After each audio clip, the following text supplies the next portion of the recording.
preparations. This is a one-shot, baby. Will is hosting, or not hosting, streaming, because hosting doesn't exist anymore. And very much appreciated. I'll record locally, just in case. Hello? Okay, that's better. Hey. But also a good idea. No, it's nothing to resent. It's nothing to resent. A lady I follow on Twitter like hyped up the start of her Vampire the Masquerade series, and they lost the recording for the first session, and now all their morale is in the toilet. So, does not hurt, even if it's a rough ass DM view. Better than nothing. At least got the audio. Okay, so we're all here. It is the end of a very long, but somehow incredibly fast year. We have raised, I want to say, almost $6,000 for Extralife this year. Quite a bit of money. This is the last thing that I'm doing for Extralife this year, is running this here adventure. I like running holiday adventures. I'm often a little too busy to run holiday adventures lately, it seems. In the past, I've run them for Extralife, but I've also, in those lean years, run them to get a little extra money to buy my kid Christmas presents. This year, I am in a fortunate position where I can run this adventure for Extralife. So everybody's player dues has gone to help Extralife charities, helping Children's Miracle Network hospitals. So this adventure is the third Krampus adventure that I have written. Some of you may or may not have played in the two other Krampus adventures. Krampus being a force, more so than a creature. You know, like sometimes he gets beaten, sometimes he just comes back. Some things are eternal, as it were. This particular adventure is not about kids trying to escape from the Krampus or anything like that. This is about kids who were taken by the Krampus and must be freed. So we'll go ahead and get all that started. So let's introduce the characters real quick, and then we'll kind of jump over to the exposition to get you guys into the adventure, because with one shots I like to just jump right into the adventure. So is everybody good on sound? Can everybody hear each other? Yeah. Yep. All right. Yeah. So, all right, name tags are permanently on for characters, so you can just look at the minis and you should be able to know who you are talking to, because we're not using any webcams or anything like that. All right, so first up we got Georgie. Give us an establishing shot of Georgie, and maybe a little bit of a crunch drop as well. Like, what is Georgie and what does Georgie bring to the table? All right, so Georgie is a slight Eladrin that kind of has a faint magical air about them. The first thing you'd notice, aside from their heavy-set trench coat they kind of barely fill out, is the magic coursing along their body. Here and there you see small kind of rips in space appear around them that are about the size of like a fingernail. They mostly seem interested in searching out different magical phenomenon that have to do with planes hopping. And they are a sorcerer. And they are a sorcerer. Okay. Next up we have, tell me if I'm pronouncing this right, Andrade? No, it's all right. It's Andrade of the House of the Rising Sun, okay. but just Andrade is fine. All right. It's Seta takes to being a cook, likes to drink, likes to cook, usually very simple man, usually wearing a long chef's apron, he does keep his beard well trimmed, his hair short, spiky, and always looking for an excuse to drink, have fun, and love sharing his love of food with everyone he comes in contact with. But he definitely is not afraid of using his chef's knives or his large club he calls the tenderizer. All right. Then we have Daros. Yes. Yep, Daros. Okay. All right. You see a very large, full Goliath with a very hefty, well taken care of with limited resources, beard. He seems to have a very stoic face with a lot of tattoos, runic tattoos along his body. They all seem to, instead of being kind of giant related, they all seem more related to like draconic in that case, or more arcane rather than traditional. He is wearing splint armor that has a kind of combination of like a checkerboard pattern of the coloring between like a blue and a black. And you can see that he has a battle axe on his back and a really old looking kind of etched and carved hand axe on his side that he seems to keep his hand on. You can kind of think of like big knight lumberjack vibes. Best All time right. to touch the trees when they're sleeping. Yeah, he's a Eldritch Knight fighter. Awesome. All right. Over here, almost the same size as Daros, we have Juniper. Indeed. You see a tiny, mirthful fairy that's skipping across the snow, and early observations would tell you that the wings, they're mostly aesthetic. She skips everywhere she goes. And she is shy of temperament, but friendly. And she is a peace cleric. Yeah, that's all I have about her. Oh, okay. Fair enough. All right. And then we have Marika. She is a 5x5 blue tiefling with horns customly done to a black market dealer that she knows of. She's wearing world-class jewelry, and she's wearing a dress that's sort of combined with a corset, with a white overcoat around the shoulders. See a tome strapped to the side of her hips, and a genie's lamp strapped to the other opposite end. And she's a warlock. All right. All right. Let's see. And then we have Ilid. How do you pronounce it?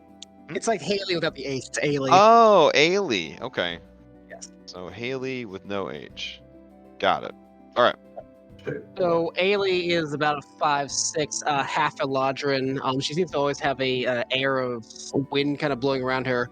She walks in a very graceful manner, almost like the snow around her that she would be walking in have no effect on her.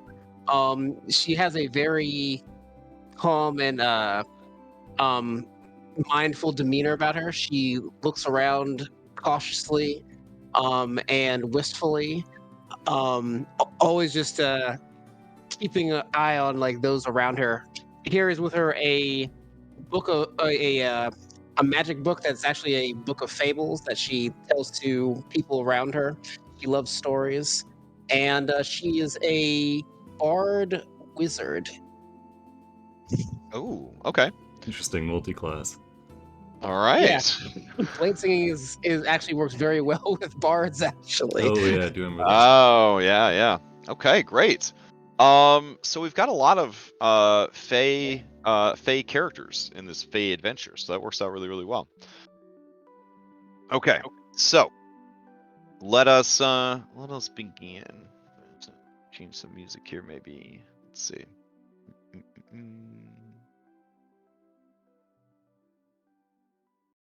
All right.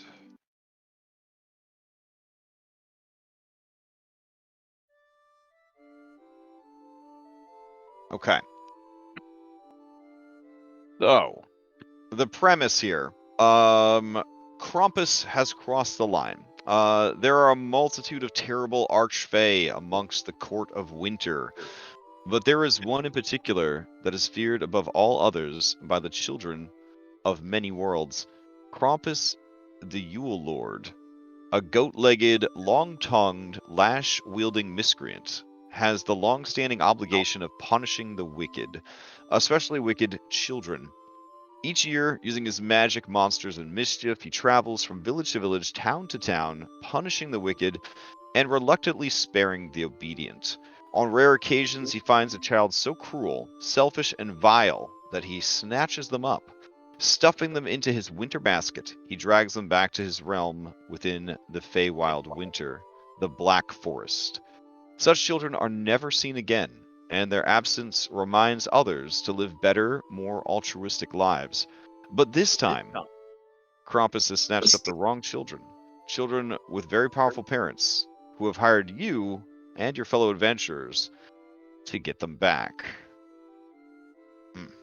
All right. So essentially, the summation of what led you here is Lord and Lady Lanavar, who are Fey Lords of the Summer Court. They have many enemies, and fearing that their children, Thanos and Elsa, might be used as leverage against them by those enemies, they performed the ancient ritual known as the Changeling.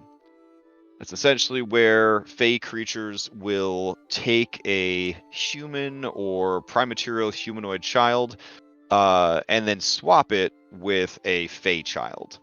The Fey child grows up away from the Feywild, away from like all the intrigue and dangers and politics of Fey court. And when they come of age, emissaries of the Fae come and say, hey, the reason that your ears are starting to get pointy and you're randomly teleporting, you're a fairy. And then they get taken off to the Feywild to fulfill their birthright. It's also a great source of Dungeons & Dragons characters. What happens to those humans and prime-material humanoids, you might ask? Often they are kept on as servants or agents of the house that they were raised in. But they are never really considered the same as the Fey families that took them in. Sometimes they are released back into the world, and that's kind of where you get your whole like Fey touch or Fey wanderer kind of backgrounds. So it's an ancient myth amongst the real world and also a practice in Dungeons and Dragons. The problem here is these two kids were absolute shits. Just the worst. They're real bad kids. And so when the Krampus came around, they were on his list, as it were, and he snatched those kids right up. The problem is, Krampus immediately knew the true nature of these children. And so he now has some very valuable bargaining chips that he could either trade to other members of the Winter Court or just use as leverage against Lord and Lady Lanavar, blackmailing them or just tormenting them to his heart's desire. They cannot afford any of these options to happen, and they also can't afford for their enemies to know that they are in such a weak position. So they have offered a tidy sum of 10,000 gold coins for the return of their children alive and safe. You guys, through whatever means we have to sort of bend our minds, have formed a tentative group, each of you bringing unique abilities to this mission. Maybe you guys have worked together before, or maybe there is sort of a handler that has kind of tapped each of you based on previous planeswalking things that you have done and said, we're putting together a team, essentially. Either way, we're going to play under the pretense that you have accepted said job, that you either have worked together before, one or more of you, or you guys were all sort of picked up by this handler and debriefed on the mission at hand. So, what is the mission at hand here? You must travel to the Feywild, to the Court of Winter, to a realm within the Court of Winter known as the Black Forest. This is a realm, so it is a planeswalking phenomenon. and it operates on its own set of rules differently than the Prime Material plane. Fortunately, your handler and the Lanavars want you guys to succeed, so they are providing you with as much information about it as possible. So pay attention. All right. They have a portal master who will get you as close to the center of the Black Forest as possible. There is a village there that surrounds the base of a large black mountain. Inside the mountain is the Krampus's lair, and more than likely where he is keeping his prized prisoners. There will be many guards, but fortunately, Krampus has already gone all around the world and the worlds and the planes, gathering up children, punishing children, getting drunk. His dark elves and trolls are all worn out, and so most of his minions are going to be kind of sleeping off the celebrations of their great parade across the multiverse. However, it doesn't mean that you're going to be able to walk in the front door and grab the kids. It's still going to be a very difficult task. So, here's what you need to know about the Black Forest. It is always night. The sun never rises. Abilities and powers reliant upon daylight, dawn, and the sun do not work and do not trigger. This includes recharging magical items that regain charges specifically at the next dawn rather than on a new day. So days pass, but there is no daytime. There's no sun. Extreme cold. Within the Dark Forest, anyone without resistance or immunity to cold must make a DC 10 Constitution save at the end of every hour or gain 1 level of exhaustion.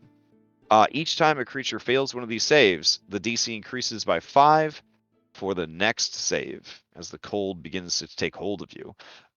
This effect is active even indoors. So as you prepare your spell list for this adventure, you may want to make some adjustments if you are the type of caster who can do that, to kind of keep these things in mind. Punishing the naughty. Krampus's purpose as a Fey Lord is to punish the naughty, and that includes naughty player characters. Any creature who uses a spell or ability to replace the results of a dice roll, or to force the reroll of a die, or benefits from the replacement or rerolling of a dice roll is punished. So just keep that in mind. And then also, what? Hello? Oh, I thought somebody said something. And then also, the Black Forest has many ley lines that the Krampus and his minions use to travel the multiverse. As such, it is considered an unstable ley line nexus. That means, unless you are the Krampus or one of his servants who has been taught the right way to do this, teleportation magic is wildly unpredictable. So just going to keep that in mind. Amazing. All right. So those are the properties, the effects of the realm that you must deal with. Additionally, as far as resting and recovery goes, this is like the realm of a Fey Lord. So he is going to have guards. He's going to have patrols, even the day after the Krampus March. So just be aware that I will be rolling random encounters to see if anything kind of pops up. You can try to take short rest. We're playing as close to SRD as possible, so as many short rests as you think you can get away with, you can try to take. I am going to say that long resting, not going to be a thing, because this is a time-sensitive job. Like, they want those kids ASAP. If you take too long, they're going to assume that you weren't successful, and they're going to take measures with their own hands, try to get the kids back some other way. All right. Also, just, it might be a little late to tell you guys this, but there are some trigger warnings for this adventure. This adventure features Krampus, a real-world mythological figure with a bad reputation for frightening, harming, stealing, and eating children. So just so you guys are aware, that's happening. I will not go into grisly detail about the consumption of child's, but this is bad. This is bad people. They kidnap kids. Whether or not the kids were naughty or not, they probably shouldn't be kidnapping and eating them. You know what I mean? So just throwing that out there. So with that information in mind, you have like a few minutes to kind of discuss amongst yourselves your strategy. You will be essentially, you'll be teleported into the woods outside of the village. So adjust your spells accordingly, make any preparations to deal with the cold, and I'm here to answer any questions. We'll give it maybe 5-10 minutes tops. I have a question about fighters. Are we using any of the updated like second wind and all that stuff? Oh, like no? Good second wind? Yeah. Oof. I'm trying to run it as close to SRD as possible. Okay, that's fine. Yeah. So, which is painful. Question. Familiar. Am I gonna lose a spell slot for that, or can we say it was already summoned? Well, that's a familiar. So that's a ritual spell, so that's not a problem. Okay. Other thing is the cookies thing. Do I have to make them there in the town, or can I say I made them beforehand, knowing I was going? Oh yeah, the tasty snacks. You should definitely make them before you go. Okay. And you have 2 people with the cook's feet, so you should get as many tasty snacks. Actually, as possible, right? She's got the feet. I do not. Oh. I sort of like discuss. You're a cook in your heart, but they're a cook See, by education. Okay. I sort of say like she's the chef, I'm the sous chef. That's how that works. Okay. Fair enough. Nice. I also have proficiency in cook tools. Oh man. All right. Well, there are some cook tool related things in this adventure, so that should be pretty interesting. Well then, will all of you prepare us a pre-adventure meal? I will stretch and do my warm-ups.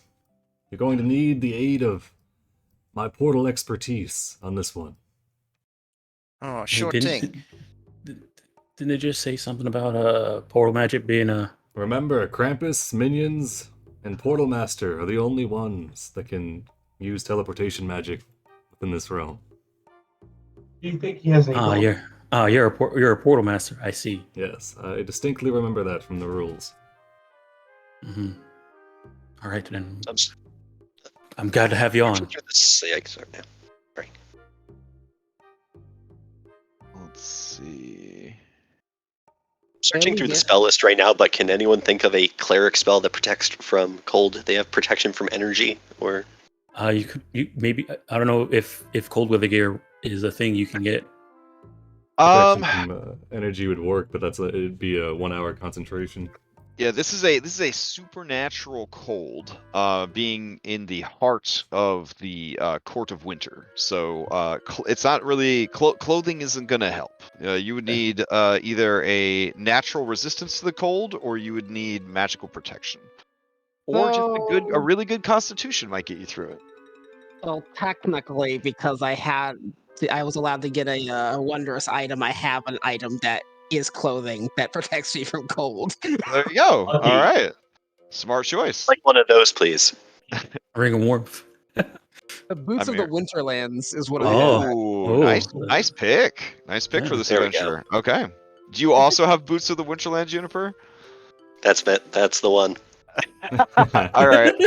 I haven't picked out my magical item yet, so that was well done. Perfect. All right, that worked out great for you. Darius, are you working with that one D&D Goliath, or do you have the good skills? Damn. This is SRD, not one D&D. Oh, fantastic!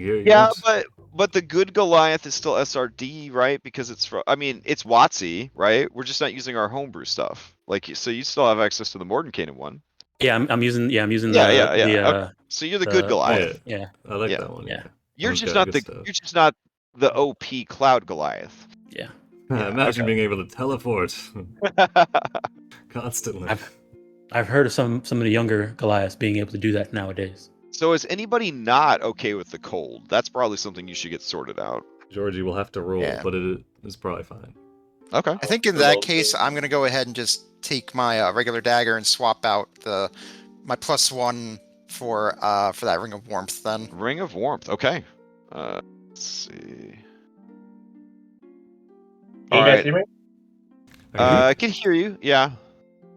It still kind of sounds like you're underwater. God damn it, hold on. IRL Triton. He's still that taxi that left us at the haunted house. That's why. Grants 3, yeah. Grants 3 temp HP. That's what your tasty snacks do? Yes. All right. I have made tasty snacks, and I will make them available to everybody. All right. Let's see. Tasty snacks. Go. Oh, with our starting gold, are we able to purchase potions? Be a good thing to Yes, ask the potions hound. of healing. Basic bitch healing is a mighty 2d4 plus 2, and they are 50 GP each. Are they Yeah, I selling have greater? They are not selling greater. Of course they are. You call me the portal master Hinge. Don't sell me the good potions. Fine. Alright, let's see. We get 500 plus a d10 times 25. What do I need a +1 weapon for? I'm a monk. I've got flurry of blows. Yeah, exactly. Do you need me to drag that ring of warmth on there, or you got it? I got it, but thank you though. Oh, okay, sweet. Also, just to make sure, it's like I'll tell you, here, I am definitely taking the double key and D10 in exchange for stunning strike. Because Okay. why the hell wouldn't I? Normally I would say no because we're doing SRD, but because monks are monks, we're gonna say yes. That sounds good. We'll go with that. Yeah. So, sorry, Daros. You got to have the You got more going for you than the monk. It's all about equity. It's all about equity. All right. Can you put can I spend some money on some cook's tools? I forgot to buy them. Yeah, sure. Let's see, cook's utensils. Can I buy thieves tools? Thieves tools. Yeah, sure. Exactly 1 GP. And All I'm right. pretty good, I think.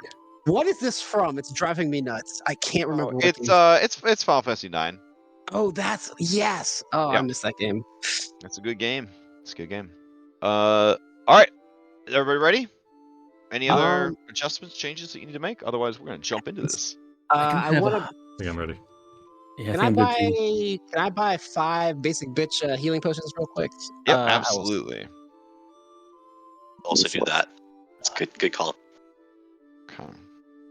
I'm rocking four basic potions, 2 antitoxins, a vial of poison.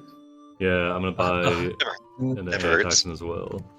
Are And antitoxins available? because we're playing, yeah, they're available. Anything that's from the PHB would be available. So Nice. Okay, I'll buy 2 of those as well. I think they're 50. Yeah. you could have bought an elephant. It's only 500 gold. Just Oh crap! I I, was- I sell was- I stuff was back. I was thinking of buying a warhorse. I was All right, thinking of buying a yeah. warhorse, but I don't have enough money now. Okay. I mean, the warhorse would have to deal with the cold also, but Yeah. yeah, Yeah, they could deal with it. for a little bit. Well, if we need to keep warm, we just hollow it out real quick. Oh my god. All right. Any other preparations? This is it before you head out. Lantern. I'm I'd buy a good. lantern. I do. Yeah, I have a lantern and Actually- I have 5 things of oil. What am I talking about? Oh wait, I don't have light. Oh my god, I forgot I built this character to be ridiculous. Okay. I have dancing lights. I have a hooded lantern, and I'll have that on at all times because I don't have dark vision. I think I just assumed I had dark vision. I don't think I do. I don't think fairies do have dark. I don't think fairies have dark vision. I have dark vision. It's probably didn't take light. Well, Yeah. I guess I will be lighting the way for everybody. I I'll will be buy the holding bullseye a match as a torch. You're doing the- bullseye or hooded? It's like torch. Your guys' level of wealth, torch is negligible. You just add some torches to your inventory. That's fine. I'll do bullseye because I want the. That's the one you can aim, right? Oh, that's right. Yeah. For some reason, fairies don't have dark vision. That's right. That's weird. I have mistletoe. Yeah. I'll be using matches as torches. I feel like just as every familiar is just a reskinned owl, every flying race should just be a reskinned owl people. Like, because that's the best flying race at this point. Well, no, flying tieflings are probably still the best. But, all right. Is my familiar here somewhere? Yeah, it should be in the player folder. Let's see. Okay. Oh, I didn't assign it to you. Here we go. Buying a couple oil flasks for the lantern. All right. Did purchase a couple antitoxin for myself, and Oh yes, of course. I still have brewer supplies because I always got to make sure I have a bottle of bourbon on me. Okay. All right, and then let's see. Will need access to cameraman. Pork. Oh, we already got a cameraman. Will, look at that. All right. Nice. Well, have we played D&D together before? I feel like we played D&D before. I don't know. All right, I'm gonna go ahead and grab all you guys to take you over to the map. Oof. Okay. Alright, hold still while we enter the portal. If your mind wanders, you will be ripped apart from the inside and lost to the astral plane. Thank you for the warning. Luckily, I am here, though, and I can hold you together. If we make it through all intact, you can thank me. In that case, give me a moment to clear my mind, and you see him grab the bottle of bourbon and just chug down the whole thing. Oh my goodness. All right.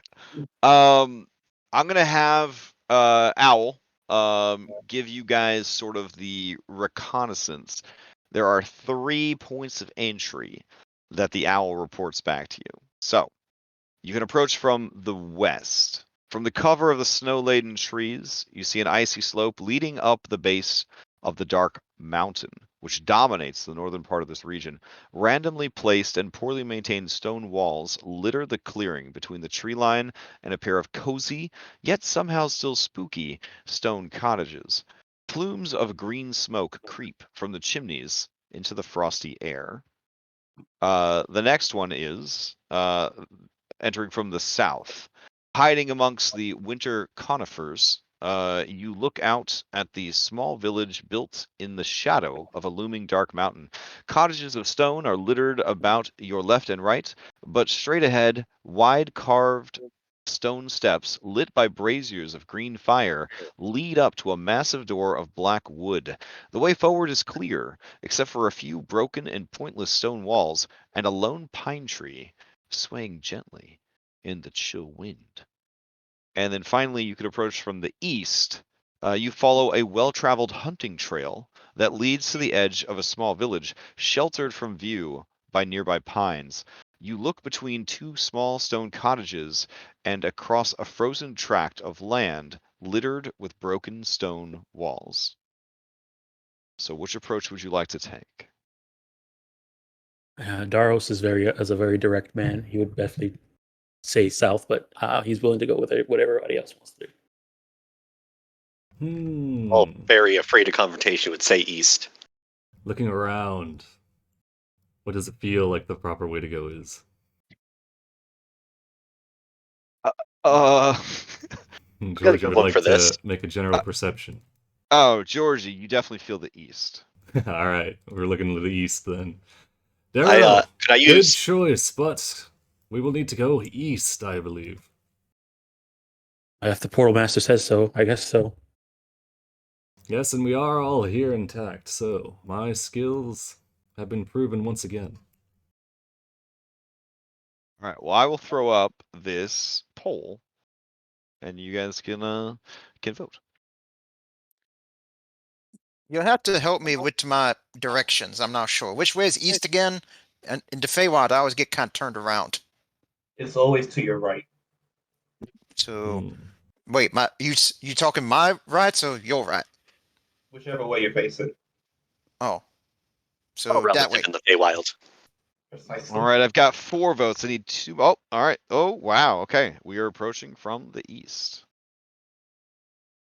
As we do so, I'd like to try to grab a snowflake out of the air with my small hand, and I'd like to cast augury and ask the snowflake if this is a good idea. Oh, wow. Okay. Just in general, this mission is a good idea?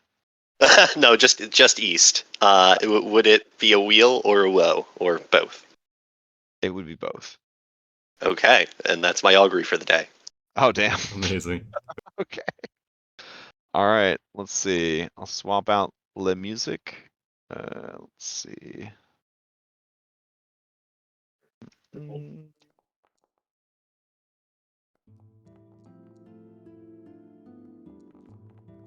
Up from the snowflake, she would give you. Oh shit! Sorry.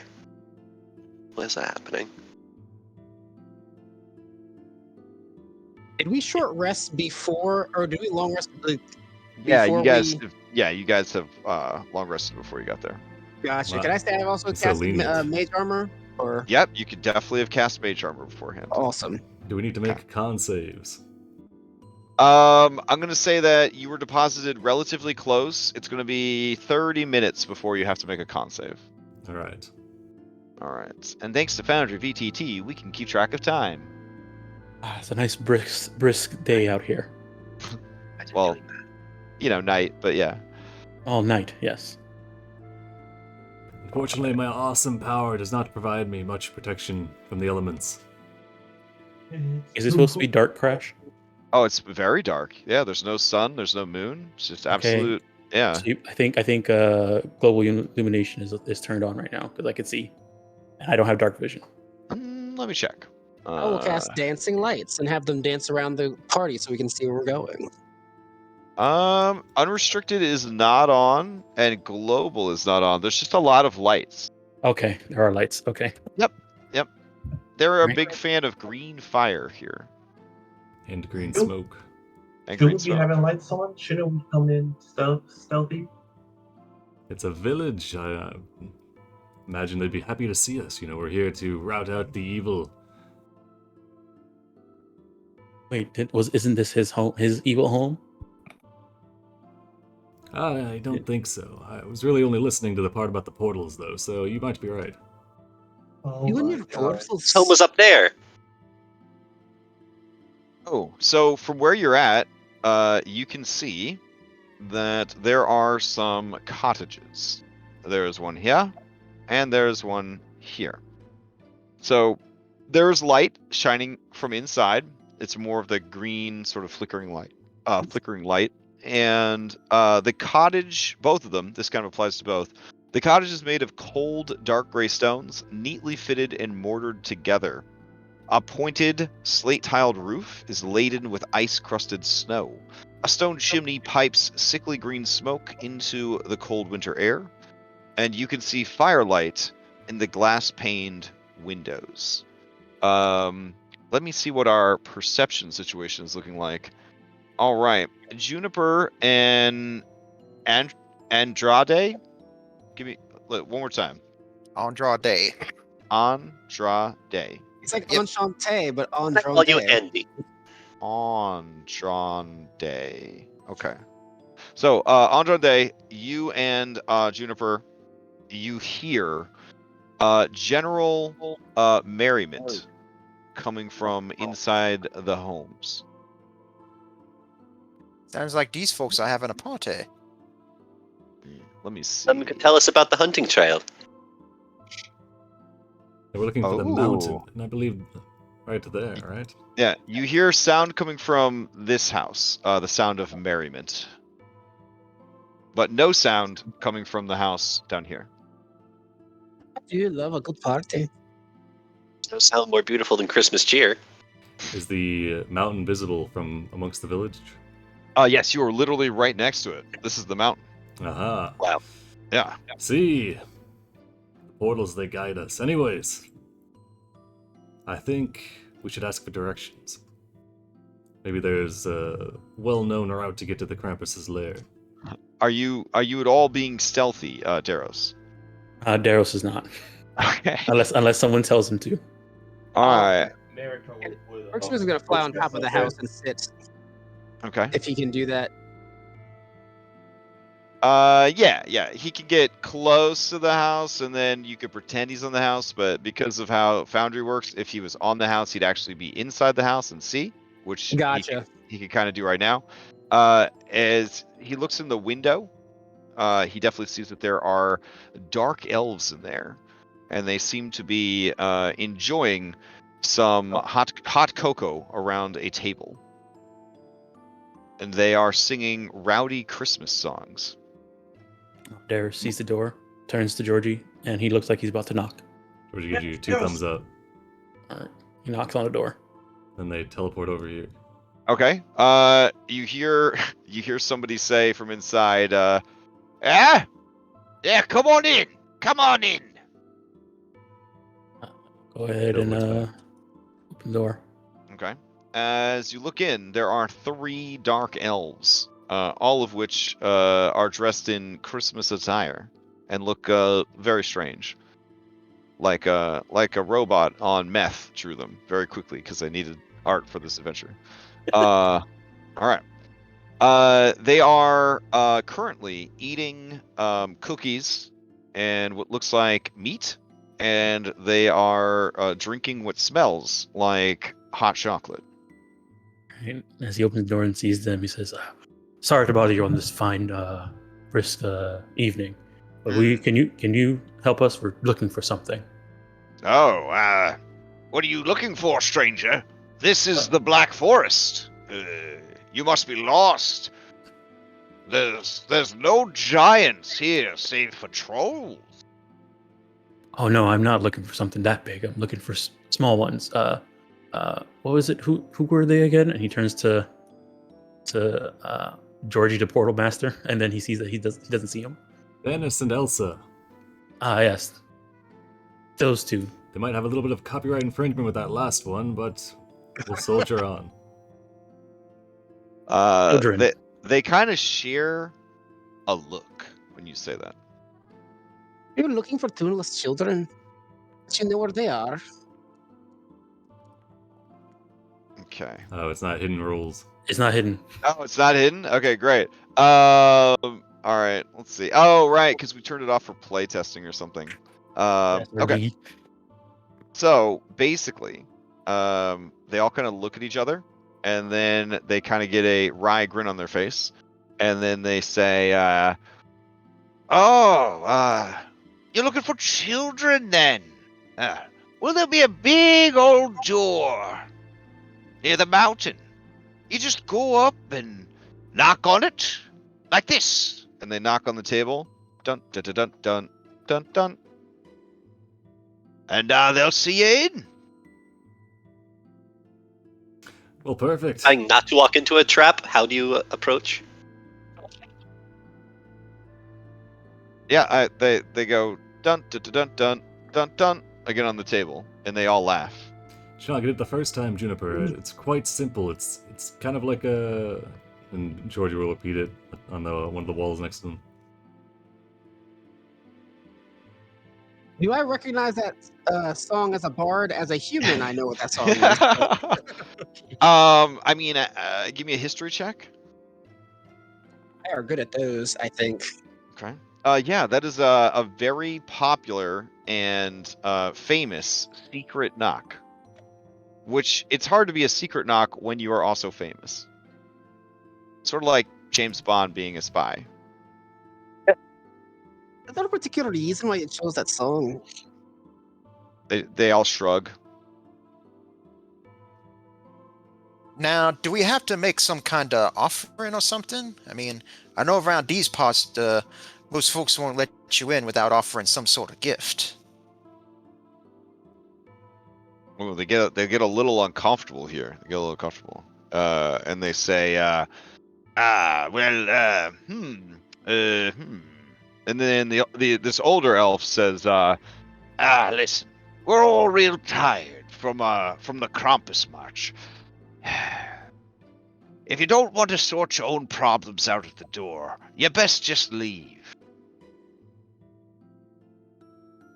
We don't want no trouble from outsiders. That's mean. We don't mean to bring any trouble. Oh, but trouble you've brought. I look back at the group questioningly. Krampus March? Yeah, that's what the people It who hired us. follows Krampus February.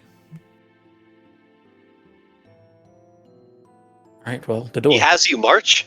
One of them chuckles at your joke because they are familiar with the Gregorian calendar. He says, he doesn't make us march. We march because that's what we do. Once a year we march across the plains, punishing the wicked. It's the best and most goodly work there is. What determines what's... One of those paladin types. I suppose we're sort of like paladins in a way. We're culling the evil before it has a chance to grow. I mean, that just sounds practical. Mm-hmm. This guy gets it. Say, do you know much about the magic here in the forest? What exactly does it do when you, engage interspatial travel? Interspatial,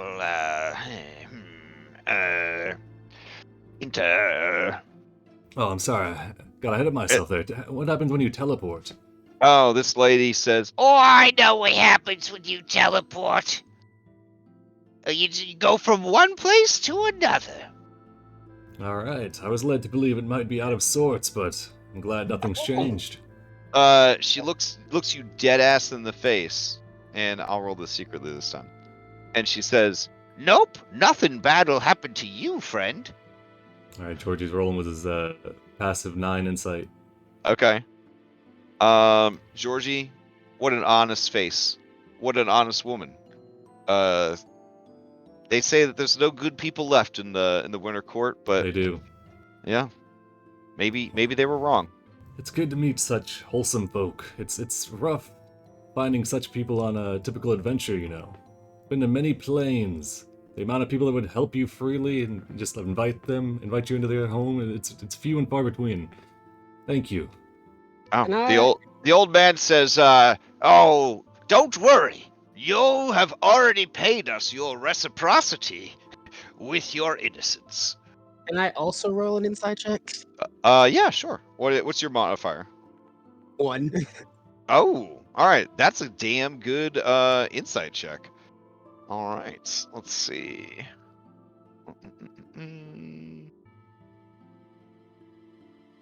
Yeah, you get the feeling that maybe she's not on the up and up. That tuneless dark elf might be giving Georgie some bad advice. I'm gonna pat Georgie on the shoulder as I walk past him, walk up to this woman dead in the eye. Pick up what? Oops, that was trying to lock the door. Pick up whatever it is they were eating and drinking. Just bite into it. Oh God! Take a sip of the hot chocolate and say, "You wouldn't be lying to us, would you?" Okay, so a lot of things are happening right now. So first of all, the cookie cries out as you bite into it. He does not even flinch. Okay. Oh my god. Oh no! Yeah. So the cookie cries out in agony as you bite into it. And they all watch you as you rudely step into their home and eat their cookie, and drink their hot cocoa, which is absolutely fantastic. And you may give me an intimidation. The result of this could change everything. Ooh. Okay. They all swallow hard. And then this old dude, he says, Like I said before, we don't want no trouble. We're tired from the Krampus march. We're just trying to rest our cold, weary bones. You're the ones that have brought ruin on yourselves by coming here. Is that so? She licks her lips as there's still cookie crumbs on her lips. Just unfazed. mm-hmm. Did you eat the whole thing? Are we going to the door? Well, tell us more about what's going on with the magic. I hear teleportation isn't as reliable as you might be saying. I mean, there's a chance, 50-50, that you might not reach your destination. Well, how can we make that 50 more like a 75 to 90? Decades of training. Where do you go if you don't make it to your destination? Oh, where you could burst into flames, wind up somewhere you didn't want to go, Come now. lose. 50-50 is much better odds than you're typically working with this sort of magic. It's very challenging unless, of course, you've trained over... what did you say, decades? Yes, exactly. Yeah. Trained over decades. Well, there's time dilation issues that might come up as well. Exactly. Pregnancy, unwanted. What? You sure you haven't seen any particular children? Oh, I told you there were children. You have to go to the door for it. You found the door yet, Daros? No, I haven't seen it yet. I mean, there's a lot of doors around here. Is there maybe another Oh, knock try the that big might one. be able to But there is Give a us- mighty large door up on the hill here. Oh, I need to make my character Entrance. slightly taller. I did not hear what you said, Ailey. might there be another knock that's particularly that might not be as dangerous? No. Now, if you're done here, we'd like to get back to our merriment. Hey, guys. Andrade will come in just to attempt to smooth things over a little bit. Just say like, "Oh, look, let's all just you all go on and have a nice night. I think we'll be on our merry way. Here's a little something to spice up your hot cocoa." And he'll reach into the front pocket of his apron, pull out one of the little smaller bottles of the bourbon he keeps with him, one of those like airline bottles, and just tosses it over to him. Okay. Sensing everyone is distracted, one of the ginger boys makes a break for it. And he cries out, "Now's my chance!" And he starts running for the door. All three of the dark elves cry, No! Don't let him escape! That's a feisty one. They always taste the best. And I attempt to smash it with my hoof as it "Oh runs God, past me. yeah, give me an attack roll." All right, unarmed strike.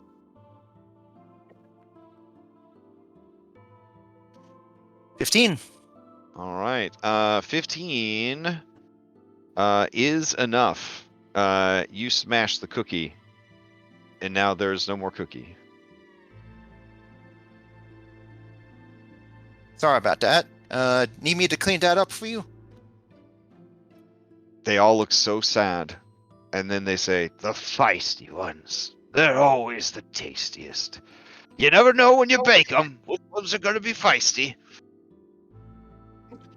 Haley looks at the cookie, looks back at them, says, "It's a shame," with like a smile on her face. Well, let's be on our way. Not even giving a shit. I'm surprised the boss missed that one. America streams out. Do you have a winter? Oh, sorry. You go. America streams out. Do you have a coat? A warm coat, please? Well, madam, first of all, your bosom is fully exposed, so that's probably not helping much. Oh, that's not your bosom. That's the cookie. That bosom, yeah. Maybe take your wrap and cover the front. All the heat's escaping. Maybe tell the genie to watch where he's looking. Like, what's going on there? "All right." As you, one of them hustles over to the door and closes. Juniper looks at the group and says, "This part of the winter court is very strange." They have nice customs here. So as you wander out here, Daros, you unlock even more delicious flavor text. All right, let's see. A dangerously icy slope leads steeply up the mountainside to a ledge roughly 30 feet above you. It's the southernmost path, which is the one you're near, leading up the slope, is flanked by two brass braziers, each blazing bright with eerie green flames. Two pikes jut from the ground near the braziers, each with a stack of reindeer skulls embedded upon the end. At the top of the slope, you see a large black wooden door, mostly obscured by clinging shadows.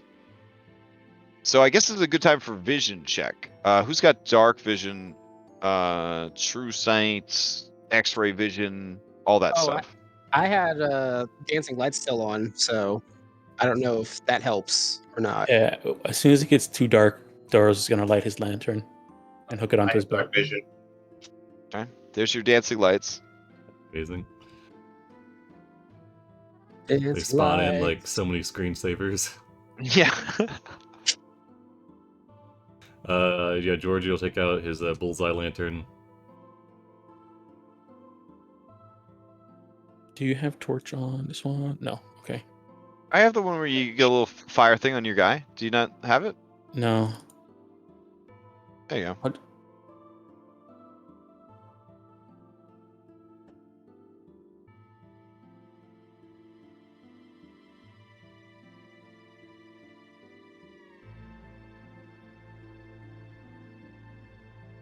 All right. That's it.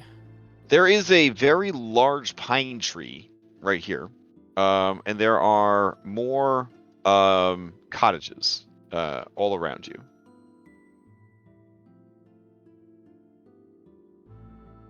Well, I mean, we could check the rest of these cottages, but that first one was so helpful. I mean, I think we just needed.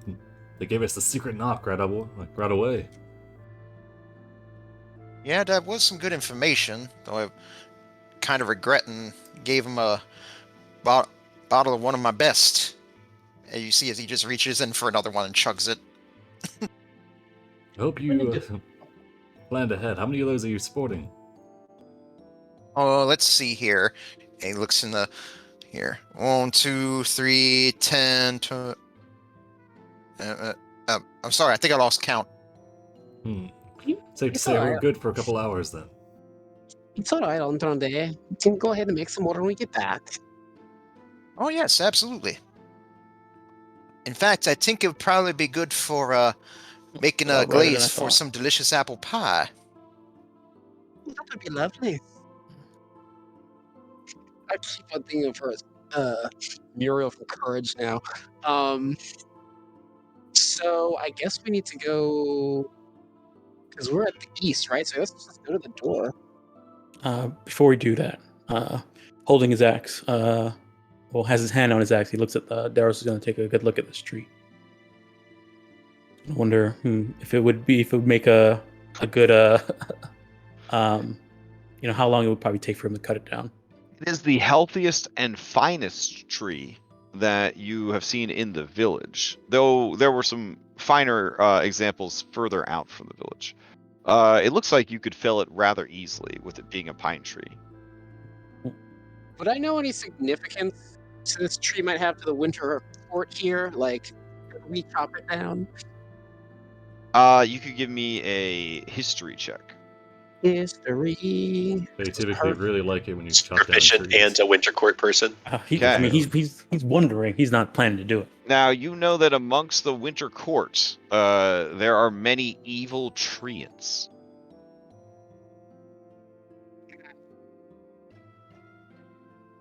But as far as there being sacred trees, absolutely. Just as there are evil treants, there are evil dryads who are bound to trees.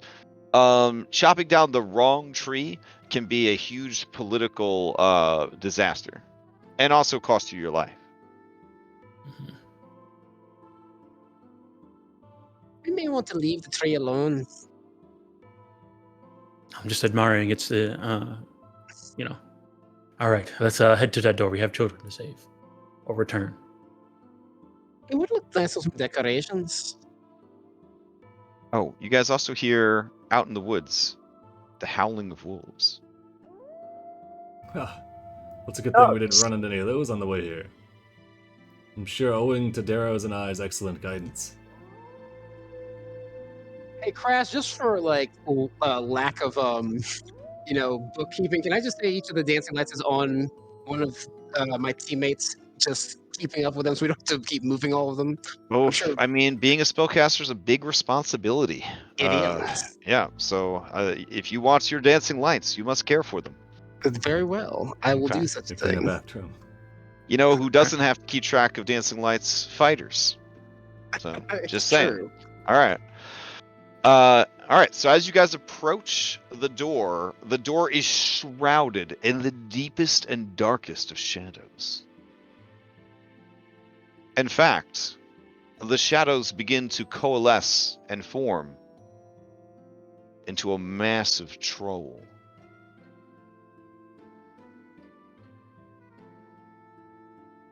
The troll towers over you, and looks like it's coming out of the door.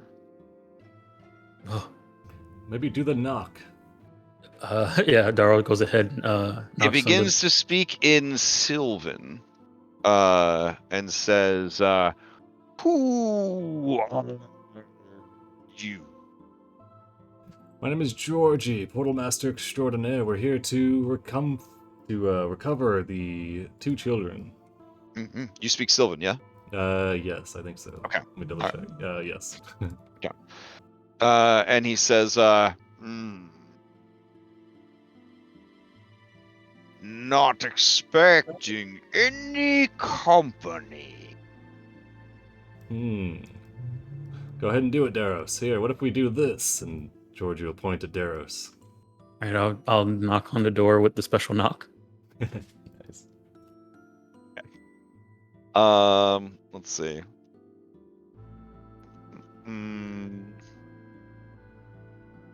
All right, seeing that you are about to go and knock on the door, the troll says, "Wait, don't."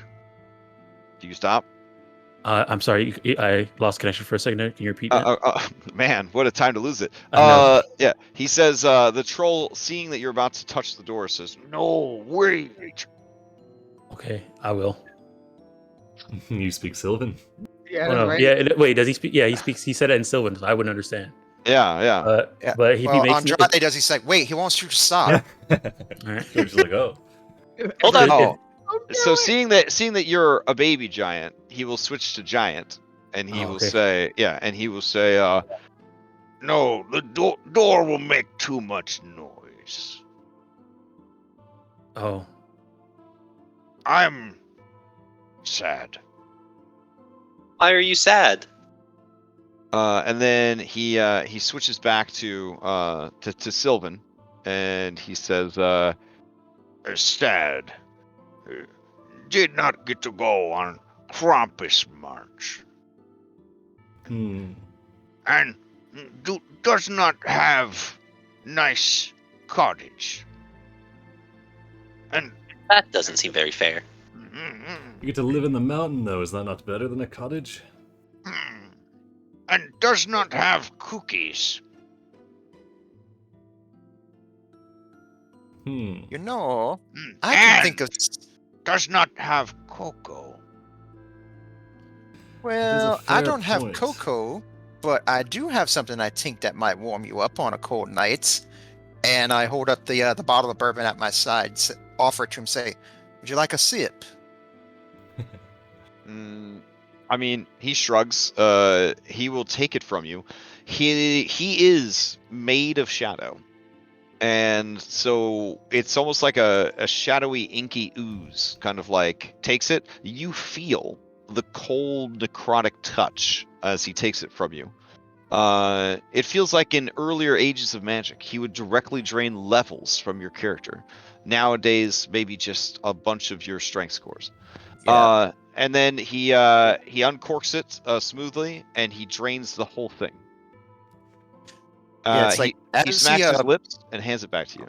Yeah, as he would have felt the cold, it's like everyone would have seen like his fur and his tail just all of them just stand up. Good and warm, but not as warm as cocoa. You are kind, good heart. I will make a deal with you. I will let you in the door, but you must bring me the finest cocoa and cookies.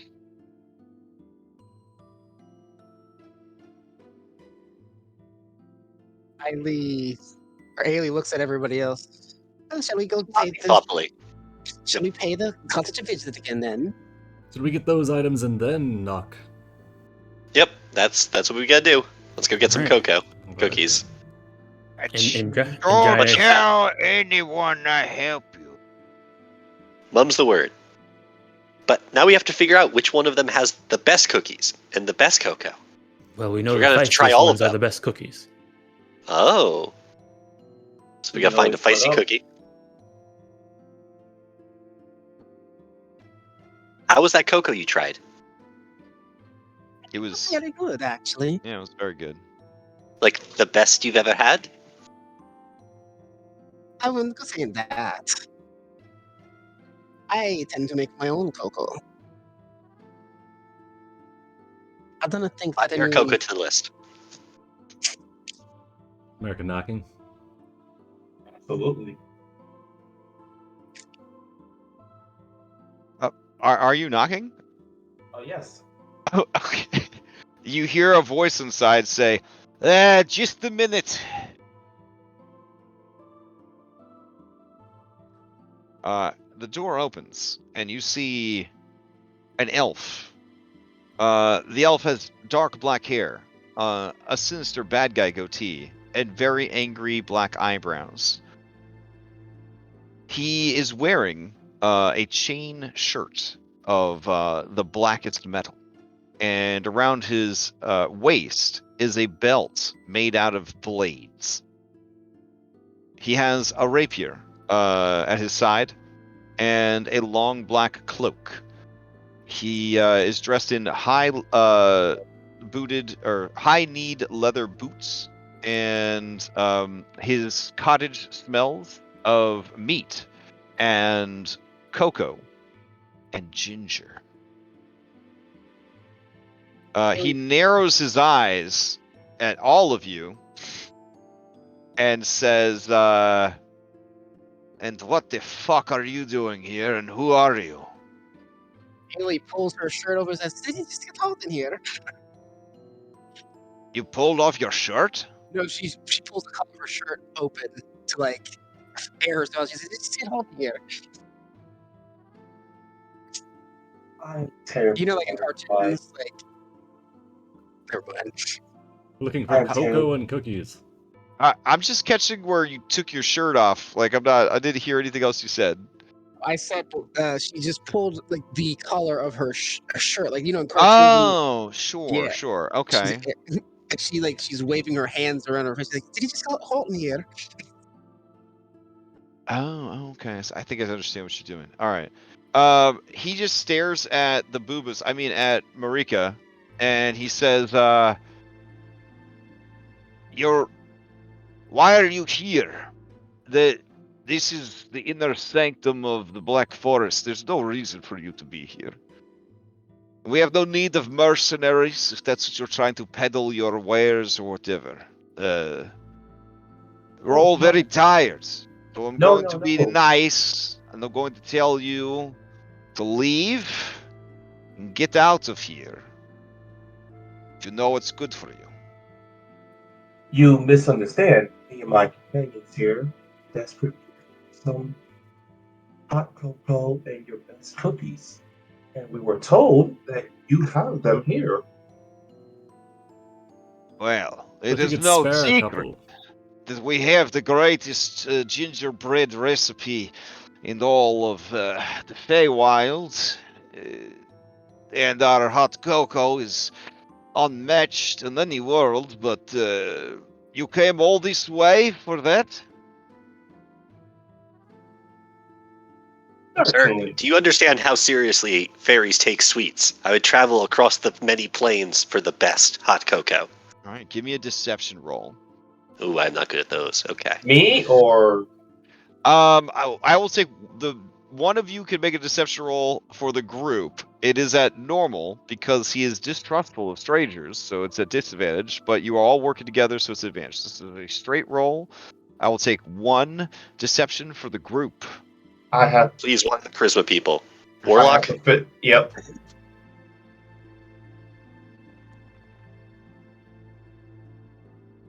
Oh, okay. Oh, thank God. He says, you're working for the fairies. That makes sense. Have you brought anything to trade for this? Cannot simply give you the cookies. How many cookies do you need? We need a large batch. Well, if only it would come sooner. Most of the celebration is over. What the cookies are left are likely already gobbled up. I might have a few here. Let me see. He walks over to his table. And he says, well, I actually have 6 cookies left. Are you interested in them? Certainly, by all means. And she I roll insight to see how fresh they look. Man, I don't think it'd be insight. I think it might be perception. If you could kind of see and smell the cookies, right? Roll with that. The other thing is, how feisty are the cookies? That'd be an insight. I guess that's why I'm inciting.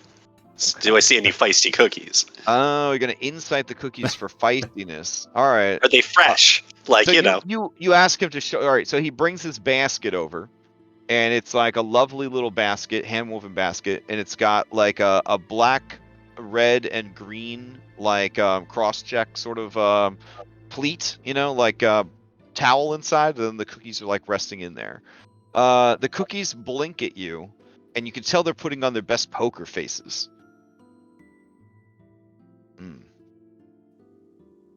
Mariko will slowly take one and just nibble. Whoa! No! As you reach for the cookies, he pulls the basket away, and he says, "We have not discussed payment yet."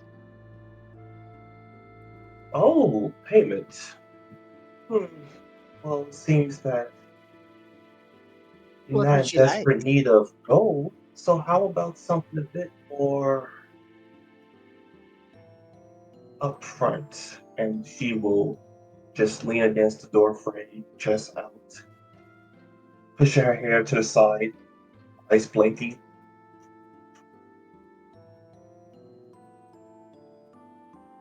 As she's presenting herself. All right, so you're inciting the cookies. Oh no, not me. Yeah, but I'm just checking. So, amongst the cookies, all of them seem to be upright and orderly citizens, I believe. Let's see. Yes, you're confident that none of those cookies are going to get rowdy. Because I'm about as tall as them, and they all check out. Okay. He kind of like stares at you and your shivering booba, and he says, "I have no interest in something so trivial. Do you have anything like useful? You've come from a long way. Do you have anything interesting?" How about a Useful. cookie for the cookies? And Eiley takes out her little treat cookie that she made for the group, or at least hers. Oh, okay. Cookies Okay. for cookies. All right. Give me a cook's utensils check to see now after the fact just how good these cookies are. All right. Do I just roll the tools? Yeah, you would roll. Just roll d20 plus your intelligence plus your proficiency. Gotcha.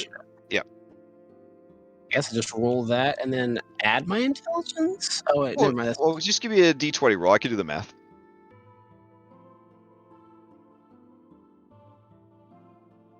There should be a little tray at the bottom that just has like dice and stuff. There you go.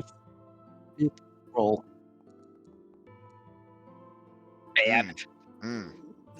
He looks down at your cookies, and your cookies are kind of like in like the yeah, they're in bad shape. Some of them are kind of like wheezing a little bit.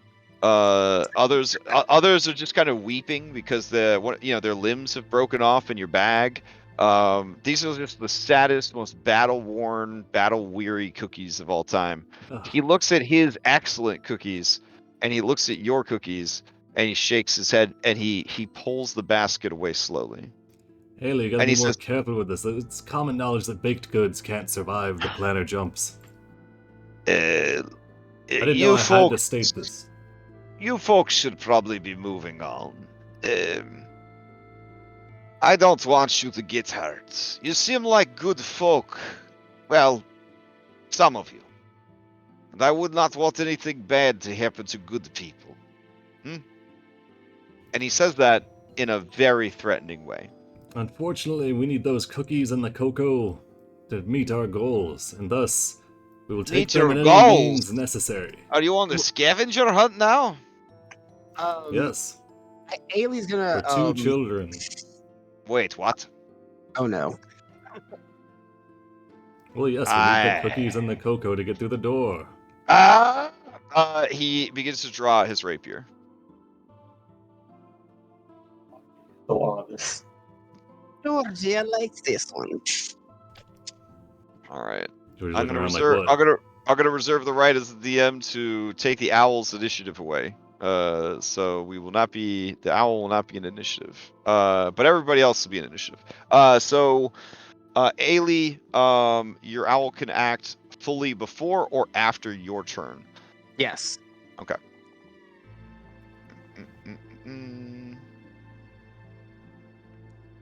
And I gotta get these lights out of here. There we go. The lights. Why are the lights all in the initiative? I didn't pick them. They just keep popping up in the initiative. All right, there we go. Oh, we're doing regular initiative, right? Yeah.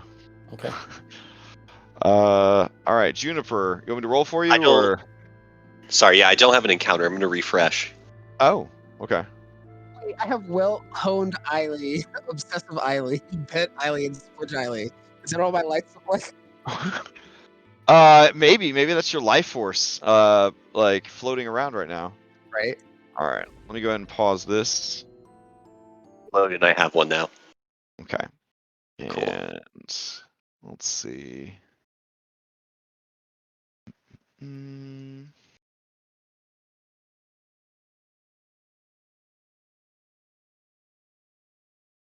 they have disarming in 5e? I don't think I've ever seen it. There is. It's in the DM's guide. So I mean, it's basically you just try to attack and then I'd have to look it up. I think it's like a grapple. Yeah, it's kind of like a grapple. Gotcha. All right. All right, you are up, Ailey.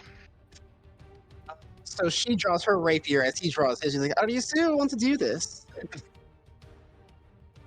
And he says, I should have known when I saw your summer face.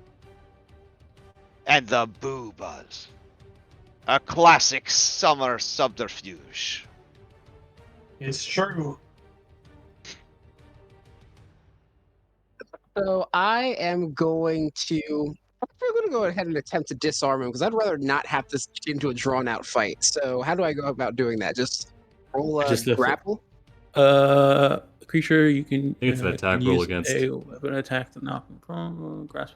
Attacker makes an attack roll contested against the strength athletics check or dexterity acrobatics check. So it's an attack roll versus a athletics or acrobatics. Nice. So can I use my rapier to do that then? Or do I have to use? It's a weapon attack. Yeah. Okay. Yeah. So I will do that then. Okay, so you're gonna move forward into melee with him and then try to do that. Yep. All right. Let's see. He will go ahead and try to do an acrobatics. That's extremely generous. Most NPCs aren't trained in skills. So, all right. So as you go to disarm him, he quickly pulls the blade back. And then you would be, I guess, in the doorway at this point. Yep. Okay. As that happens, I'm going to minor action to sing my blade song. Okay. So then my AC goes up and I can disengage with, or I can basically move without an opportunity attack taking me. So I'm going to back myself up Okay. behind Daros because he's bigger and stronger, and that will be my turn. All right. His turn comes up. And I guess he's going to step out the door. And he is going to look towards the hill. And he's going to say, Schmetterling! You lazy sack of shit. You stole these people and knew they were intruders? And Schmetterling says, No, I thought they were Looking for cookies. And then this guy says, "You're going to help me kill these intruders, or I will tell the Krampus on you." And Schmetterling, the Shadow Troll, swallows hard. Spetterling, if you help us, though, we can give you this person's cookies and cocoa. All of it, not even having to share. Oh man, you see he smiles a bit, and and the black-haired elf says, "Don't you do it! Don't you do it!" I All swear right, it, on my honor as a portal it's gonna master. be it's gonna be his intimidation against your persuasion.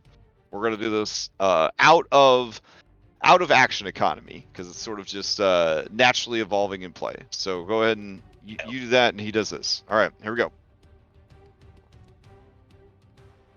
Looking at a 16.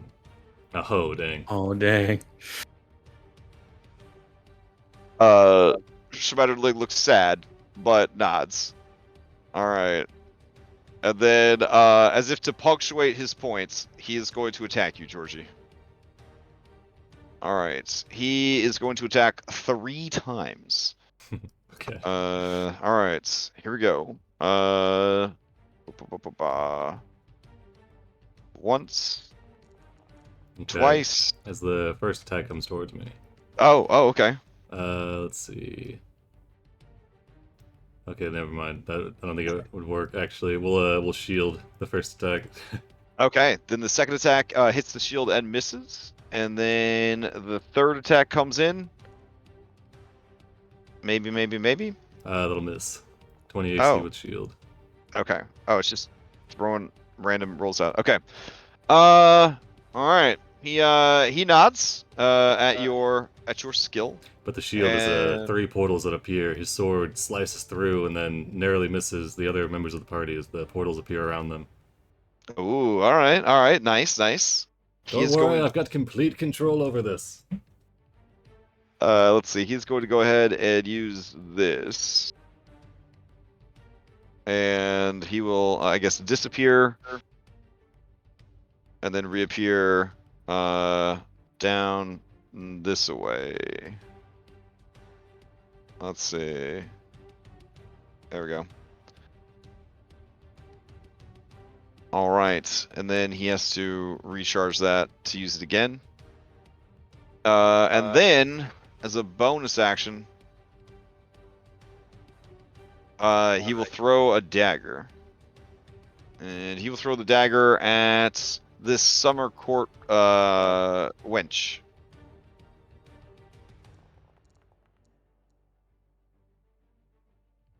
Uh, 21 for 7. Against Ailey. Oh, sorry, I was on mute. I will take the 7. That's fine. All right. And then play passes to Schmetterling. All right. You hear the bloop of one legendary action. Schmetterling activates. Schmetterling looks down at all of you. And Georgie was very nice to him. So he's not going to go after Georgie. He more slithers than walks down the hill. And Marika, he is going to attack you. Would he really hit the beautiful woman? Oh, for Yes, sure. Looks like I dropped the dancing lights, so. Oh, okay. Even better, because he wouldn't have liked that. All right. Let's see. All right. So I think he will go ahead and move closer, and then he will use his rampaging claw swipes. So he will move his full speed, and during that he will do 6 claw attacks. All right, and there are what, 6 of you? 7 if we count the owl. Oh, is the owl just hanging out on the roof? Where'd the owl go? Owl was over here. Oh, okay. Then yeah, he'll attack everybody except Georgie, his friend. All right. So He will go like I'm telling you, the that. hospitality unparalleled. There we go. So he'll just kind of like wade through you guys, just mad swinging. So we'll just start at the top. Here come claw attacks. First attack. Is it going to post up the whole stat block? Let me check. Nope. Okay. So that's a 14 against Marika. Then he swings against Andrade. That'll hit. Okay. So in addition to the damage that you take, your strength score is reduced by 1.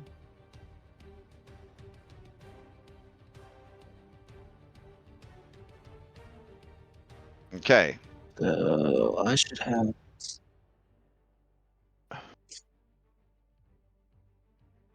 And then let's see. So that's just, yeah, you can just modify. Remember what your strength is, and then just kind of keep reducing it as necessary. All right, right. Daros, this is for you. Alright. All Alright. Yeah, that hits. All right, 28 for 14, and your strength goes down by 1. And he seems to be moving faster. 19. Uh-oh. Okay. Ailey, this is for you. That is a 30 for 17. Damn, a 30. Yeah, this is necrotic damage, by the way. So, like, if you have any resistances to necrotic damage, just kind of keep that in mind. Let me see. I'm going to actually. It's not even gonna matter for a 30. I guess I'll just take it. See, 13. All right. Your strength goes down by 1. His dexterity increases another point. He has raised his dexterity by 3. All right. 1, 2, 3, 4. Where's the 5th person? That's me. You have to attack the owl. Oh, you're so small. Oh, you're so small, Juniper. And I don't think it can miss me unless it rolls a 1. Here we go. 1s happen all the time. Nope, smokes me. All right, so 14, your strength goes down by 1. His speed increases again. All right, and then he will attack the owl with his last attack. Here we go. Owl, that's a 14 for 12. I don't know what his AC is. I assume he It gets is hit an 11. Yep. So he's going. All right, his strength goes down by 1, and then this dude's strength goes up by 1. Does he poof? He definitely poofs. Yeah, he's ectoplasm. All right. And that is his turn. Play passes to Georgie. Let's see. All right. Georgie, this dude ain't no joke. It would seem so. Okay. How tall are these cabins? Single story or? Oh, they are 25 feet. No, wait, hold on. Let me check. 15 feet. Okay. In that case, they'll say, Andrade, I'm sending you after I'm sending you after that gaunt man down there. Don't worry, Cher. I take care of him for you. All right, you're going in hot then, and we're gonna use a spring phase step to teleport them 30 feet. Oh God! All right. Let me roll on the table to see what happens. All right. Leyline table, go! Time dilation. Instead of teleporting, they speed up as though under the effects of the haste spell for 10 minutes. Oh my god! You're welcome. And then George is gonna shift space, which lets them use 15 feet of their movement to teleport onto the roof. Oh my god!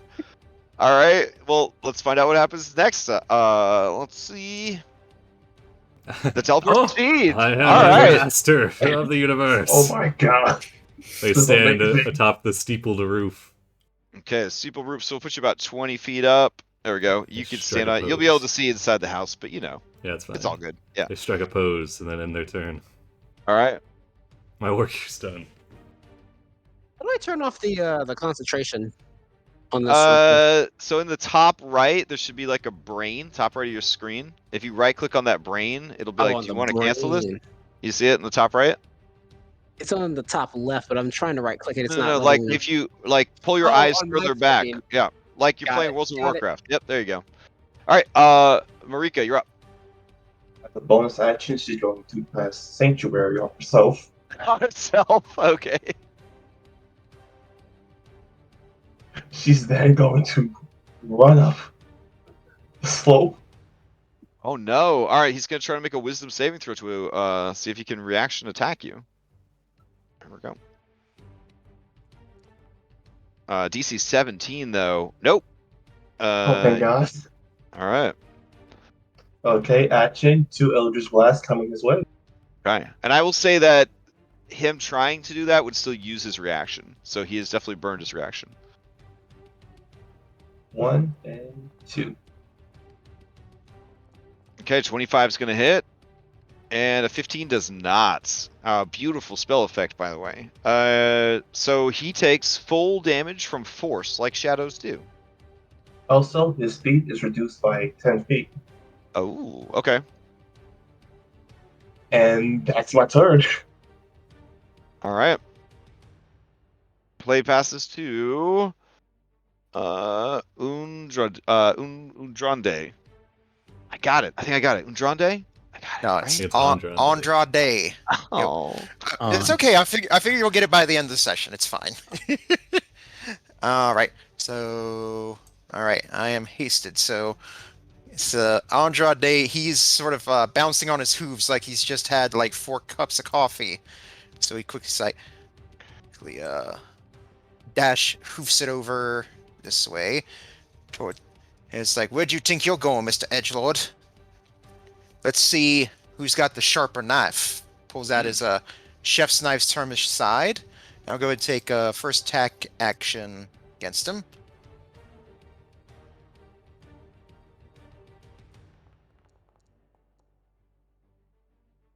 Oh, yeah, that is definitely going to hit. All right, then second attack. Ooh, an 8 is not going to hit. So in response to that, he is going to use the reaction to riposte. Is he on Twitter? I don't know. I think I pronounced it right. Critter. And then, Yeah. then he's going to attack with his rapier. Oh, Oh fuck. no! Ooh. Oh shit! Oh my Okay. God. We're not supposed to use max crits, but I didn't turn it off, so I guess I'll roll it real quick. All right. Gets another D4 as well. Another D8, sorry. All right. So then, and then he's got the +4 up there. Yeah. So it's going to be a total of 19 damage as he counterattacks you. But you may continue. All right. Hoop. And he says, listen, again, you seem like very nice people. There's no reason for you to be here. We only are doing what we're supposed to do. Every child here is naughty. Every child here is going to grow up to bring evil into the world. You Yes, may and as you're well be going down into the 9 hells and bringing forth devils, eh? I've done it Yes, before and- for cheaper pay. Yes, and you're certainly proof of that, I'm sure. Summer mercenaries. Do you so you still have your haste action? All right. That you Yep. use, So and then all your monk action economy. Oh yeah. So yep. So here, so I'll go ahead and use haste action. I'll go ahead and go for another attack with my dagger. Okay. Do.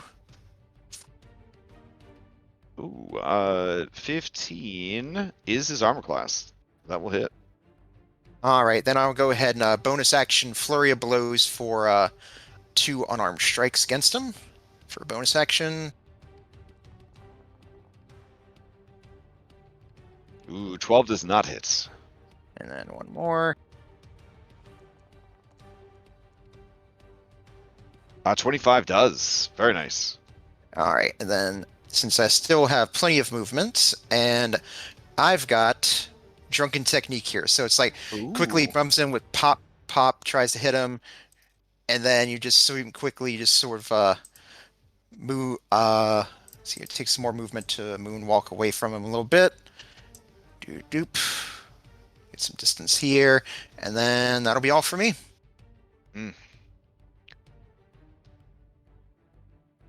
All right, Juniper, you're up. The tiny little fairy gets very feisty and said, "We just wanted some damn cocoa and cookies," and that channels out into her word of radiance. Ooh, all right, what language are you speaking when you say that? Sylvan? Sylvan. Okay. Schmetterling nods. Cocoa, cookies. Well, Smetterling's being targeted, so Oh no. Okay. I'm gonna hit alright. both of them with this. Okay. Word of Radiance. You utter a divine word. Burning radiance erupts from you. Each creature of your choice that you can see within range. Alrighty. Let's see. It's a cube Very of strong for a 15 cantrip. Cube of 15 feet, though. Oh, I Is thought it the- was within 30 feet. Oh, that was my bad. Yeah. Oh wait. Oh, it creates a cube within 30 feet. Oh, I see. It's still a pretty good. It's still absolutely. a pretty good cantrip. And let's just put it on the Edgelord. Oh, just the Edgelord, not Schmetterling? Okay. Yeah, just the Edgelord. Alright. If I can only do first time using the spell. Schmetterling, whew, he wipes his brow a little bit. Like, oh, thank God. Alright, here we go. He fails. Takes 14 points of radiant damage. Pretty solid. Yeah. That's a better Sacred Flame. Yeah, he's I don't even see how it came to that. Oh, +4, I see. It does add yeah. a modifier. Wow. Where the hell what book did this come out of? Why have I not seen this in play? Oh, man. It's because they've got the 8th level cleric feature. What's the mad divine? Oh, that's right. Oh, yeah. They improved it. I've Before never it was played a just cleric this high. Yeah, before it was just a melee weapon attack, which is boner for a 8th level cleric, but now it's spell attack as well. And Very same nice. goes, I guess. All right, and then I will engage my wings to like as if I'm about to fly away, but then I just skip off to the left. Oop, no, I went too far. And I'm just gonna stick myself over here, try to be a little out of the way, and that's my turn. There. Does the Word of Radiance stay there, or is that just the area? Oh, okay, That can't so- possibly. So I've seen this spell before. So the confusion here is the reason it says it's a 15-foot cube. It is everything within 5 feet of you. Oh, So you would need to move adjacent to whoever you're doing it to. So if you Guess want what? to, okay. yeah. If you I'll want to do run up, that. okay, yeah. Or though I would just Sacred Flame. I thought this was a ranged attack. I'm just gonna. take a look. No. Oh, yeah. I was like, oh my god, this is the most incredible cantrip I've ever seen. It kind of Yeah. reminds me of this other 50 one I'm per cube. thinking of, but this is way better. Well, No. 'cause Yeah. Yeah. Brega used to have that spell. I was like, wait a minute, did they change it? Yeah, What? yeah. So go ahead and just roll it fresh. We'll roll it back. All right. So instead of moving up, I would have just done. the dangers of one shots. All right, so he rolled a 9 on his save, which still would have failed because he only has a +3 to his dexterity, so he would take 11 points of radiant damage. All right, excellent. Great, thank you. Yeah, no worries. Okay. It also imported the range kind of weird from D&D Beyond, so I could definitely understand your confusion having never used this spell before. All right. Then Juniper's turn ends, and Daros, you're up. All right. I'm gonna look at Smetterling, and in giant says, "There are cookies inside that house right there." And then I'm gonna turn to the Cookies in Alder House, but no cookies for Schmettering. Oh, there's nobody inside that house right now to stop you. And so then I'm gonna go ahead after I say that, turn to the guy over here Okay. and throw. Hold on, let me see, make sure how far away I am. 20. I'm gonna step forward, and then I'm gonna throw my hand axe at him. Oh, very nice. Okay.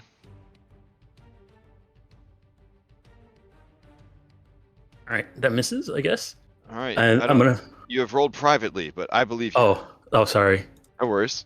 Here you go. Yeah, 11 is not going to hit. All right, then I'm gonna bonus action summon it back in my hand, and throw it again. Nice. Okay. Ugh. All right. All right. He kind of tilts his head to the left, tilts his head to the right on the second throw, and he just shakes his head at you. All right, and then I'll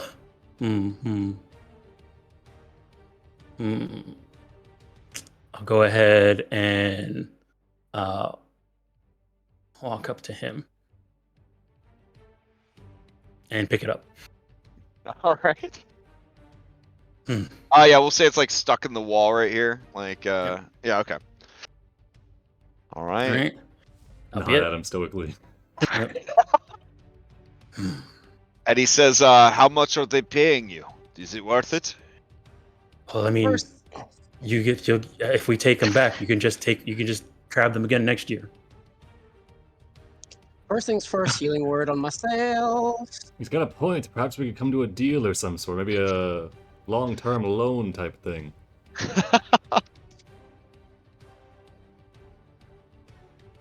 Not much, but it's something.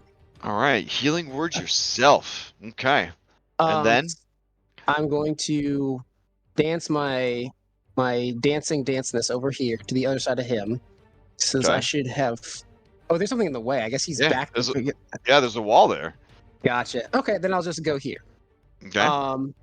And I will attempt to disarm him again. Okay. Because if it's just an attack roll, why not?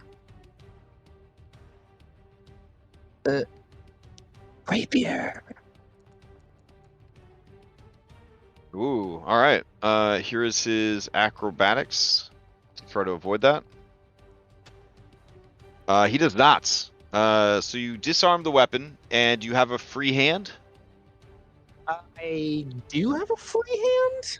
Okay, then you should probably grab it. Otherwise, he'll just pick it up when his turn starts again. Yep, I will pick it up. Disarming in 5e is kind of dumb. Yep, So, I will all right. pick it up and I will hold it at him and say, "There's no need to fight anymore. You're beaten."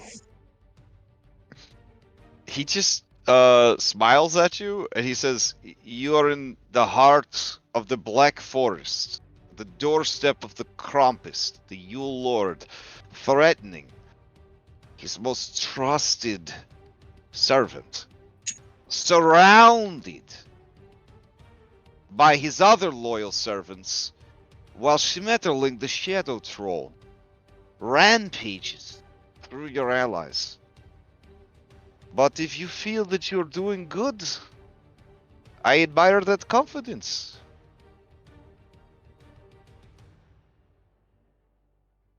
She just kind of looks at him and cocks her head. All right. Georgie atop the And that cabin, just still that is posing my like it is turn. going good, isn't it? All right, so play passes to him. All right. Let's see. He's going to try to get back his shadow step. Needs a 5 or a 6. He did not get it back. Okay.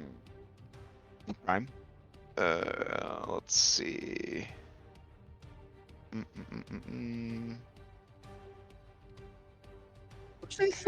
Wielding. Is this a... Oh, okay. So it is a melee weapon. Alright, he is going to... Yeah, sure. He will pull from the belt of blades a dagger. And then with the dagger, let's see, he will try and disarm you back. So here we go. This is an attack roll. Mhm. And then you would do an acrobatics or athletics. Acrobatics or athletics? I can acrobatics that. Okay. I'm really good Oh, at that. damn. All right. And he says, not bad. And then he will just try to stab you. And miss. Absolutely not. And then with the third attack, he will miss. All right. His eyes kind of dart from you to Darrow's, and he is going to action surge and use the action surge to disengage. And he is going to back away further. And let's see, he's got 35 speed. All right. And he will say, "I hope you're not sleeping. I'm going to need some help out here." And from inside the house that he is standing by, you hear the howling of wolves.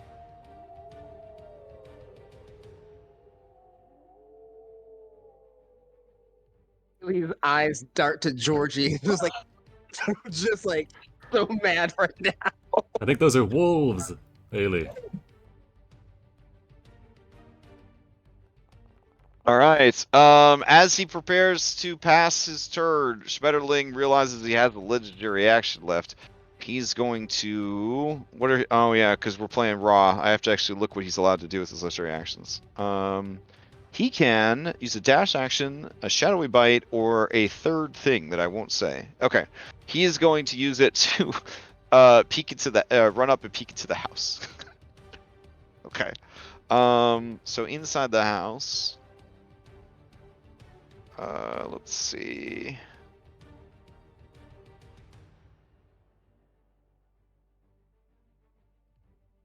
Oh shit. Okay. He's gonna look at the house and then he's gonna say cookies. And you're gonna hear a scream from inside the house as 4 feisty ginger boys activate. Driven by fear. That's right. They fooled you. They did you a bamboozle when you tried to check the mounts, Marika. 4 of the 6 were feisty boys, which is quite a lot, because they're not supposed to be that feisty. But I rolled low on the D-Hundy. All right, now our initiative tracker's looking mighty fine. Dear God. All right, he's gonna roll to see if he gets his shadow slash back. Use them all on those cookies. Oh, he does. All right. He's gonna spend the turn grabbing cookies. All right, here we go. 1, 2, 3, 4, 5. Well, I don't think he needs. Maybe. Well, let's see. I don't think he needs 5 yet. Hold on. So he eats all of the cookies. Just smashes them. He snatches them up one by one. And then item interaction. He eats all of the feisty cookies. Yes, Schmetterling, we will assist you with taking every cookie in this village. Now, when you eat a feisty ginger boy, you get bennies. So let me double check what that is. Let's see. Ginger boy cookie. Ginger boy cookie. Man, whoever wrote this adventure, he didn't put enough notes about the ginger boys. Okay. All right. So when you get Expeditious Retreat. Okay, so he is now under the benefits of Expeditious Retreat. Or sorry, Expeditious Retreat, English. All right, so he still has 2 actions left. He's gonna look left and he's gonna look right. And he's gonna use the last 2 attacks to eat the last 2 cookies, even though they're not feisty. Okay. He's not proud of it, but he does it. Yeah, but now he's got sick ass movement, so he's gonna use it to get over to you guys. You find a cocoa. No cocoa spilled. Cocoa was spilled. Get this man some Cocoa Darrows, quickly! All right. The door. I don't know if you guys could see this because there's a wall. I guess Georgie's the only one that could see this. The door to this very small cabin opens, and a woman, maybe 7.5 feet tall, ducks beneath the door frame and steps out. She looks like the most muscular and angry elf barbarian you've ever seen. She lets out a mighty howl, and then you hear more howling from inside the hut. And she looks at this guy and she says, "Petrovich, it was cuddle time!" And Petrovich says, yeah, but there are intruders. They've come to steal the children. And she says, "No one steals the children! No one!" And she is going to rush into battle. Let's see. She runs this way, looks around for people to fight. George is posing atop the cabin. Okay, fair enough. Let's see. Would she rush up? You down there, are you friend or foe? And she says, "I am Hound Mistress." George's gonna think hard on this. Let's see. She definitely moved forward without really thinking it through. Okay. She calls back to the building and she says, "Come, my hounds, we hunt." And she's going to ready in action to use her magic weapon. Okay. And that is her turn. All right. Well, let me double check the measurements here. Yeah. All right. So then next up is some kind of weird wolf reindeer hybrid, and it comes charging out of the house. It looks thusly. Yeah. So it's like a wolf and a reindeer, like mixed together. I'm not digging those top antlers. Yeah. The ones behind the other set. Those are kind of badass antlers. The ones behind. All right, let's see. It comes out and it has a 50-foot speed. That's pretty nice. Okay. So it's still got some movement left. It's going to move to here. And it's going to ready an attack against anyone that gets close. Yeah. All right. Is that the reindeer howling? Yeah. These creatures are making that sound. I mean, there's more of the sound coming from the forest as well. This is some straight kingdom death. All right. Georgie, you're up. Okie dokie. Yeah, these are horn fangs. We're gonna make a free insight check. Sorry, druids. They are monstrosities. 11. 11. I have a feeling that these wolf dogs are not friendly. The jury is still out on the Hound Master, though, and they will cast a spell. Hound Mistress! You can be a master and a woman. I don't discriminate. Anyway, Orderly Sphere, come forth. Orderly Sphere. Oh my god. So their elbows begin to glow as it travels up to their fingertips, and they spin around a few times. You can tell it's probably for embellishment, as magic bursts up out of the ground, forming into a whirlpool, which begins to pull at the barbarous Hornfang towards the center. Looks like a hot spot on the pavement, swirling around. So as soon as it appears, the creature must make a strength saving throw. On a fail, they are restrained. Oh no. All right. It's a watery sphere, but a portal. Sure. Reflavoring is the best. It does not work. But right. It sticks around for a little while. And then bonus action. I think that's what we will do, to be honest. Okay. So we will end our turn. All right.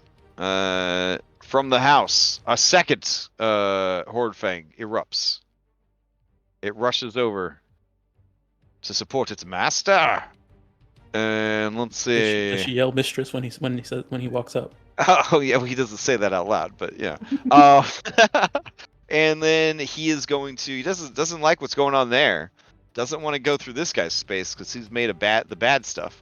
So he will go to here, and then he will also ready an action to bite anybody that comes close. Well, also to pass, this guy is pushed out of the sphere, so he doesn't have to make the save again. Yeah, he doesn't have to make it again unless he gets hit by it again. It's like a restraining flame sphere. Right. With this guy close, that triggers what the Hound Mistress was waiting to do, which is she's going to activate her mighty magical whip, Howl. She takes the whip and begins to spin it above her head, occasionally cracking it, and it starts to make sort of a howling sound. As the whip makes a howling sound, she grants to her nearby allies the effects of the Bless spell for up to 6 creatures of her choice that can hear her within 30 feet. It lasts 3 rounds, but it does not require concentration.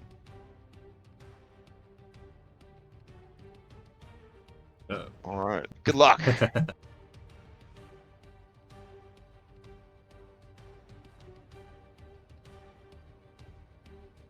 All right. Play passes to Marika.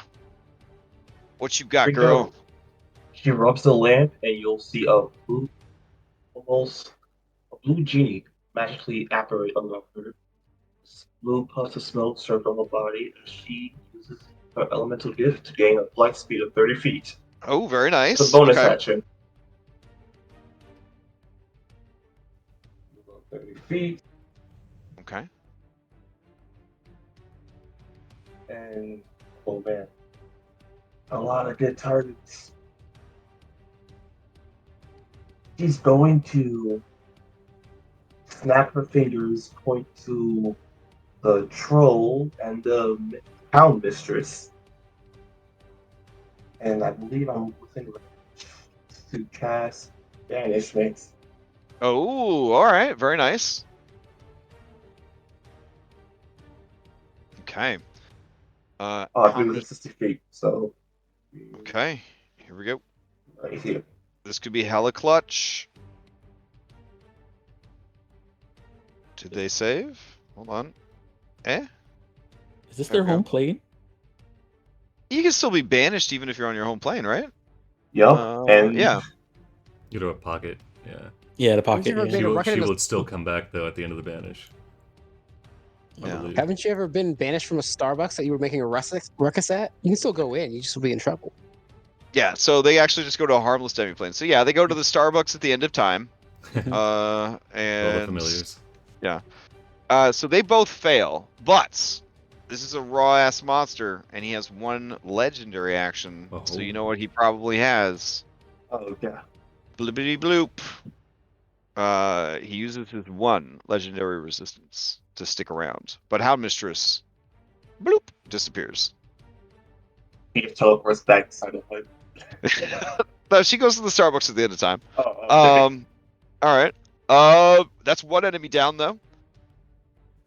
Her turn, and she's gonna yell out, "Fuck them all!" All right. Mm-mm-mm. Let's see. Andrade, you're up. All right. Let's see here. Looking in not so good shape, so I'm gonna spend action. I'm gonna go ahead and chug a healing potion.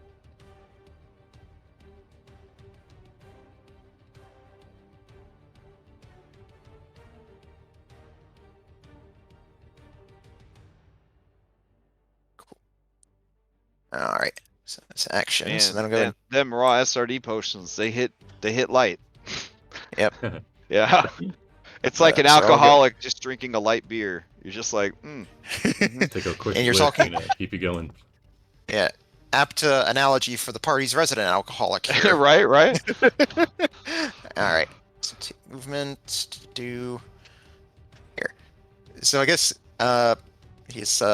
he's sort of moving really quickly, and Yeah. he's trailing blood behind him. It just says like, "Where you think you're going, Edgelord? Ah, It's look, just getting started. it's Krampus Jr. I ain't the Krampus. Do not associate me with my ex." That's fair. I don't think Krampus has any children. He only likes to eat them. So Well, this was- that and oranges, but all right. Then let's go attack action. First attack with the dagger. Oop. Come on. Yeah. All so right. we're doing this again, huh? All right. Here we go. Come on. Ooh, 10 misses. All right. All right, then second attack. Ooh, that's gonna hit. All right, then key point bonus action flurry of blows.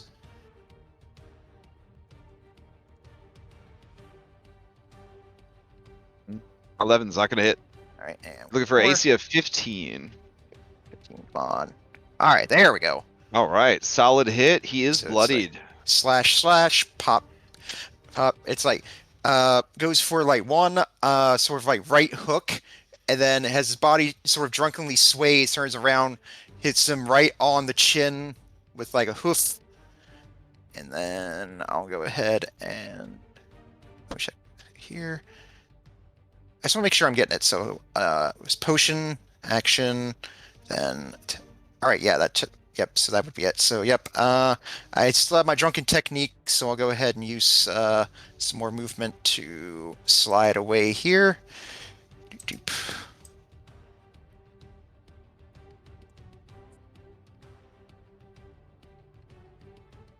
All right, yep, so that is full movement there, and yep, that'll do it for me. All right. Play passes to Juniper. It's muted. All right, I'm going to move south. 1, 2, 3. Here, I'm trying to see Mr. Edgelord, whatever his name be. It's probably over there by Andy. Sorry, I'm trying. I'm going to keep going south, and hopefully that will clear things up, but I don't think it's going to. One more? No, it didn't. How do we feel about the troll? Is the troll a problem, or do you feel like you have it under control? He's a problem, but I mean, I don't think we're trying to kill him. Okay. You just need to get him some cocoa. Stat. Then, in that case, I'm going to Mouth dry. look. He's Oh. mad cottonmouth. You see how many cookies he devoured. Yeah, those There's probably cocoa spicy in the cookies. They Hound probably. mistresses. All right. From here, I'm going to turn to the barbarous Hornfang, and I'm going to icy runes will cast float in front of my hand, and I fire my free guiding bolt at the Hornfang. Ooh, all right. Ooh, yeah. Maybe. 15's gonna hit. 21 damage. Very nice. Yes. He takes full damage from Radiant. I think that's all I have. Yep. Okay. Let's see.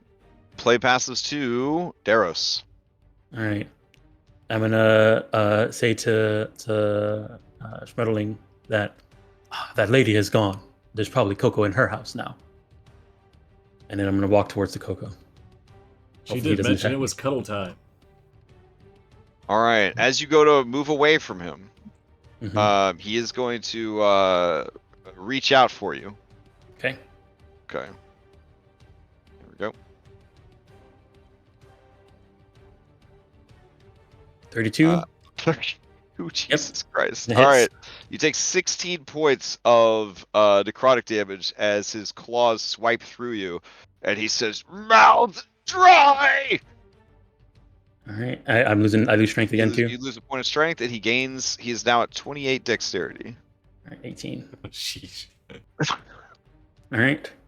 I'm gonna go ahead. He's starting to vibrate from the speed force, essentially. All right. There you Let's go. see here.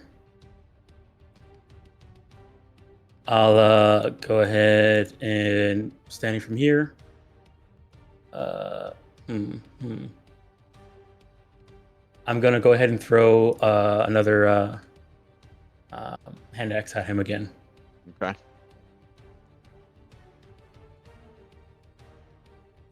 20 is definitely gonna hit. For 12. Okay. Is this 12? Is this magical damage or no? Yeah, it's a hand axe of warning, so it's. Oh it's yeah, magic. very nice, very nice. All right. He takes the full damage. All right, I summon it back, and then walk up towards him, and then do a normal attack this time. 20 for 9. Oh shit! Yeah, that hits. All right. And do I have to be? Try to remember, Rolf. This is first time playing a fighter, so guys, what do you have to do for this? Okay, you don't have to be at. Do you have to be bloodied to do a second wind? No, I think a fighter can just take it a win whenever they want. Pretty All sure. right, I'm gonna go Yeah, ahead they and can. win. Yeah. Depends how raw you're going. Bonus action, second win. So I 12. mean, is there really that raw that they have to be bloody to do it? It is. Oh my god, really? Yep. What? Wait, what? It's been so long. Oh, it's fine. Dom, go for it. It's fine. All right. All right. Bonus action, do that, and then I'm a fighter. I might as well do this. I'll go ahead and action surge. So action surge, Actually, they might have errated it. Wait, hold on. and then we'll go ahead and I'm gonna cast Booming Blade. Time. Okay. Actually, no. I'll just normal attack so I can attack twice. It's like I already used my bonus action. So just normal attacks. So 1 and 2. 19 for 9 and Shit. 24 for 12. All right. Let's see. 9 and 12. He's still going. All right. And then His Yeah, face is just a grimace of pain as he just is bleeding purple blood from numerous wounds. just give Smeckling his cocoa. Let us on our way. And then that'll be the end of my turn. All right. He says, Schmetterling, you are being very bad. And Schmetterling says, No, not bad. and he's going to use his legendary action. Wait, to is it my turn? legendary actions that can interrupt between turns. Oh, gotcha. And I will show you. He's going to try to bite you. Okay. Here we go. About 31 for 17 piercing and 5 necrotic as he chops down on your head. Gotcha. It smells of gingerbread. Hmm. All right, you're up. Gotcha. Hold on. Wow, there's things in my way. So I was gonna edit my. Anyway, I'll just edit my HP in a second. I'm going to diplomacy him. Yay, persuasion. I'm going to, as his I guess his mouth is on my head. I'm gonna be like, there. We can just get you some cocoa, and this can all be over. And I'm going to roll a persuasion check, regardless of what. All right, go ahead and give me a persuasion. It is going to be a disadvantage because you are hot. You and your allies are hostile right now. Ish, you know. All right, let's see. I will go ahead and give him a wisdom save.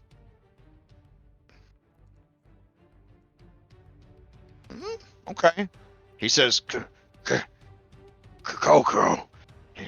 Cookies make mouth dry. I want some cocoa. Does his mouth come off of my head? Yeah. We'll get you some cocoa. Just calm down. I'm just gonna take his hand and just like pat it. Petronov and then the other Petrovich and other elves. They never let Schmetterling have any cookies, any cocoa, or play any elf games. Is he saying that in Sylvan or Giant? Yeah, he's saying it in Sylvan. Okay. He was like, shh. It'll be okay. It'll be okay. It'll be okay. And I'm gonna healing word myself because he just beat my fucking head. Only 22 damage. It's not bad. Right. And that'll be my turn. We can move on. All right. Curse of Strahd has redefined for me what is bad. For sure. Why am I at 0? I'm not supposed to get 0. How'd that happen? He's gonna try to get back his teleports. Whatever, I'll figure it out. All right. It pains him to do this, but Mwah. Yeah. All right. He is going to disengage, and he's going to move to this door. He is going to open the door with his item interaction. He's got a bonus action, throw a dagger at you using his belt, keeping one dagger in his hand. 18. It's not worth it. Okay. I'll take it. All right, he's going to use the rest of his movement to run into the room, and he's going to say, "Out of bed now, go!" And I will roll these 3 in. They are going to spend their first round rousing, I suppose. Oh my god, there's so many. All right, so all of them are going to be prone until their turns come up. So, let's see, conditions, prone. There we go. And let's see, that's his turn. Gonna pass to Schmetterling. Schmetterling's gonna see if he gets back his rampage ability. Needs a 5 or a 6, I believe. All right, he does not get his rampage back, and he's going to just sort of pat Ailey on the head, and just keep saying very quietly in a raspy voice, "Go, go, go, go, yeah, go, go." And he's going to just hang out. He's gonna vibe. So I guess that'll be the dodge action as he's vibing. So speed down is over, and he's going to dodge. Okay. All right. This elf is gonna say, ooh, what's going on? I'm sleeping off the merriment." And you hear Petrovich say, "We're under attack. It's the summer court, I have no doubt." And she says, the summer court here? Are they crazy? And so she's going to get up and stumble around for her equipment and walk outside, and that's her turn. And she says, "Well, no shit." All right. She is banished. This adorable wolf is looking for things to fight. It sees there's a little fairy over here. So it's going to come bounding over this wall, and it's going to charge at the little fairy. Eep! All right, here we go. It is going to make 2 attacks with 1 action using multi-attack. It is going to bite and use horns. Also, it has moved at least 20 feet, so it is going to use a charge on you. Here is the horns. 15? Yeah. Okay, that's going to deal an extra 2d8 damage. And you need to do a strength save or be knocked prone. Hold on, I might have something for this. Oh, okay. Alright. Any creature you see within 50 feet of you is attacked. You swap position with the creature. Teleport me.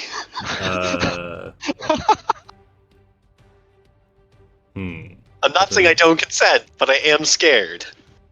Fortunately, it wouldn't do too much. Unfortunately, right. it would do too much. Strength save. All right, strength save. You are knocked prone. All right. And I take, how much damage am I taking right now? 21. 21 damage. That's not good. And then it is going to bite you. Uh-huh. All right, the bite does an extra 2d6 if it hits, if the target is already prone. Cool. Yeah, that's gonna hit.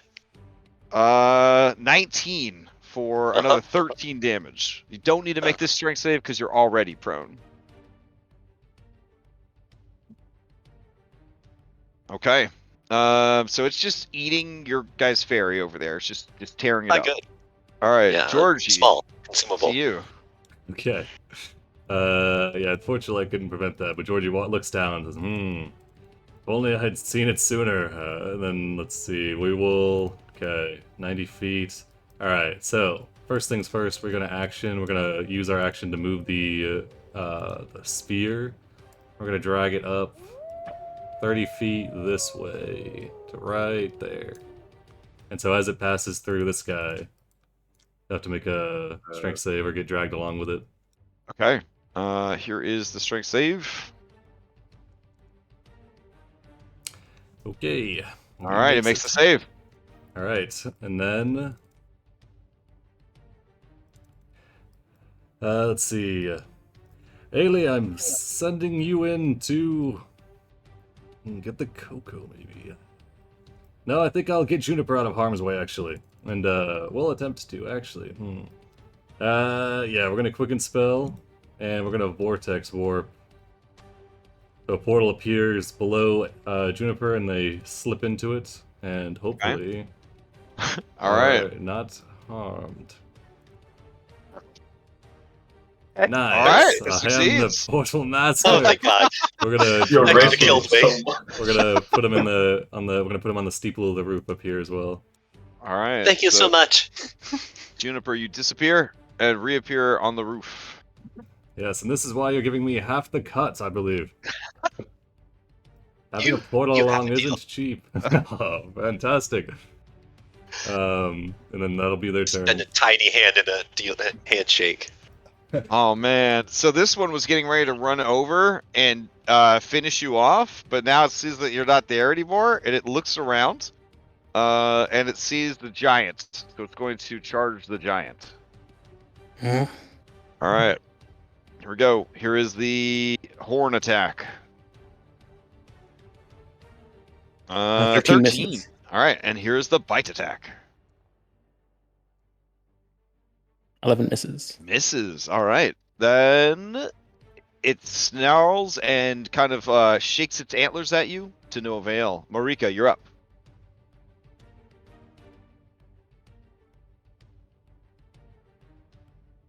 So she's going to move there. Then she's going to, as a bonus action, point towards the dark elf coming out the house. And say, no, back in you go. And she's going to use telekinetic shove. Oh, very nice. Okay. Oh, shove him in the portal. Oh, They fail. Shove him in the portal. I think it's Well, only 5 feet. it is Oh, only you- 5 yeah, feet. it's only never 5 mind. feet. Oh, never All mind. right, Never you mind. shove them back in. Okay. Okay, action. Eldritch Blast to Archfey. Okay.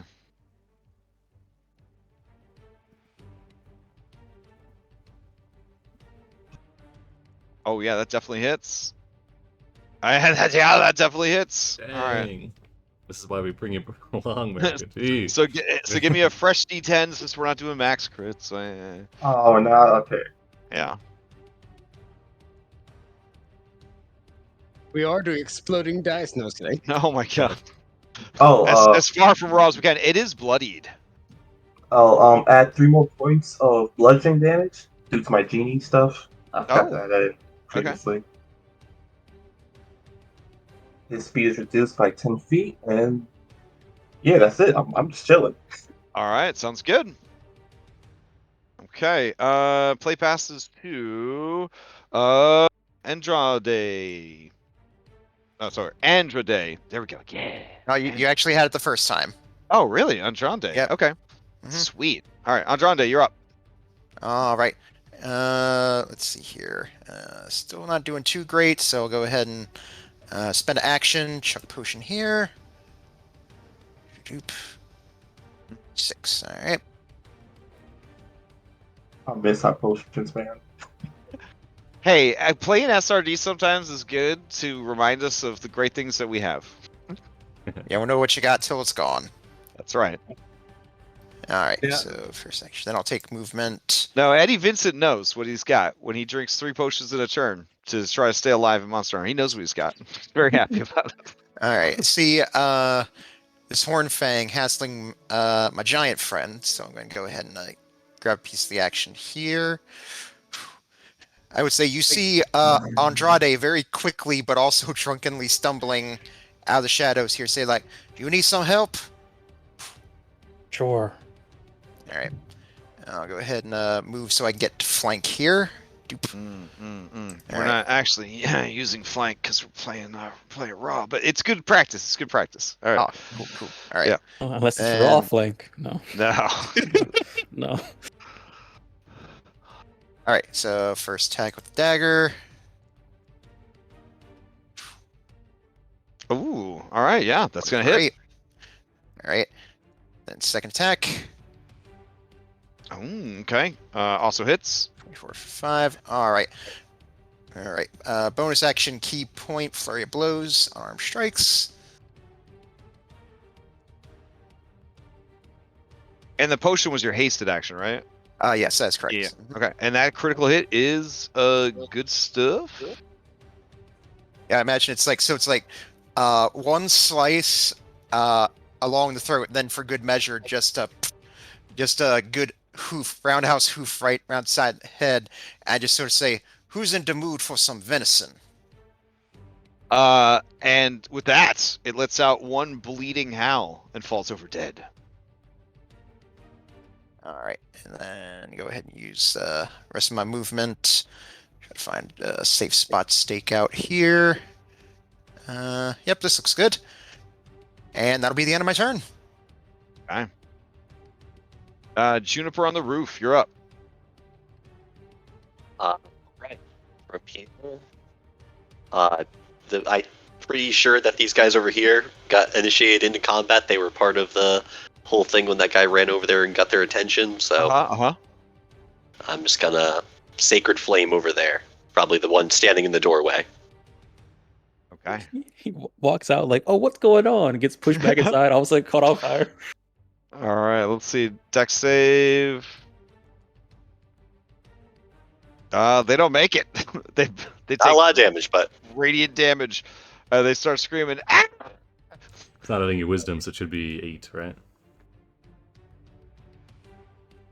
Because you level 8. yeah, I guess it didn't add that extra damage, so that would be a +4. Okay. Nice. There we go. All right. Cool. Anything else from Juniper? Nope, that's my turn. Okay. Play passes to Daros. All right. I'm gonna step over to here. Oh, I guess I can't step there. That wall's in the way. Is it? Yeah. You can move between it. If Founder won't let you. There you it goes. I had to do it in 2 steps. All right, step here and look inside. I can't really see inside because of the roof, but can I see? I guess I can see him. I can see him. He's right here. Yeah. All right, I'm gonna throw my axe at him through the opening and try and hit him. All right.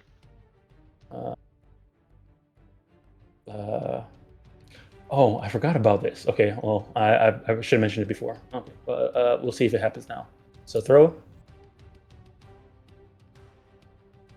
Oh God. How does he die? I'm gonna say it hits him right in the neck. Doesn't fully like chop off his head. Just hits him in the neck, and then it teleports into my hand, back into my hand. All right. He gargles out one last command that nobody hears and just collapses against the wall. And then I'm gonna step forward and nod at these people. Have a nice day and close the door. Screaming and yelling commences from the other side of the door. Now light it on fire, Daros. No, we're not here to raise. We're here to get the children. Oh, right. You sometimes I can mix up comment the on job that. descriptions. Right. Let me see here. Action. I guess that's it. Yeah. What I'll do. I can't do anything else because I used my action to do that. Okay, that's it. Okay. Let's see. Play passes to them.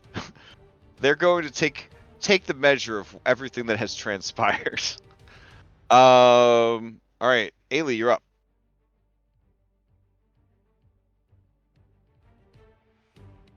It's a very like King Kong with small blonde woman. Like Schmetterling is just kind of patting your head gently so as not to cause necrotic damage. It keeps in a hoarse whisper saying Coco over and over again. I'm going to, let me see, walk over here. Can I lead him with me? Just like holding Yeah, sure. Okay. Yeah. Because his turn's right after yours, so Yeah, yeah. I'm going to lead him to the door where the other group of people were so we can get him some cocoa because we know there was cocoa in there. Okay. And I will open the door. Okay, they scream. Oh, wait, no, please, no. We would acquire some cocoa, please. I guess that's my move. Wait, you just want cocoa? Yes, Myrtle, would like some cocoa. Okay. All right, she's up next. All right. Is Petrovic like completely dead, or is he like? Yeah, he is dead. He's got an Okay. axe like lodged in his like it was a huge axe wound that basically almost chopped his head off. He's gonna look at him, look at the rapier she took from him. I'll cherish it forever because she's gonna sheath it. And that'll be my turn. Hey, all right. The elves inside are going to rush around and start preparing cocoa. And then she says, "It's gonna be a minute. We have to heat up the froth, the milk." Sure, we can wait. Okay. There's 3 of you on here. Yeah, they're all working together. Schmetterlin is waiting for his cocoa patiently. All right, she's banished. All right, this thing. All right. 15 feet, huh? All right. This is going to try and make an athletics check. Let's see if it works. Oh, hell yeah. All right, you're going to love this, Juniper. This Hornfang runs. It leaps onto the wall and then leaps onto the roof to come after you. But it's gonna taste for Fairy. Oh, but Georgie's in the way. Damn it. All right, Georgie, it attacks you. Look at that. Georgie protecting you. Daros, your services are requested. And they're going to try and tactically swap themselves and Daros. Oh my god. All right. 60 feet? Are we within range? Yes. All right. Are you willing, Daros? You had to get popped for 22 points of damage. Does this take my reaction? No. Okay. Oh yeah, it's 20. Never mind, it's 23. Sure, we'll take it. All right. Well, he's a quartermaster. If it works, all right. Here's Georgie's. Good luck up there. All right, it succeeded, and here is Daros. It succeeds. Right. Portal Master. Jeez. You got some fucking Skylander figures in your pocket? Like, oh my god, this is incredible. I don't know. I brought the weighted dice tonight. Jeez, this is ridiculous. All right, so lucky character I ever played. Juniper, you watch in horror as this thing dripping your blood, your sparkly blood from its mouth, starts going, and it just starts charging, runs up this narrow wall, leaps onto the 15-foot high roof, and then you think to yourself, it's over. But then you see Georgie stand defiantly, and then Georgie says, "Don't worry," and Georgie disappears, and Daros appears and just gets hit right in the nuts with the horns of this thing for 22 points of damage. Give me a strength save. Appears as it's lunging at me. Save strength. Oh no. Oh no. I guess it was in the old Christmas chestnuts. You fall prone. All right, 22 damage and fall prone. All right, it uses its second attack. This is advantage because prone. 25 for Not 14 and another 7 because you're already prone. I swear, I thought you'd make that strength save. All right, 14 plus another 7, so 20. So 21. Yeah. All right. Okay. I'm not doing so good. Oh shit. That's a lot of blood. Play passes to Georgie. Georgie feels a little bit guilty because they are squeezing with Schmetterling here, and they'll say, "Oh, excuse me." And they'll step back. Say, "All right." They'll turn back and say, "Oh, geez." Schmetterling looks down at you and says, "Coco." All of a sudden, I hear the song of Nutcracker like. All right. I'm going to try this, maybe. Yeah, we're going to maybe try and vortex warp the dog, but that might haste it. Could be not good. Okay, yeah, we're just gonna mind sliver the dog. Okay. The one biting. Let's go mind sliver, so it'll be a in save, 3 damage. Okay. Okay, so it does not have make. Nice. So it'll take the 3 and then have a D4 on its next, and then we're gonna quicken, And yeah, we're gonna try and vortex warp the dog into this vortex. Ooh, very So, cool. Dog's gotta make a con save first.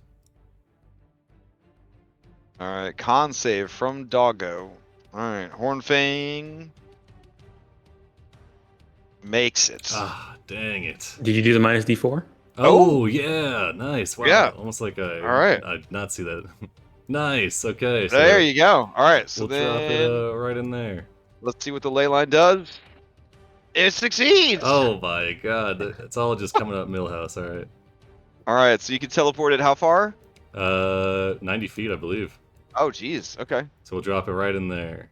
Yeah. Alright. And that's gonna make a strength save. The combo attack. See if he gets restrained. Okay, strength save. Here we go.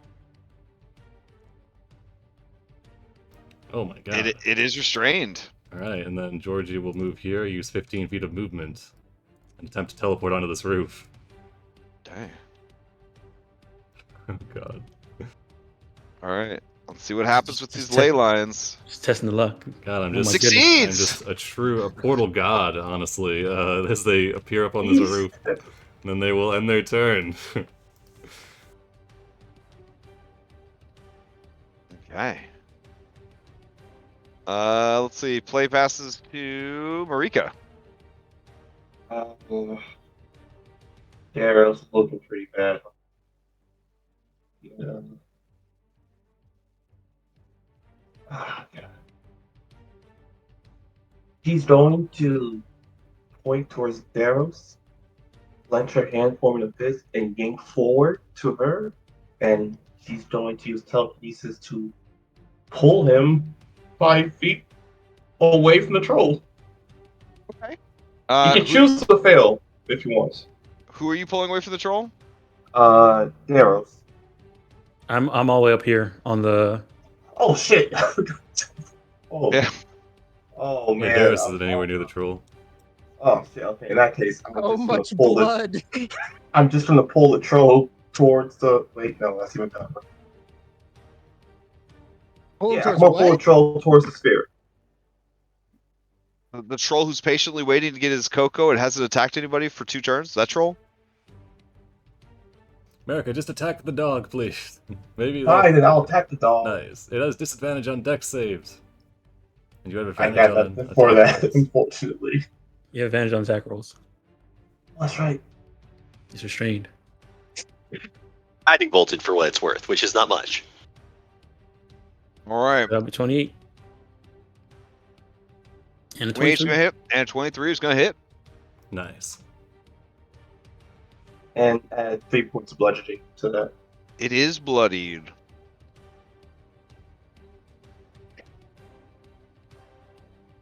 Alright. I'm gonna move away here for the rest of the party and just end the turn. Okay. Okay. And John Day, you're up. Right.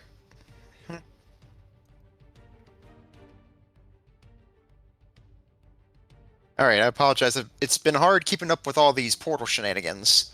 Yeah, you're telling me, man. Jeez. He's thinking with portals, man. All right, so if I'm getting this right, the other horn fang is wrapped up in the vortex thing over here, correct? Yep. All right, cool. Let's tell you what. Not want to risk getting pulled into it myself. I'll keep a respectable distance. And you'll see Andrade pull out a couple of his small bottles of bourbon from his apron, chug both of them, and then for his dart attack, chuck them at the horn fang. Very nice.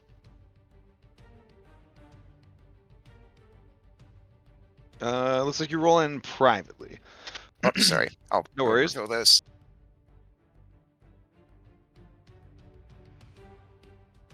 So an 11 and 25.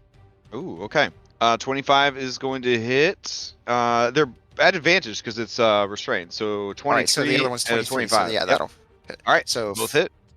9 All right. I do apologize for not asking earlier, but were you allowing the Tosh's optional features for monk here? Yes, Tasha's All is right, cool. technically raw, so Cool, all out. cool. All right. So since I'm not really doing anything else, I'm going to let's see here. To do haste action. So yeah, I'll go ahead and use my haste.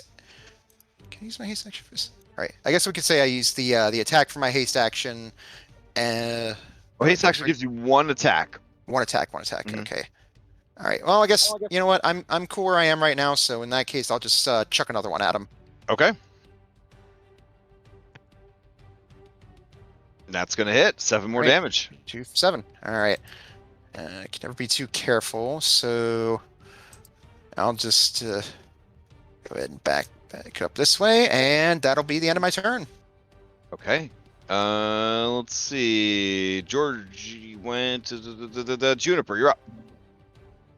Something I forgot to ask is, when I get teleported to the roof, did I remain prone? I don't know. If we're playing raw, then yes. Sure. I stand up from the snowy roof and, with hateful fury of a tiny person, cast a sacred flame over at this Oh no! barbarous. All right. What happened? What? No, my window closed for some reason. Oh, okay.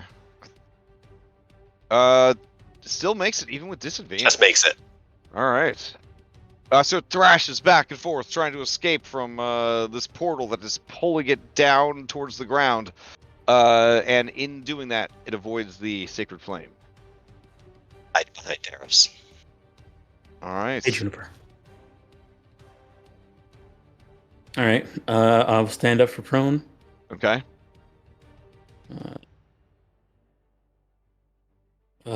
I'll go ahead and use my action to drink a potion. A whole ass action. All right. Gain +5. Okay. All right. And then, I must slowly climb down this house. Okay.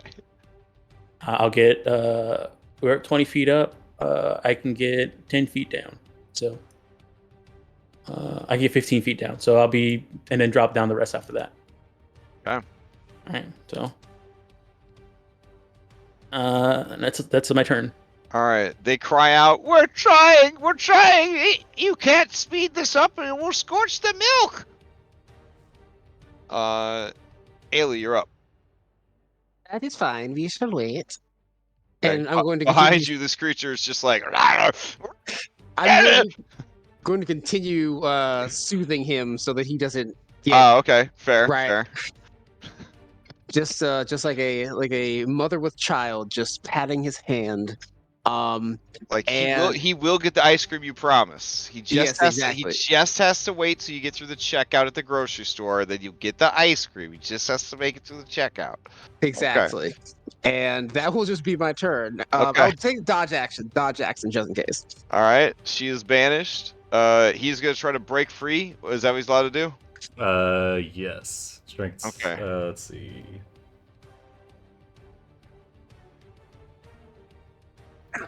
Let's see. Man, there's so much happening in this spell. Yeah, there is. At the end of each of its turn, a restrained creature can repeat the saving throw, ending the effect on itself on a success. Oh, so he's just restrained for this whole ass turn. Okay. So he's gonna lose his turn, and then he's gonna repeat the save. Just out of curiosity, what round are we on? He Alright. breaks free. Okay. Round 5. 5. Okay. All right. And then this would be round 5, so I think that the bless would have worn off at this point. This is the last guy that would have had it. So, but I think he still would have passed the save even without the bless. Is a minute 6 turns or 5 turns? 10 turns. 10 turns. Oh, 10 turns. Oh, well, Yeah. damn. Yeah, they're not going to finish this Coco in the middle of combat. You guys are going to have to clear combat before they can get the Coco made. Gotcha. Houndmaster coming back at the end of that minute? Yes. Flash. Pew pew. Oh yeah, whenever it a successful save, it's ejected out of the space. Oh, okay. Bloop. This is crucial for the next turn. All right. 17 and a 17 and a 19 both hit. How do you kill it? Nice. I just shoot the antlers off. Oh, damn. Oh. You taking those? One antler, second antler, drops. Okay. So here's the thing. Schmetterling wants Coco. These people have been subdued by the death of their leader, the turncoat Schmetterling, and this very, very intimidating woman.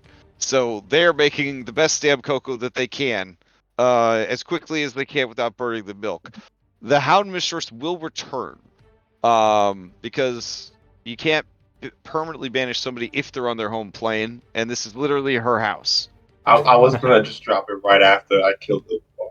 Okay. Poor thing. So what you could do is Move we the could say that portal you, onto her. yeah, we could say that you have like 5 or 6 rounds to kind of heal up and prepare, and then if she when she returns, you are essentially ready for her.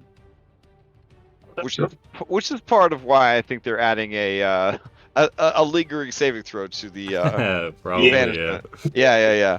All right. So for now, we will turn this down, and then they will be working on making the cocoa. Health, who wants some health? Who's Okay. And you guys essentially have a couple of rounds to prepare for the return of the Hound Mistress. All right, I'm gonna drink another potion. oh shit!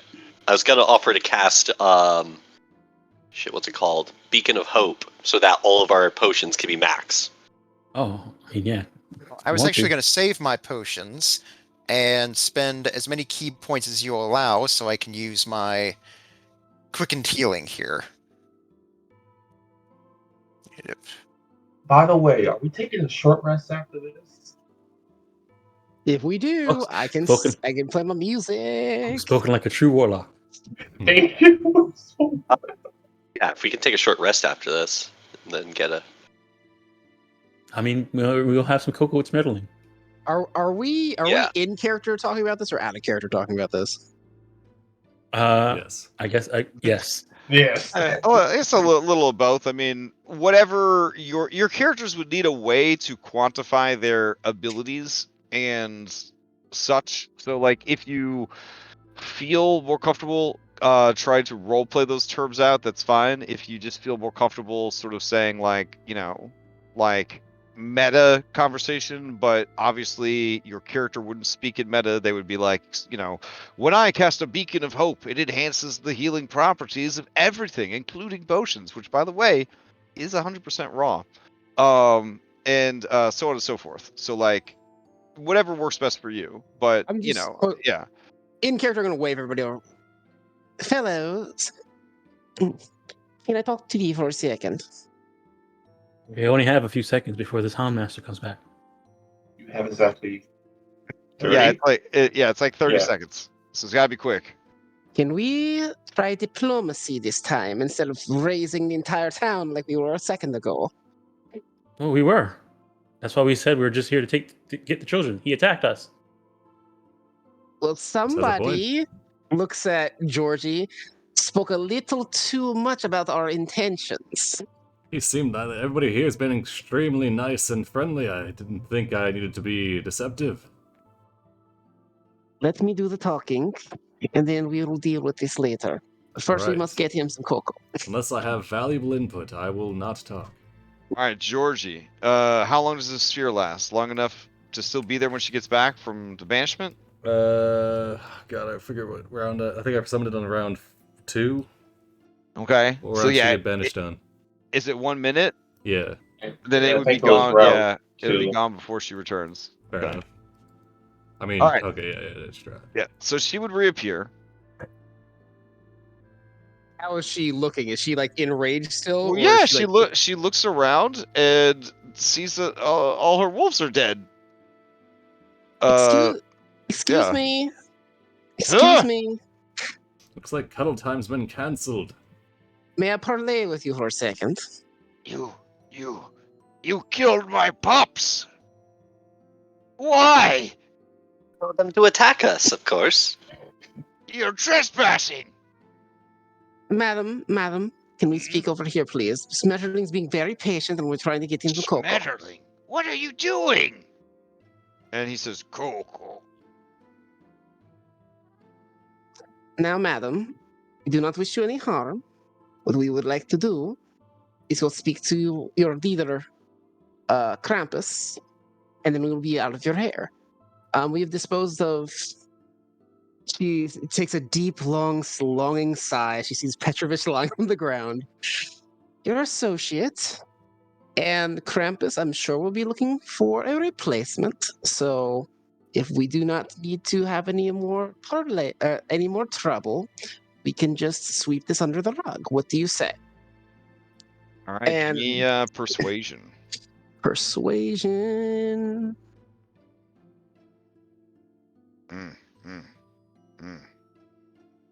I don't even know how far I'm like, way up there. Hold on. That wasn't that good? Oh well. Hoping for the second one. She looks around. She sees how strong you guys are. She sees that you have pressed into service these people, and that you have somehow bamboozled Schmetterling.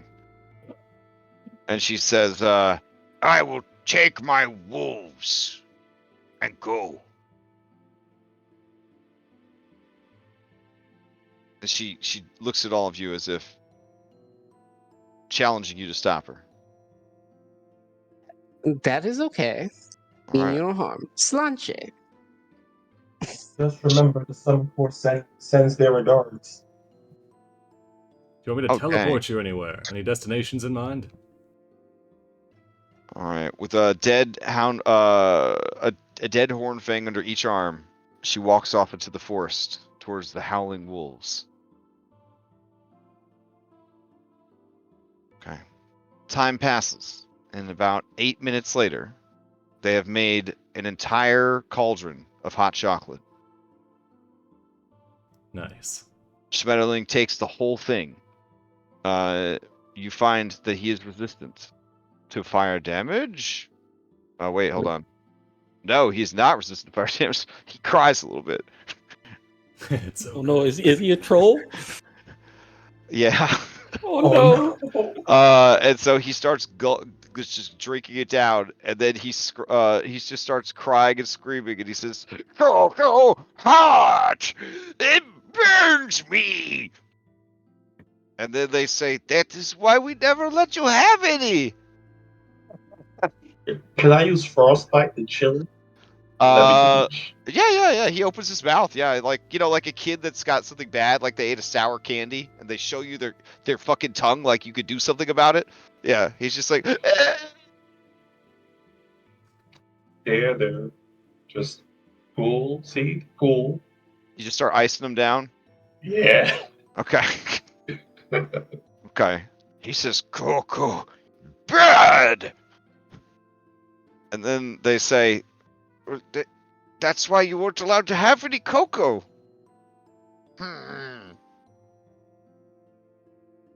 Next time, might I suggest a mocha frappuccino? They're all the rage in the southern or the summer court.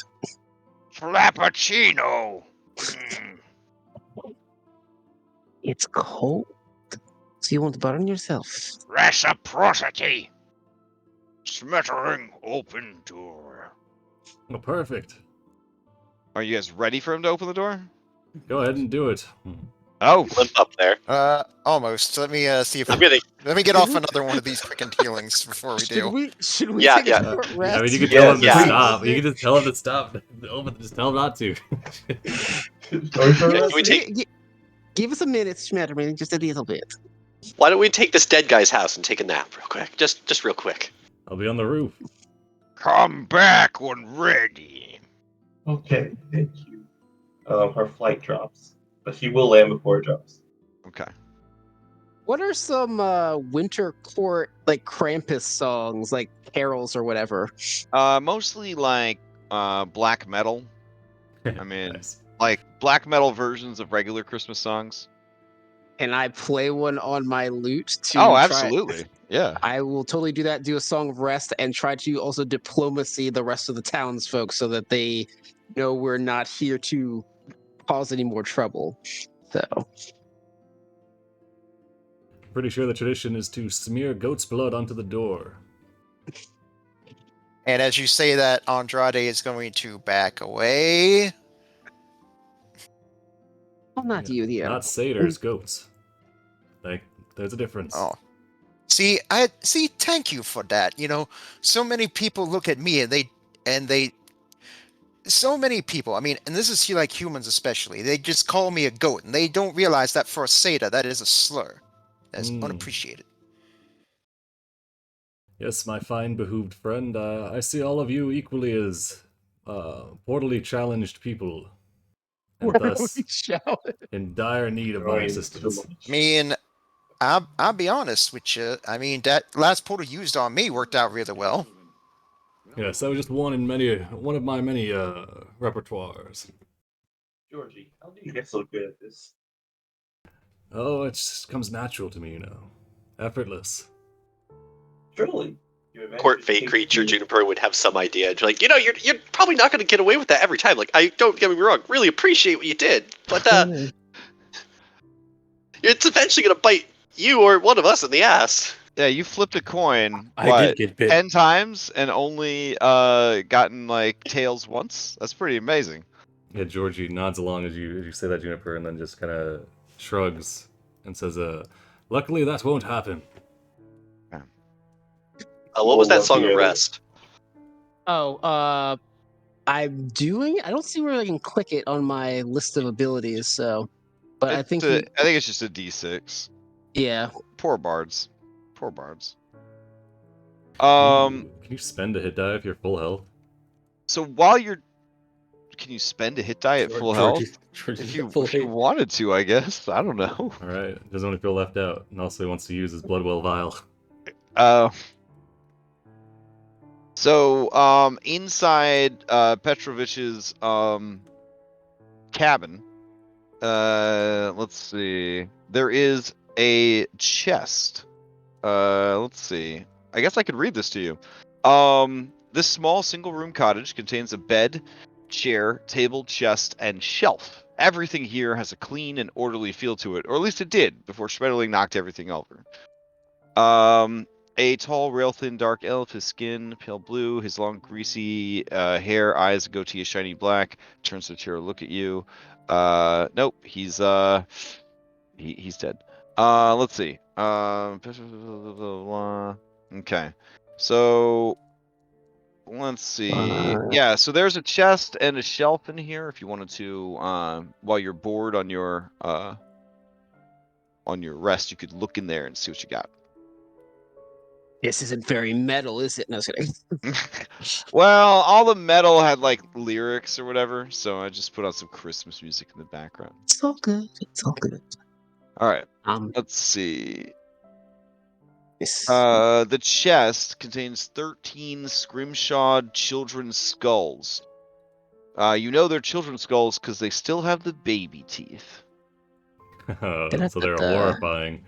Yeah. You also find a set of scrimshaw tools if you wanted to maybe make your own carved human baby skulls. They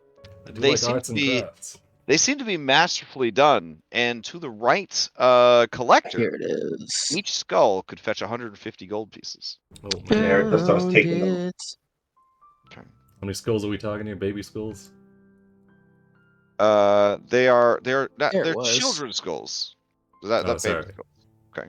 Ailey, I'm trying to DM, so if you could keep your dialogue quiet, please. Sorry. Okay.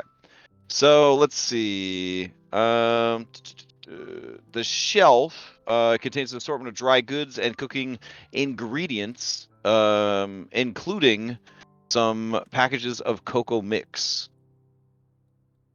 Ooh. Yeah. A further bargaining chip for our friend there.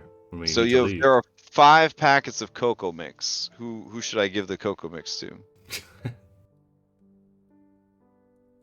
I'll give it to Daros. All right, here we go. All right, the best. 1, what's responsible here? 2, 3, 4, 5. All right. I'm assuming that between the 6 of you, you guys could figure out what this cocoa mix does. When combined with hot milk or water, this packet of brown powder creates a drink that, when consumed using an action, provides resistance to cold damage for 1 hour. If a creature consuming this drink already has cold resistance, they gain immunity to cold for 1 hour instead. Oh. All right. What is that? If you guys want, I can cook us a meal as part of a short rest. You also see, hanging from the fireplace by a small metal hook, is a black key. Oh, that Houndmaster did say that this was the first in command or something like that, under the Krampus. Perhaps we can take that and might come in handy later. Okay. I will also put the black key on Daros's inventory. Also a good Alright. call. I think we got to make a con save as well. Those of you who have been, you've definitely been here for over an hour. In fact, according to this, if you're taking a short rest, that's going to be 2 con saves. No problem. I'm going to open a portal to the Oh. plane of fire. Now, don't get too close, America. Alright, so Marika, you now have exhaustion. Wait, is this Exhaustion. 1D&D exhaustion or? Oh no, this is SRD exhaustion. Well, I mean, Alright. okay. So give me the second hour from the short rest. Come on. Okay, that's fine. It was a 15 for you. It's a 10 for everybody else. So Juniper and Andrade. Your turn. You really need a cocoa. I mean, yeah, I guess you could just brew a cocoa. That'd be pretty smart. Yep, I'm good. Oh no, Juniper. The intense cold of the realm is starting to get to you. With my boots or of the winter or something. Oh, then yeah. Why are Like- you rolling then? I saw you Oh, rolling. I So. thought I had I thought I had advantage. Yeah. Also, don't you have a ring of warmth? Why are you rolling Constitution saves? Do I have advantage and I still Did you have guys- to roll, or is did it you guys- immunity to the? Wow, you guys, is Georgie like an influencer or something? Like you guys didn't need to roll just because Georgie rolled. I thought that the magic item only gave us advantage. It didn't make us immune. I thought it was immune. That's why I didn't roll. Yeah, no, you just needed to have resistance. Yeah. So. Okay, great. Okay. All right. All right, I'm the only one. Oh, man. I don't have resistance, but I got a good con save, so we're good. We make some cocoa for you, America. All right. I'm a creature of the winter core. I'd hope I have this covered. All right. So Marika, they brew you up some hot cocoa so that you're at least set for the next hour. All right. I'll take away 1 packet. All right, we're gonna go. Anybody else want cocoa? Yes, I would actually. All right, that's 2 packets gone. Oh no, I got plenty to keep me warm right here, and you just see him chug from his bourbon. Go ahead Very and make nice. mine a double, please.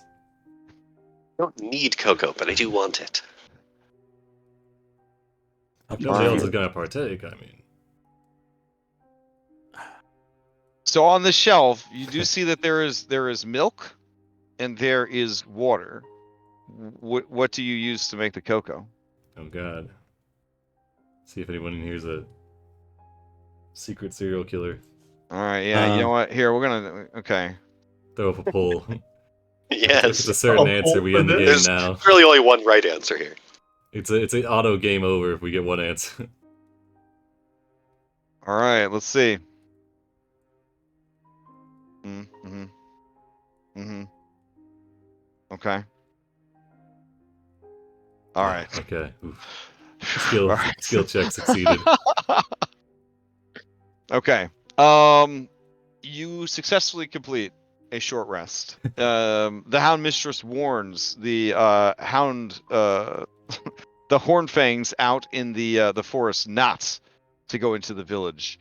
There are raiders from the Summer Court, and they would not be safe. Better watch out if there's raiders around. All right. You have roughly 1 meta hour left to save the children. We gotta go, guys. We must be off. Okay.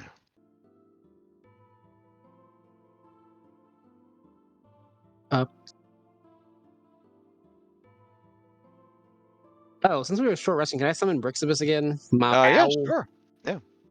Dun, dun, dun. There you go. Bloop. All right, as you approach the door, the shadows form into the troll Schmetterling, and he says, "Reciprocity." Mm-hmm. Pretty sure it was hot cocoa, not tea. And then he sort of slinks away and melts into the shadows. So are we going in squeezing or stuff? So you have to find the kids. Okay. Yeah, but Entry hall. The frigid, howling winds abate, but the endless cold continues to chill you to the bone. You stand in a stonework entry hall 10 feet wide with a 15-foot high ceiling, lit by a green flame burning in a stout brass brazier. At the end of the short entry hall stands a second large black door, nearly identical to the one outside. To your right, the work stone walls give way to a natural cavern passage that winds deeper into the mountain. The smells of blood, wet dog, and rotting flesh waft towards you from the darkness. And I don't think I got a chance to tell you about the door in detail. Let me see. Large black wooden door, mostly obscured by clinging shadows. Blackest door I've ever seen. Yeah, it's just a large black wooden door. Okay, so it's almost identical to the one that was outside. Nice, okay. Do you think there's another Schmetterling in this one? I don't know. Let's ask Schmetterling. I think, Schmetterling. yeah, worth a Yeah. shot. The shadows say, Is there another giant or troll in the other door over there? No, just traps Okay. and alarms. Okay. Thank you. What did he say, Daros, as Georgie comes down? floating? There's traps and alarms on that door. Aha, this looks like a job for detecting magic. And Georgie will squint at the door, looking for the faint aura of magic, seeing if it's the entire door that's magical, or if it's a specific spot, maybe the lock. okay. We'll give me an Arcana check to go with it. Alright, I will blind.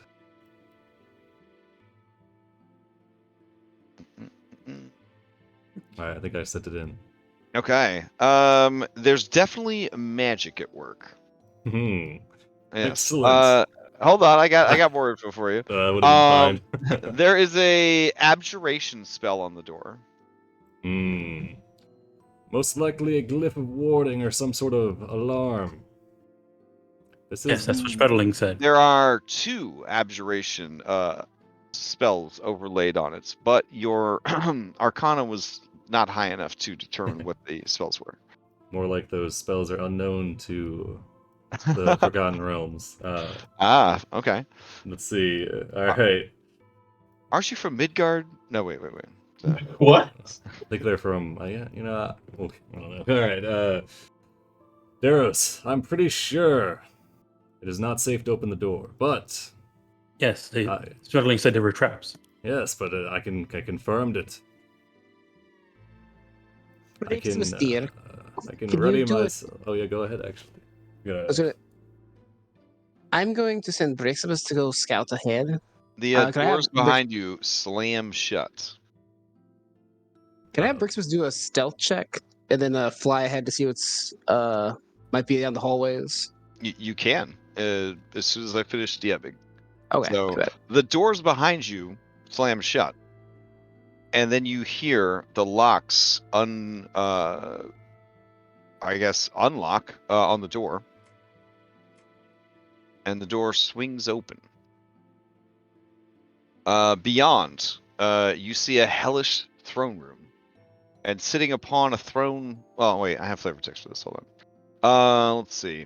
Okay, this irregularly shaped throne room is equal parts natural cavern and worked stone. Iron chains hang from the walls and ceiling, entwined in and out of the mounted trophy skulls of huge reindeer. A green bonfire burns fuel that resembles the shriveled remains of small humanoids, casting a sickly green light over a throne of lead, black walnuts, wet-looking leather, and ornately carved skulls. A pair of massive antlers fan out from the back of the throne, casting odd, writhing shadows in the firelight. Let's see. You see stairs leading down from the throne room deeper into the mountain, both to the east and the west.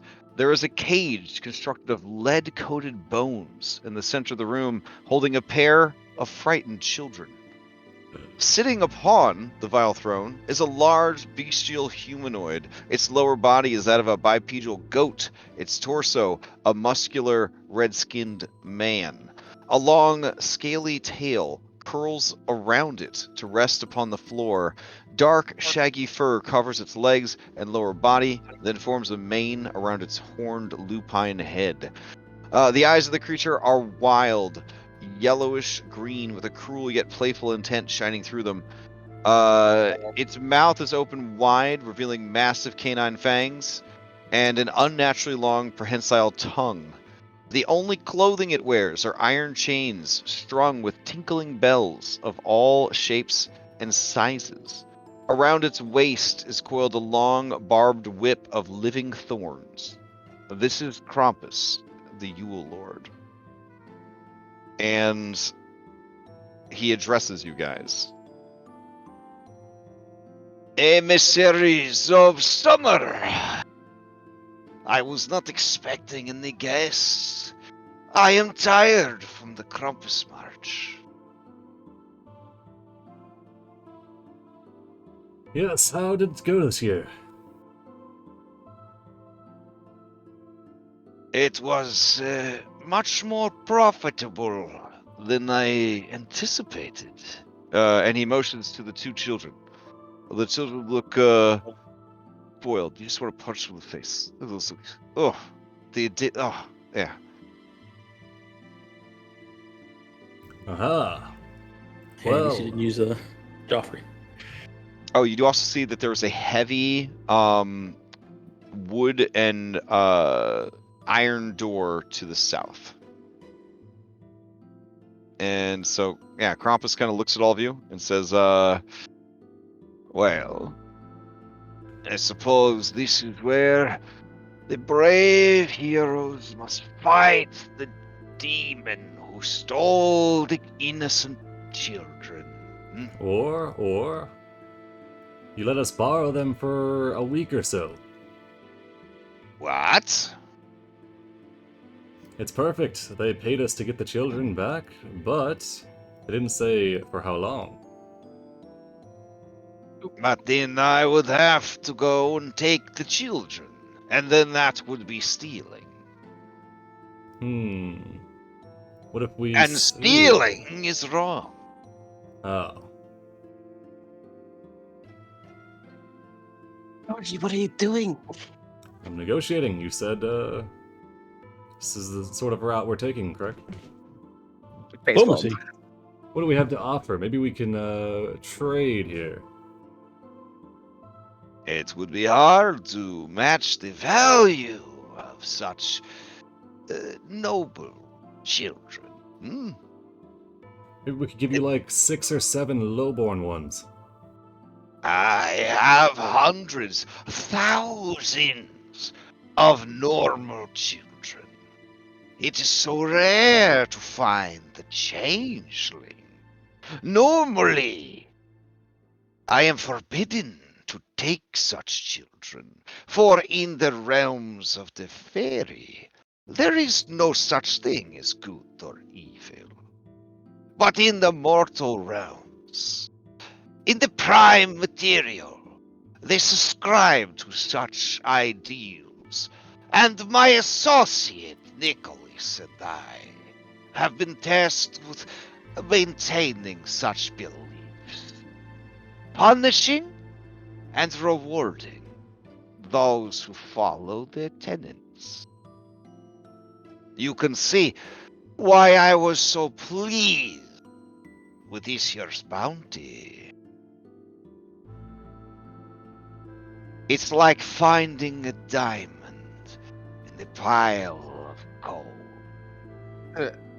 Ailey's gonna look at Daros. Do you still have the key? Oh yeah, it's right here. Ailey's just start walking over the cage. I would not do that. She You've looks pretty- already broken into my realm, killed my greatest assistant, poor little Peter. And now, you hope to steal from me? Like I said, we can borrow them and you can take them back. We could even pay you some. We're getting paid 1,000 gold for this job. We'll give you half. I have no need of money. Money is the root of all evil. Do you want money? And he reaches into his evil-looking Santa Claus stack, and he just starts throwing coins at gems everywhere. Is this what you want? How much for you to leave? Huh? I think I need around 2,000. Yeah, yes, take it. And he Wait, just wait. starts dumping out money all over the floor. Alright. He gets his 1,000. And then Rolly? Do you guys, are you guys gonna get bought out? Because he'll buy you out. I don't know. This has nothing to do with the money. This is all about principle. Saving Christmas for these children. Yes. Children! Krampus. These children will grow up to be the worst and most vile villains. It is my good work in the world to go and save the future from these tyrants.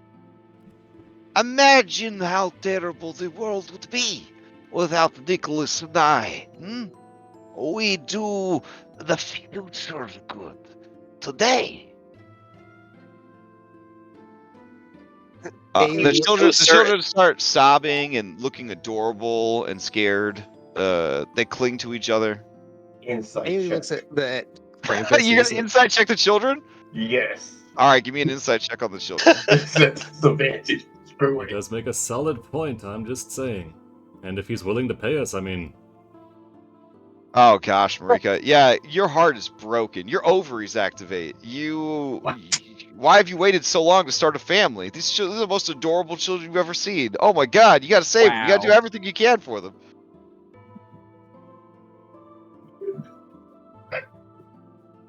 We can't just go through, guys. sorry, what'd you Think of the say? children. I'm thinking about them and I'm thinking they might be comfortable over there. I don't No, think we have- we're not comfortable. We're scared. Please take us back home. Georgie, if you want to leave, you can. But I The don't think I can. The little girl, she looks at you and she says, "This is the worst Christmas ever." And starts sobbing. No, don't sob, don't sob. No. I You're don't practice like any something- holidays. They're Yeah, too confusing to science keep track of. cage. It just pats her. Well, Ailey's gonna draw her sword, so are we gonna do this then? All right. He stands up. And I guess he reaches for his initiative dice. Wait. One last deal. We all pull out our initiative dice. All right. He says, if you can defeat me, then I know that you are truly good heroes, and I will accept what fate has delivered to each of us. But if I destroy you, then I maintain the order and the purpose of Yule to teach and protect.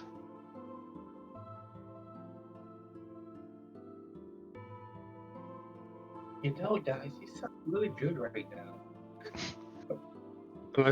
She's just looking at him. Am I supposed to say something? All right, he rolls in. Okay. Not this is a lawful third party.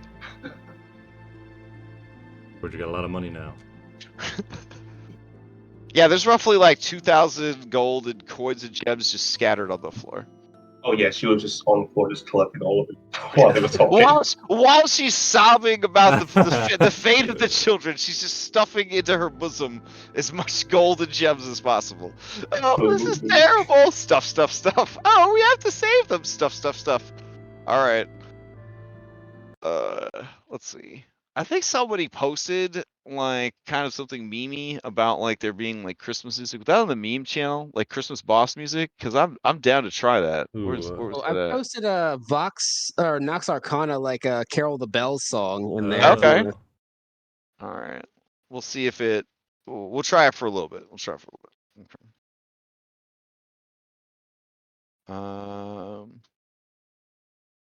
Oh, it's a mobile link. God forbid I copy and paste a mobile link into Brave browser. Oh man. Okay. Just kidding, Brave browser. You a champion. Okay.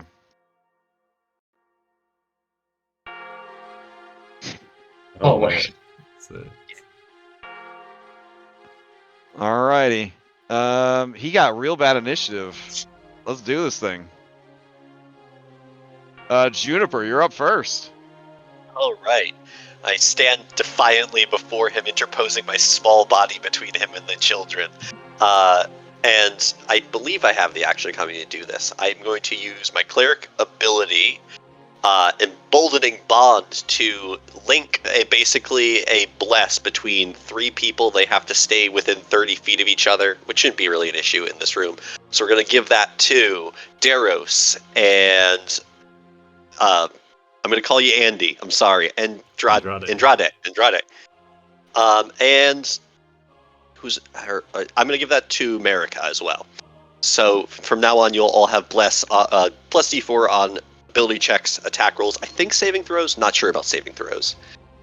You can choose to do a 1d4 once per turn if you're near, your friend.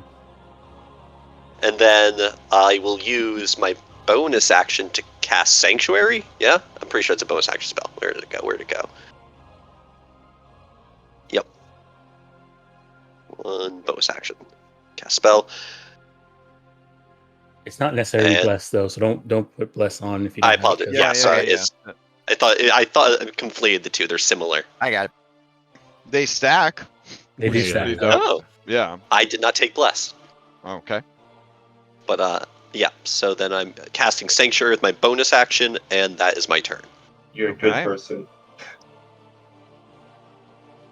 Gosh, if you, I know we don't have one set up. Can you make a quick post? Can I make an emboldening bond? Yeah, convenient effect. Yeah, I'll have to. You can't really make it because you got to choose when you roll. Oh no, just so I know, we remember who has it. Oh, fair enough. You just use doesn't have to be doing. Oh yeah, I guess we could just use a blue dot. Yeah, that works. Never mind, don't worry about it. Okay. It's like discount plus. Yeah. All these different game servers, I don't have all the same effects on each one. So, all right. Then play passes to Andrade. All right. So Andrade is going to look at the Krampus, pull out his chef's knife and say, "You know, it's been so long since I've seen you. I just wish it was under better circumstances." I'm going to take attack action to slice this with my knife. Doop. 10. And a 15. Dang. As you stab at him twice, he kind of looks down at you. It says, "Yeah, do you know me? Did I take you away when you were little?" And he kind of peers out at you. Andrade will just give a bit of a grin and say, "You're smart. You'll figure it out." And then, as does just quickly, bonus action, flurry of blows for 2 unarmed strikes.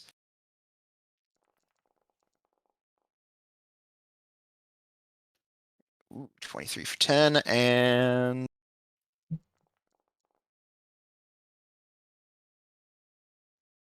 24, another 10.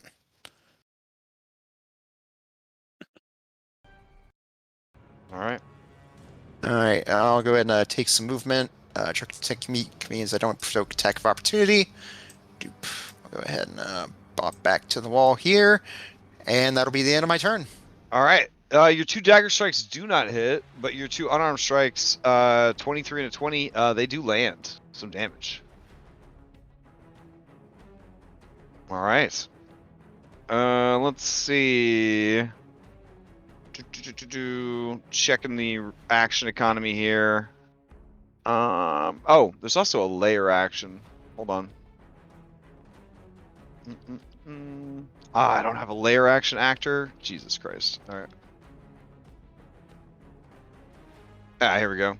Get out of here, layer action. All right. Oh, dang, that's pretty hardcore. Well, Okay. I see that token frame. Oh, true. A little speck there. Mm-hmm. All right. So let's see. Okay, so it's gonna go after Georgie. Okay. Yeah. He has no reaction for any of the ass kicking that you just dealt to him. All right, Georgie, to you. All right. Oh, I thought you meant it was gonna go after him, as in like take him out. Oh no, but, no. Yeah. All right. Yeah, we're going to. Yeah, we're gonna quicken spell blink. Actually, yes. No, because yeah, quicken spell blink. You're just gambling everything, huh? Yep. Move to here, and then we'll do our shift space to get up to here. So we'll, as we run along, we'll bonus action blink, and then disengage, or not disengage, but shift space to get up there. And then as an action, they will. I guess yeah, all right, we'll do it. Let's say, Krampus, we're not gonna be able to come to a deal, and then they're just gonna mind sliver him. Intelligence save DC 15. I take 11 psychic. Okay. Let's see. Intelligence save. Here we go. Is that 2 teleports? He fails. Takes 11 psychic. Next. Did you do any teleporting, or you just blinked? Just blinked. Okay. Well, blink and shift space. Shift space only uses movement. Oh, okay. And then it does say and teleport to an unoccupied space. So yeah. All right. So here's your ley line. Yeah. True. Of course. I mean, did you even have to check? All right. Mind sliver. So 11, and then we'll end, and then we'll see at the end if we teleport to the ethereal plane. I believe on a 1 we do not. Oh, okay. They stay put, and then they'll end their turn. All right. All right. Play passes to the layer action. All right. Let's see.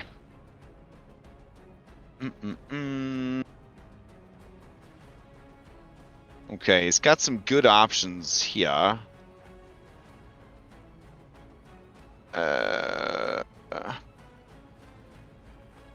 Okay. Yeah, he's going to use Punish the Wicked. Each creature of Krampus the Yule Lord's choice must roll a d20. Whichever creature rolls the highest is affected by Krampus the Yule Lord's punishment ability. In the case of a tie, all winning parties are punished. So he will punish all of you, but not the owl. The owl is a victim of circumstance.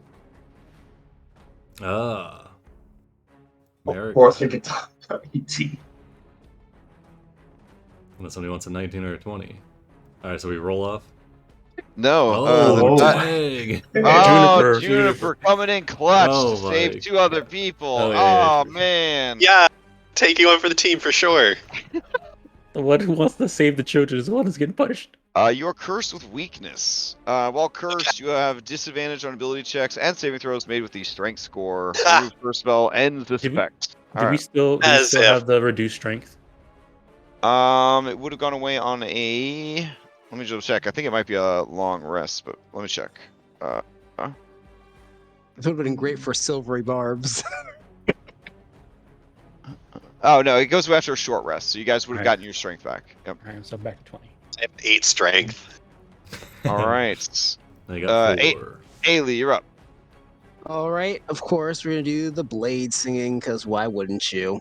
So that's first, and then secondly, I'm going to cast where's the spell? Mirror image.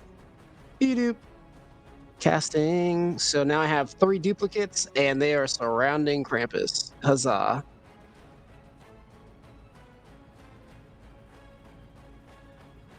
All right. And that is my turn. Okay, play passes to Daros. All right, first things first, I'm going to go ahead and cast a spell on myself.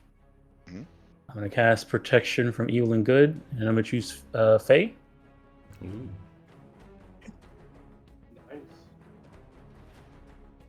All right. Then I'm going to walk up the... He's large, right?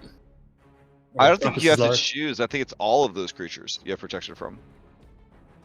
Oh, until the spell ends, one willing creature of your choice. Blah, blah, blah. Yep, you're protected against Yeah. all of them. Yep. Okay. All right.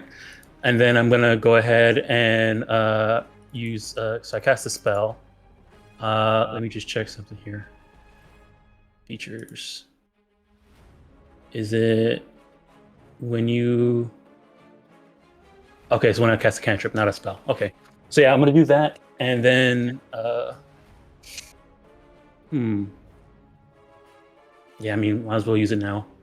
I'll action surge. And then I'm going to use first attack to grapple Krampus. Okay. So skills, athletics. 21. 21. All right, here's his athletics check. You have grappled him. All right, I want to move him over to here if I can. Sure. You suplex him. Yeah. Seismic toss. All right. All right, first attack, and then second attack. I'm going to go ahead and try and hit him with my Axe of Warning. Target him.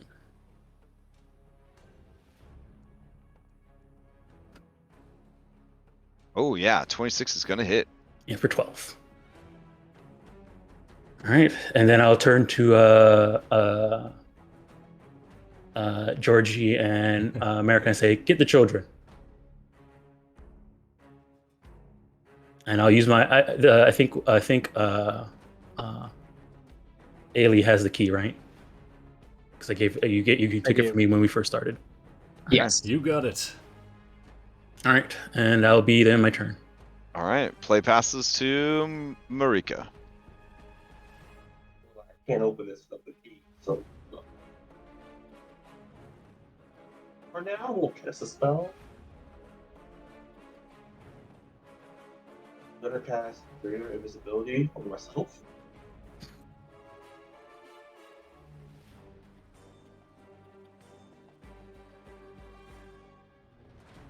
And bonus action.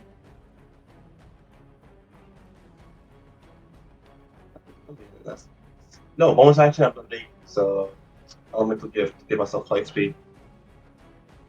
And she's going to fly top of the cage. Which is how high, Crash? I'm sorry, I can barely hear anything you're saying. He said, "How high is the cage?" Oh, how high is the cage? Yeah. The cage is 8 feet high. She's going to fly 10 feet and lay on top of it. Sure.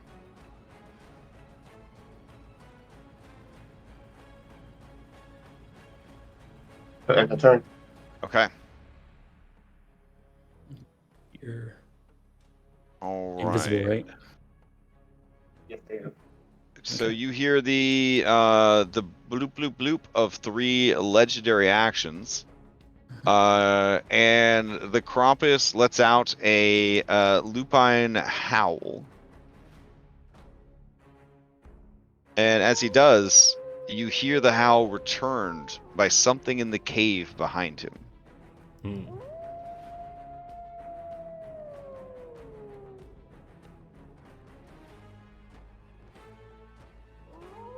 All right.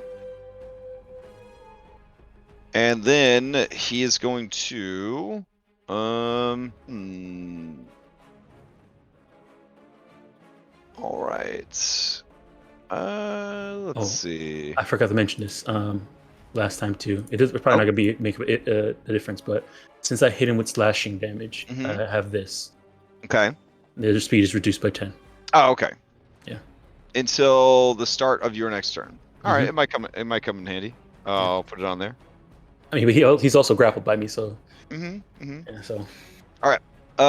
Okay, so he is going to use a multi-attack. So he's going to use his haunting laughter. I need everybody to make wisdom saving throws against his haunting laughter as it starts to echo through the chamber. Oh man, some clutch ass saves here. I didn't make one. Wow. All right. So of the 6 of you, also need the owl to roll. Oh, right. Is this a fear? This is a fear-based effect. Yep. Okay, so I would be immune to it anyways. Oh wow. From the thing. Let me see. Just wisdom. Okay, so the owl's not afraid. Ailey and Marika, the effect of this is not actual fear. You are baned. So I'll go ahead and apply that for you. I did it myself. Oh, all right. And then let's see. He will make attacks. According to this, he's haunting laughter, and then he makes his attacks. All right. So he's going to attack you with his lash, Daros. Right. 24 hits. Okay. All right.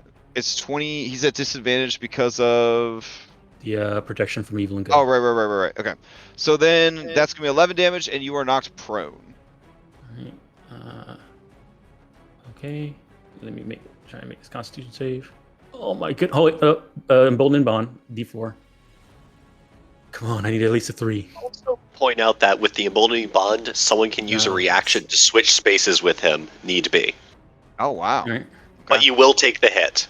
All right. Okay. They have to be within a certain and teleport. 30. They're within 30 feet. Within 30 feet, and you will teleport. So there's that. You know. All right, so I keep the. So I keep the concentration, but I am not prone. Okay. Then he's going to lick you. All right. So this is a straight roll because you are prone. 13 misses. All right. And then since you are prone, as a bonus action, he is going to try and stomp you.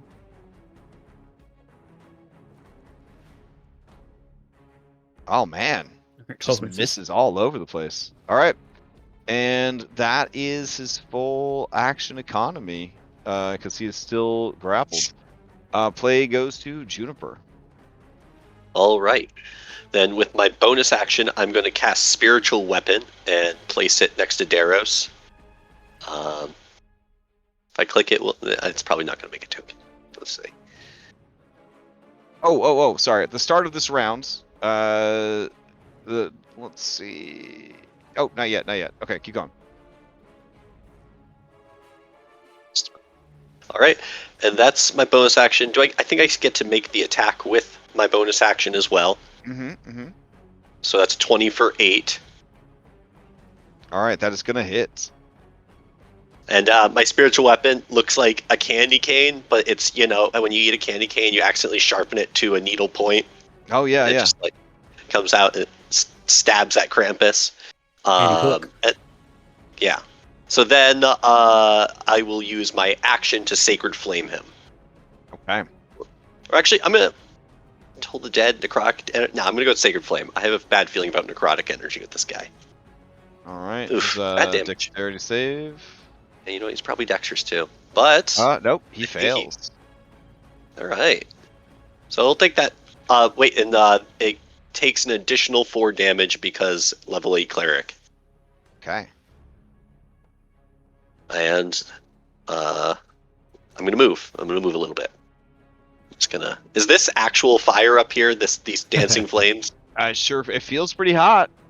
It's green, so I just had to ask. I mean, Uh, Might be an can move illusion, into it, Juniper. see, yeah. See what happens. You know, these Fey I'm and just their gonna magic.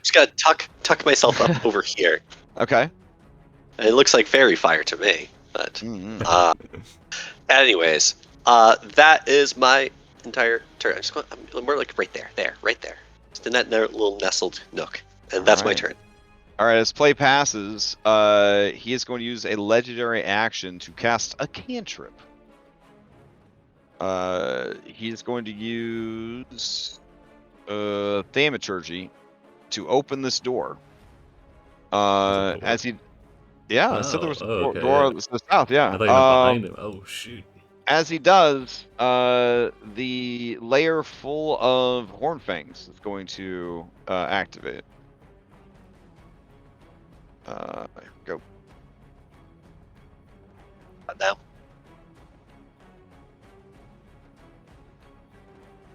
One of them is not going to go into the next round.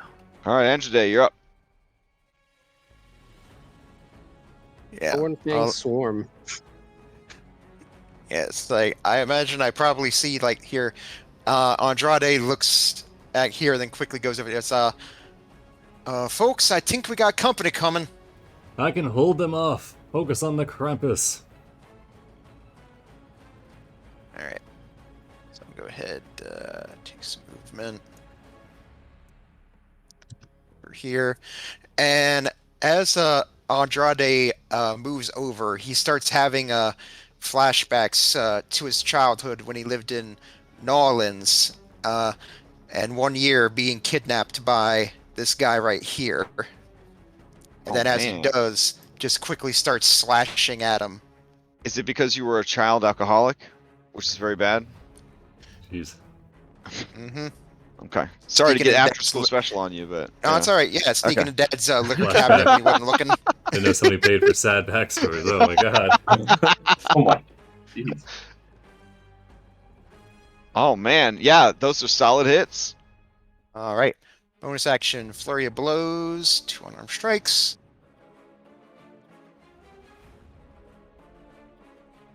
Ooh. Oh, Oh man, you guys are Almost. whooping this dude's ass. Yeah, and as he does, it's like the last one is hit, just gets him right, the Krampus right inside Temple. He's like, you remember me now, you son bitch?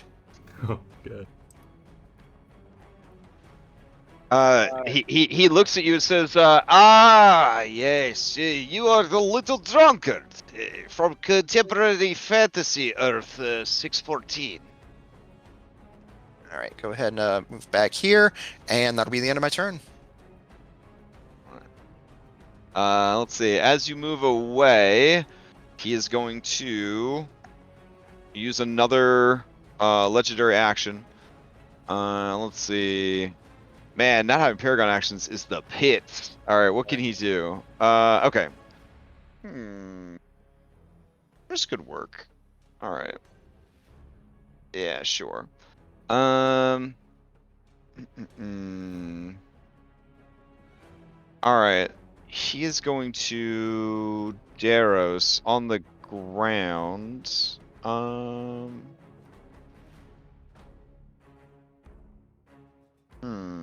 Yeah. All right. He's just gonna start whipping you as you're on the ground. So this is a normal attack. all right, 20. I'm going to go ahead and use my reaction and cast shield. Okay. Oh, nice. All right, Georgie, you're up. All right. Would Georgie know if they can close a door with Mage Hand?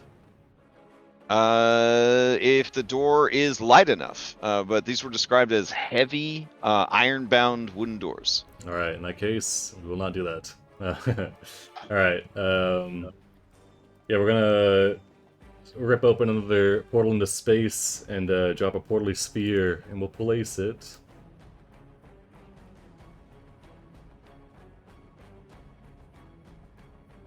right there.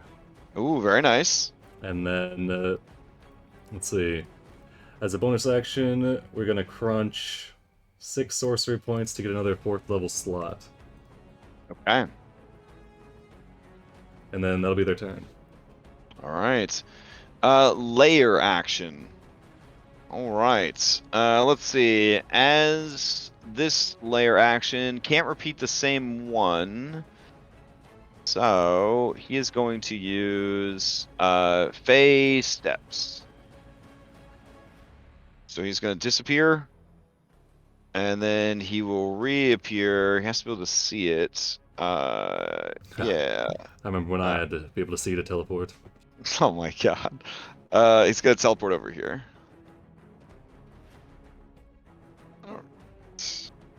Back when I was merely 8 years old. Did he kidnap you too? Is this all coming out? Is this like the real reason you guys took the job is to confront this dude? No, Georgie had an excellent upbringing. He just still came out jacked up. Ailey, you're up.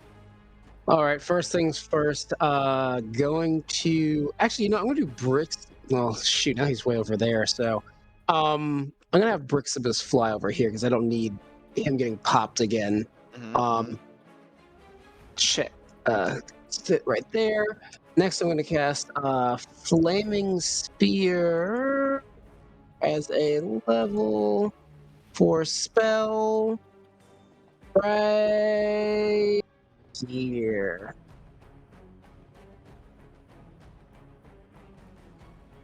Air. Sure.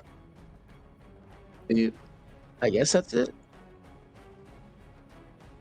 I don't know. You casting a flaming sphere? Yeah, it says companion manager.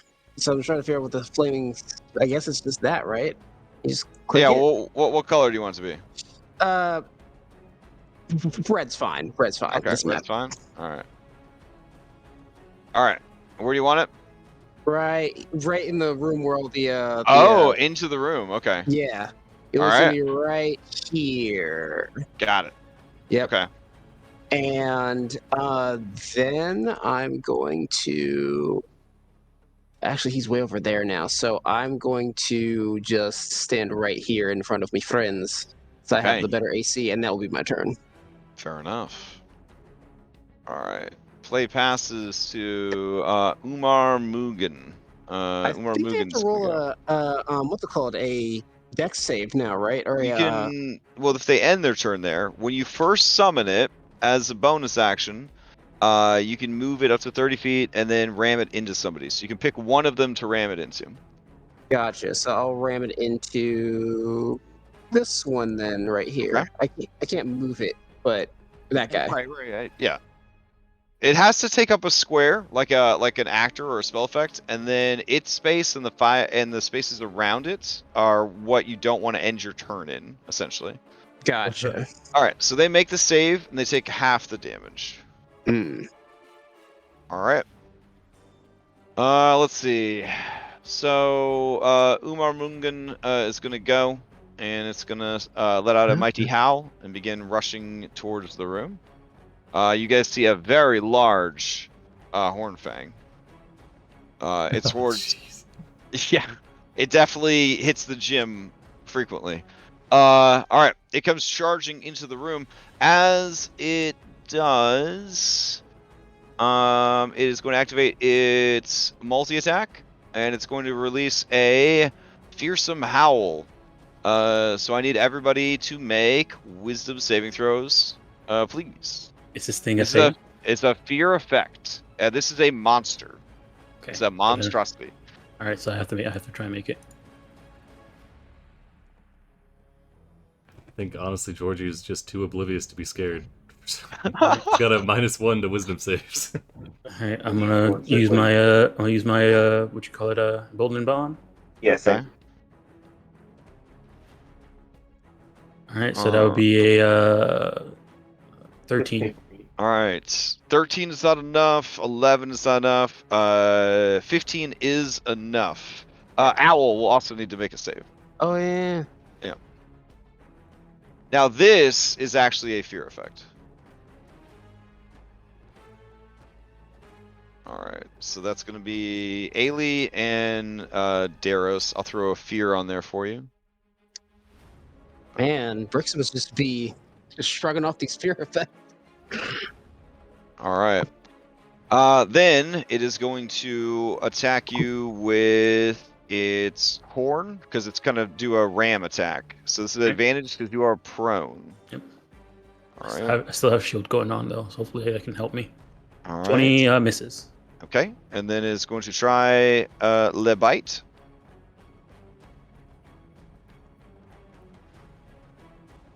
Misses. All right, and play will pass to the regular Hornfang.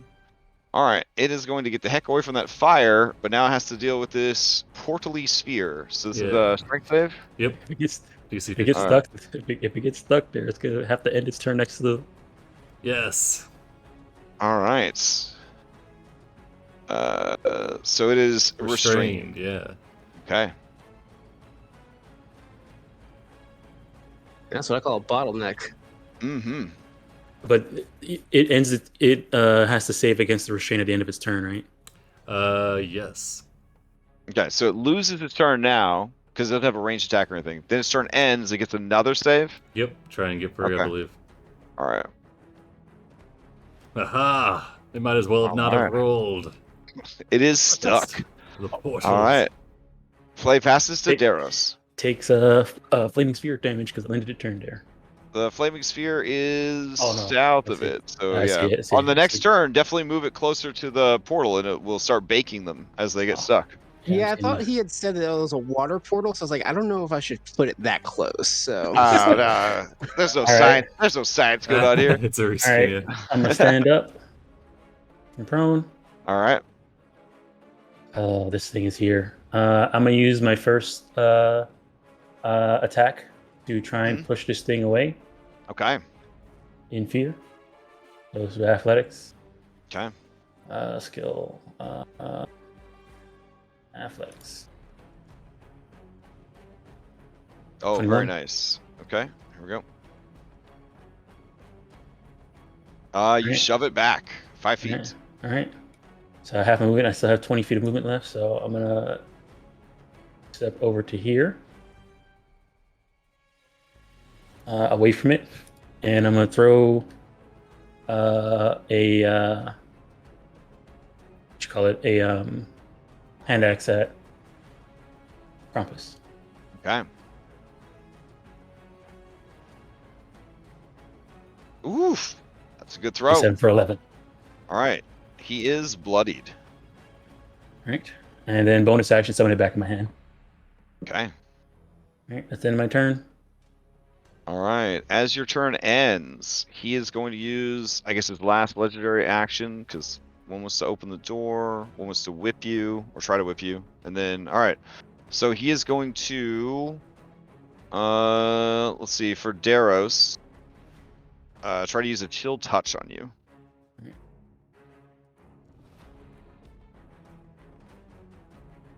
All right. 13 right. misses. 13 misses. Okay. Play passes to Marika. Right, while visible, she's going to turn and take 2 Eldritch Blasts with advantage. Oh, because they're invisible. Ah, that's the last killer combo here.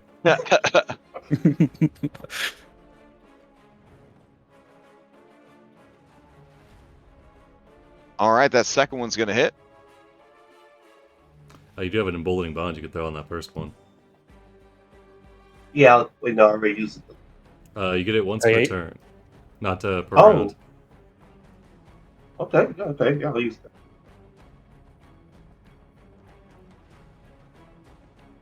$16.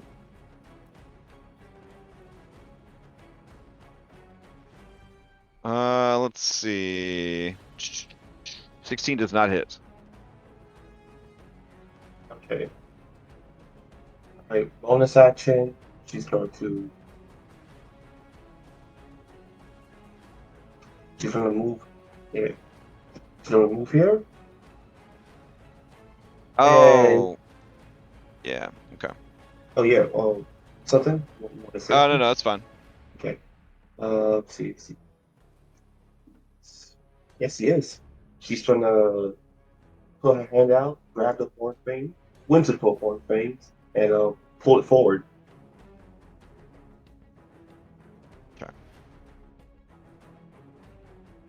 Are you gonna try to pull what the Krampus forward?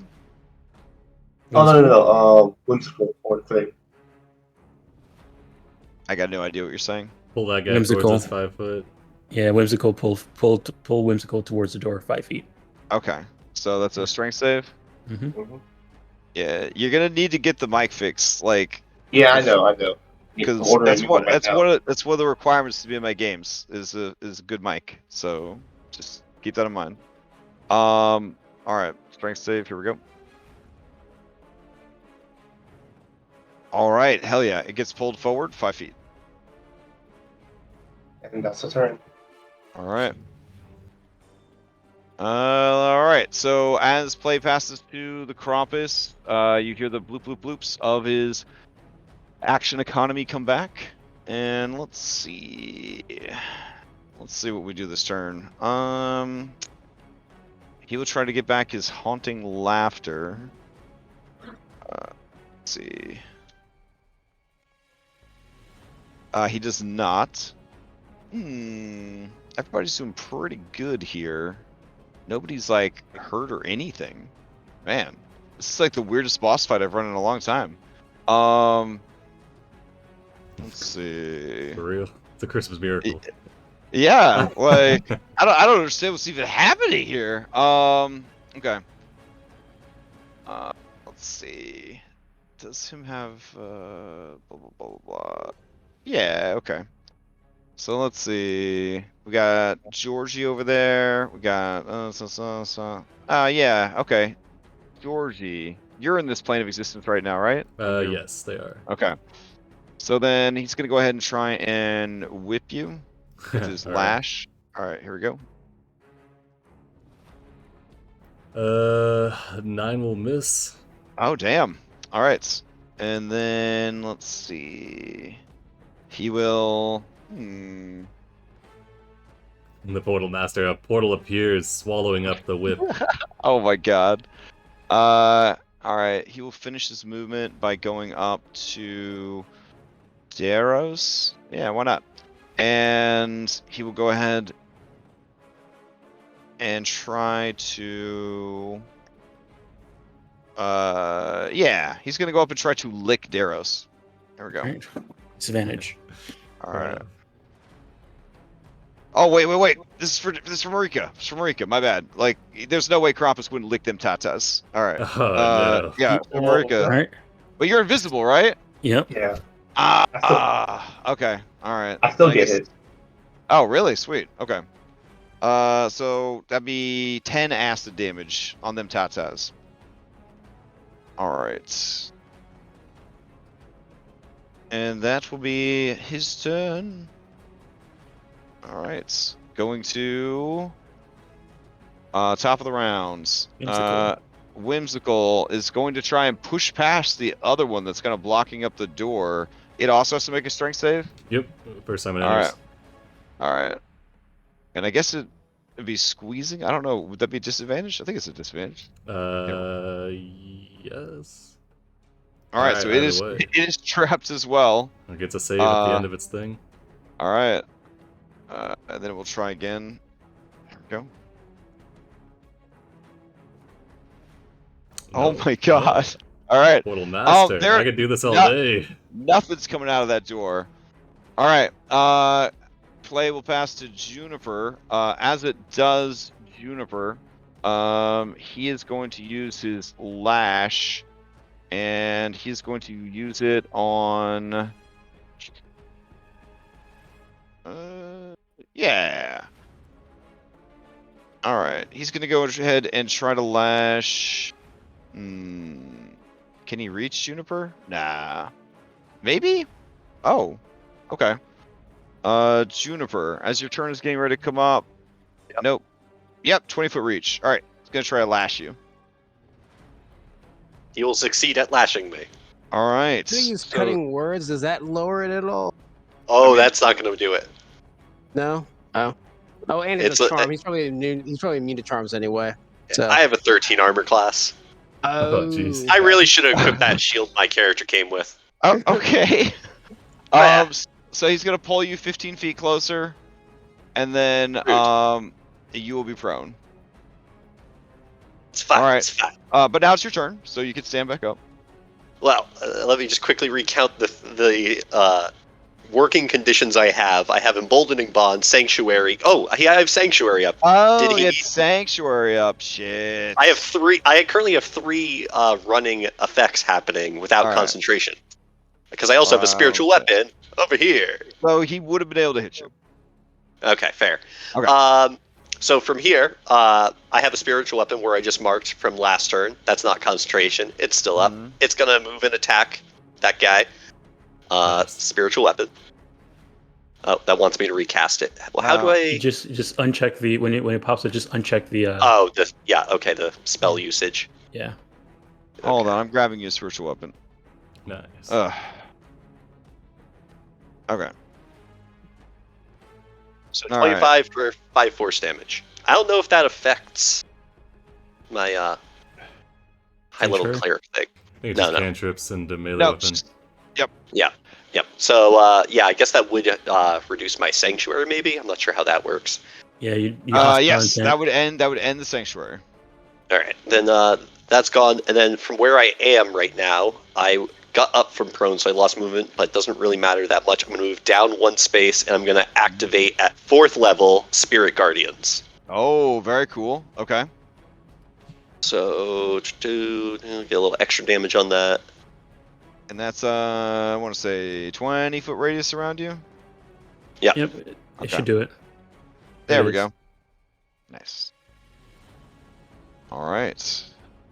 Oh, I'm sorry. I took damage at the beginning of this. How much was that? I'm going to just go back real quick. 13 damage. 13. Okay. And then minus 13. And that is my turn. All right. Assuming standing up from prone. Yeah, I did And stand up. I then- had to Okay, stand up nice. to move. All right. As play is being passed, okay. He is going to lash with the legendary action. Yeah. Okay. He's going to lash Whispering Hornfang.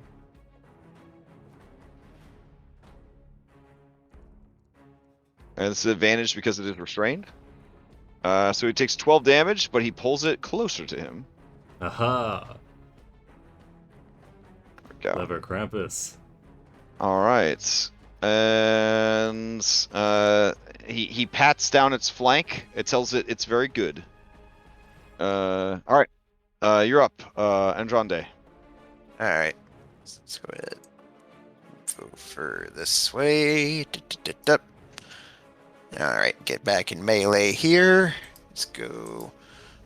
Once again, attack action, 2 strikes with the chef's knife.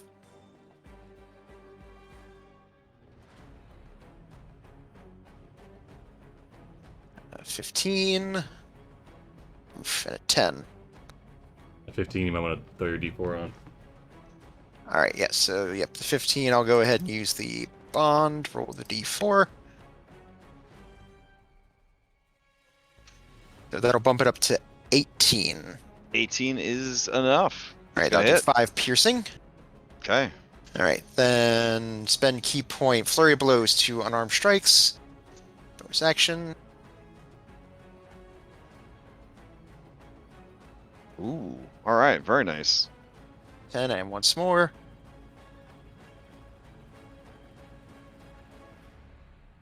Oof. All right. 21 for 10. Savage. Then go ahead, take this remainder of my movement, bop back down this hall here. Okay. As you head down this hall, you see a shitload of children that are imprisoned, and some very sad Fey that are imprisoned. Oh, my God. Like, he's got some more kids down here. If they were And then just a that'll be the little end of my bit turn. less wide, they could slip through. Look, there's a hole in the bars. The robot tried its best. It's tried Did its that to best. taunt him. I do exactly what I was gonna get when I asked. No, I like it because it's like the Krampus made it just thin enough. After you starve a little, you can escape. Oh my god. All right, as play is going to Georgie. Let's see. He can pull them closer to him. I guess he Yep. can pull it right. Yeah, so he's gonna grab Whimsical and get its ass out of there too. Got advantage because it's restrained. Yeah, here we go. Just waiting for a critical hit here. Yeah. I've been waiting the whole game for a critical hit. 20 for 14. 14's pretty beefy damage. And he yanks it out over to here. All right, Georgie, to you. All right. As an action, we're going to move the portally sphere. Move it to right here. Oh, okay. Strength save from the squad there. If these, depending on the order, I guess it would hit the Whispering first. So it can hold either Whispering, Whimsical, or it can hold the Krampus. So depending on which ones of them fail, the other ones will be shunted out. All right. So strength saves. Yeah, from all of them. Yeah, because they can hold All 1 right. large or 4 medium. Okay. Well, here's the strength save. Strength it. save. Uh-oh, makes it. And Krampus.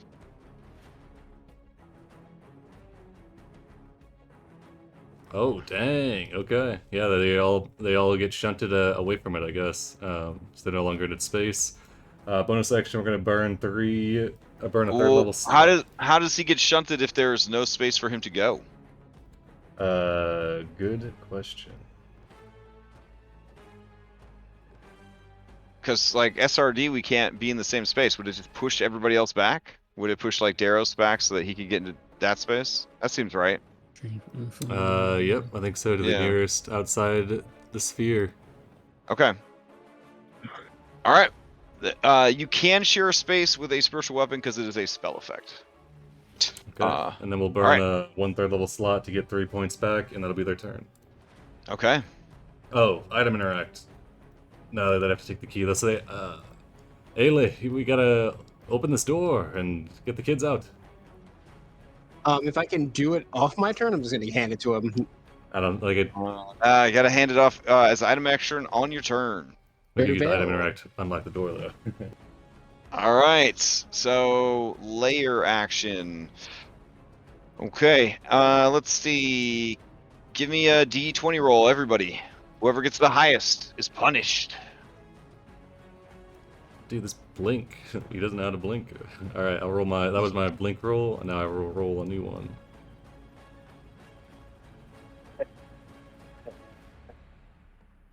Man, you really stepping up, Juniper. You really stepping up. That's incredible. You remind me of a kobold I once met. Well, a lot of kobolds from the same bloodline. The Shatstein name goes down in the legend.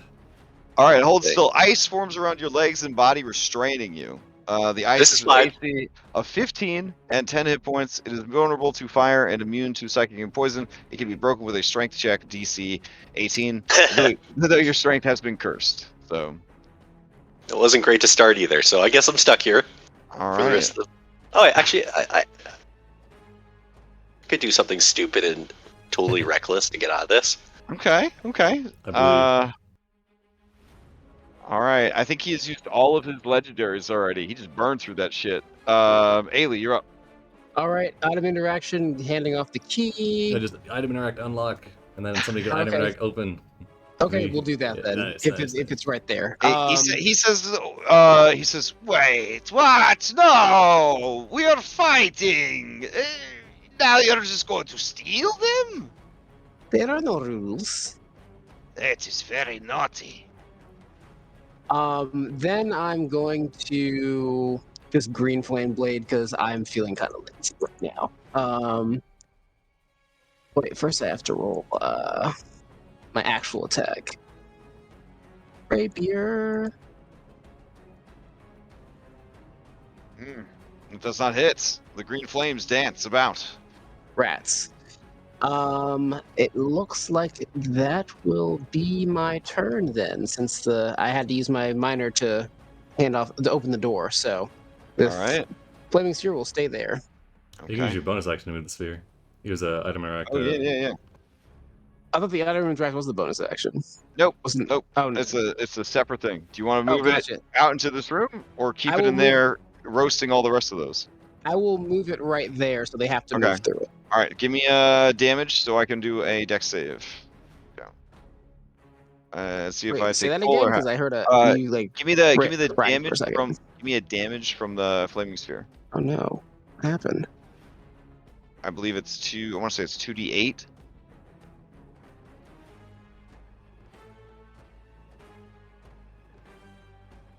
Okay. The sound all like fragged for a second, so. Clang. No, well, sorry, it's 2d6, but whatever. All right, take 6 damage and moving on. All right.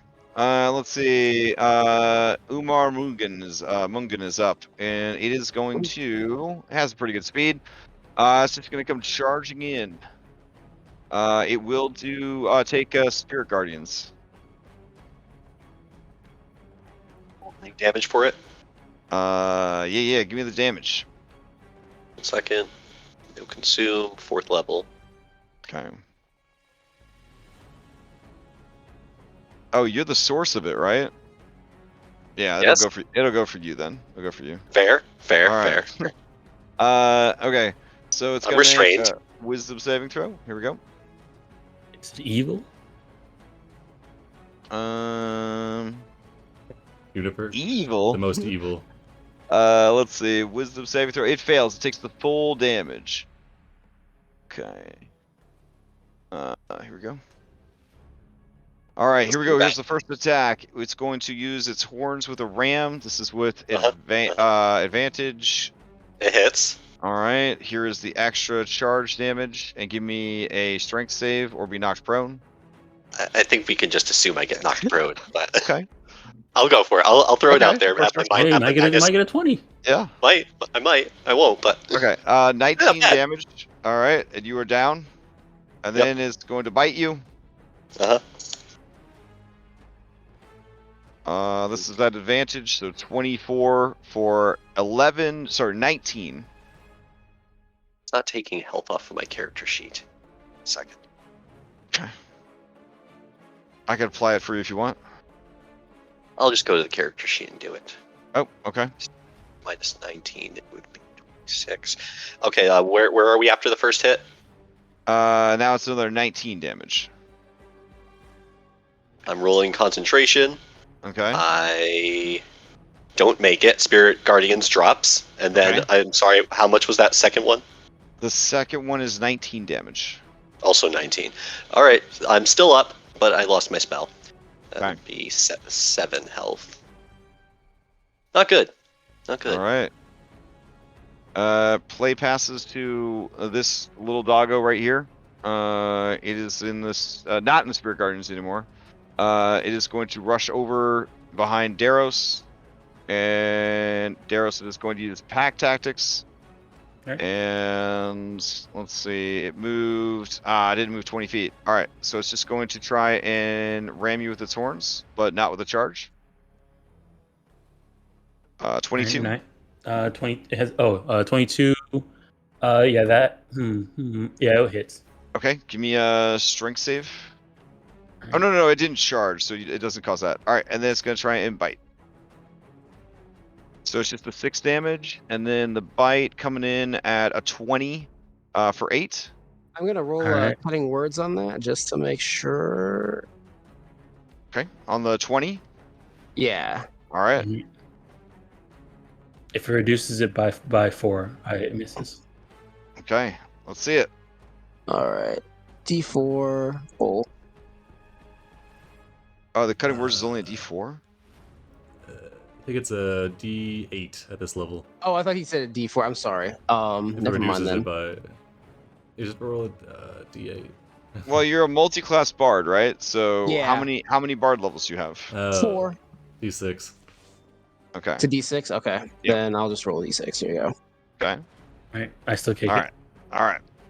And it was just the 8, or with the 8 and the 6 for the bite. It's just the 8 because you weren't prone yet, and then you made the constitution. I don't know what the constitution save was for. I guess for something you're Concentration. concentrating on. Okay. Yeah. So give me a strength save to see if you're knocked prone All right. from the bite. Okay. And you are Good. not. All right. You're up, Daros. Alrighty. Let's see here. I think what I'm going to do is I'm gonna go ahead and we're gonna cast Blade Ward in resistance, and then bonus action make an attack against Krampus. Oh, the Eldritch Knight special. Very nice. Okay. Oh, he's at a level where the Eldritch Knight is really good. Here we go. Oh, nice. Very nice, very nice. I'll roll that d6. Okay. Hey, it's a 6. All right. Dang.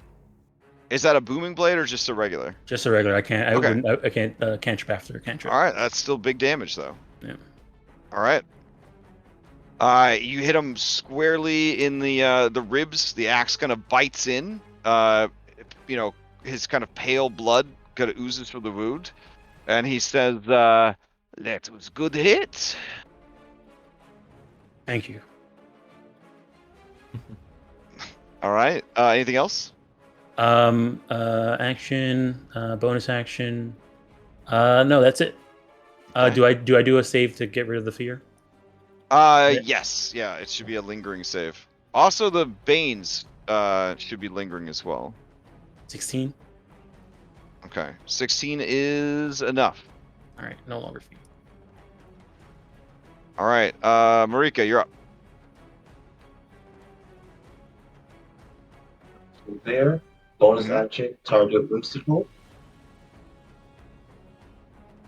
I'm going to move into the sphere. All right. Here is this strength save. Fails. Into the spear he goes. Nice. All right, and then he's got to make a strength save. Here we go. Nice combo. He is restrained. Then go to Eldritch Blast. Okay. Yes. Man, there's so many like tactical grid-based things happening. This feels like a 4th edition fight. Pretty Like- crazy. Right? Yeah.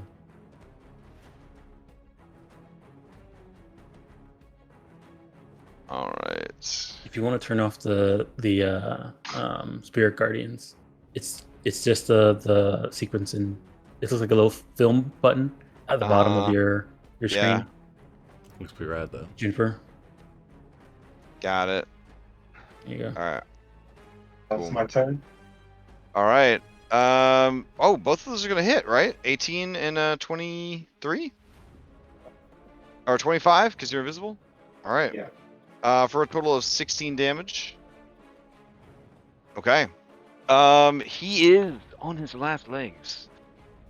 He whirls around, Marika, as you strike at him. His turn comes up. You hear the bloop, bloop, bloop, bloop, bloops. And then he is going to... let's see. People are starting to look kind of beat up, but not really.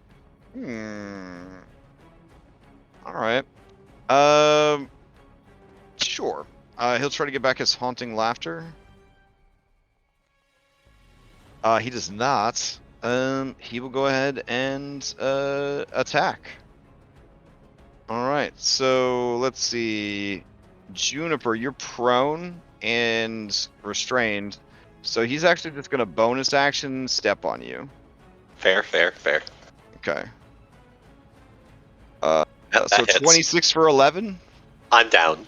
Ah, Okay. Okay. Before you go down, Georgie sighs and is going to tactically swap with Juniper, assuming they would like Okay. to be swapped. Juniper, Yep. are you okay with that? I mean, this could kill me, but your track record's great, so let's Okay. have it. Oh yeah, All true. right, We gotta so- resolve what goes on here. Juniper, here's your Uh effect. oh. Hey, Okay, you are slowed be for the next worse. 10 minutes. All right. All right, Whatever. and then Okay. Georgie, this is yours. Portal Success. Master. so does that mean that Juniper does not move and just explode?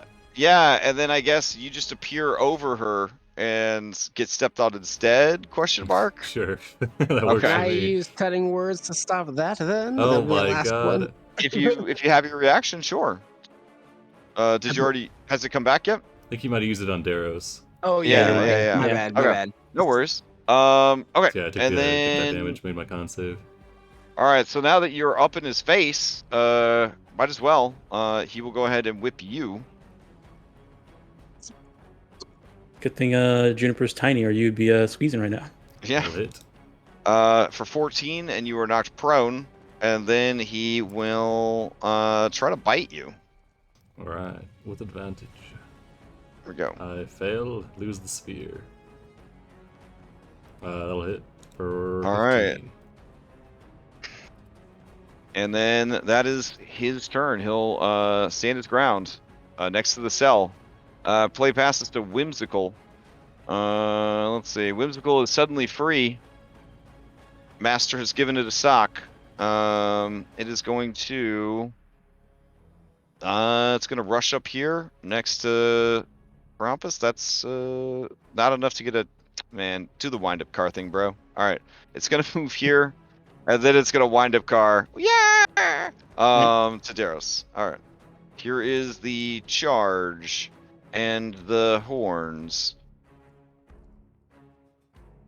And pack tactics, so it's a 20 for 11. All right, I should have my reaction, so I'm gonna use my last spell slot to shield. Okay, and then it's going to try and bite. And the shield eats it all for you as he rushes in. All right. As play is passing to Juniper. The Krampus just starts anime like speed style, just whipping. So he's just whipping. Just whipping everything, and Juniper, you seem to have drawn his ire. So he, no, not Juniper. Georgie, who teleported over Juniper. So this is for you, Georgie. You're being saved, Juniper. You're doing great. This hurts. 24 for 8. All right. That's why I don't do the whole altruism thing. Juniper, you are up. You are still frozen. You are prone. You are slow. What do you want to do? So slow, that there is a thing in there like spells can fail if it takes an action. Correct. Oh boy. And my odds on that are what? I'm sorry, I don't know that off the top of my head. 50% chance that the spell will not take effect until your next turn. Oh, but it will happen next turn. All right, well, I'm gonna throw a Hail Mary on this. I've never cast this spell before, but it seems pretty cool. Okay. I actually don't know how to pronounce this. Utaluk's Resistance Sphere? Resilience Okay. Sphere. Oh my god. Very nice. Okay, so the hamster I'm ball. gonna try. Yeah, I'm gonna try hamster ball myself. Okay. I say thank you for saving me. I'm sorry I can't save you too. Unless I could, that'd be cool if I could bring you into the sphere, but I don't think I can. It's a creature or an object of large size, and you guys are sharing a space, so you could do it around you and Georgie if you wanted to. I'd like that. I'd like that a lot. Okay. All right, cool. So that's what I'm gonna try to do. All right, give me a d20. If you get a 10 or less, it happens this turn. If you get an 11, it happens next turn. All right, here we go. Oh, Nice. That's good. That's good. It happens now. All right. Oh. So you guys are surrounded by a bubble. Just sigh and collapse, deflate to the ground. Force fields are a And type then- of portal, you know. Are they? God Just dang ask it, Kitty Juniper. Bride. Is that for real? Am I about to die? says so. All right. And Juniper, I'm anything slow, else? so I can't Yeah, use my that's bonus it. action to spiritual weapon. So yep, that's my turn. I'm just gonna sigh a relief of and hug Georgie close, hold him close. Thank you It's so my one much. heroic act. We're a square now. All right, let's see what this boy could do as we're winding this down, and he is nearly gone. He is going to. Yeah. Okay. I guess he will turn his attention to you, Daros, and he'll try to lash you. Here we go. All right.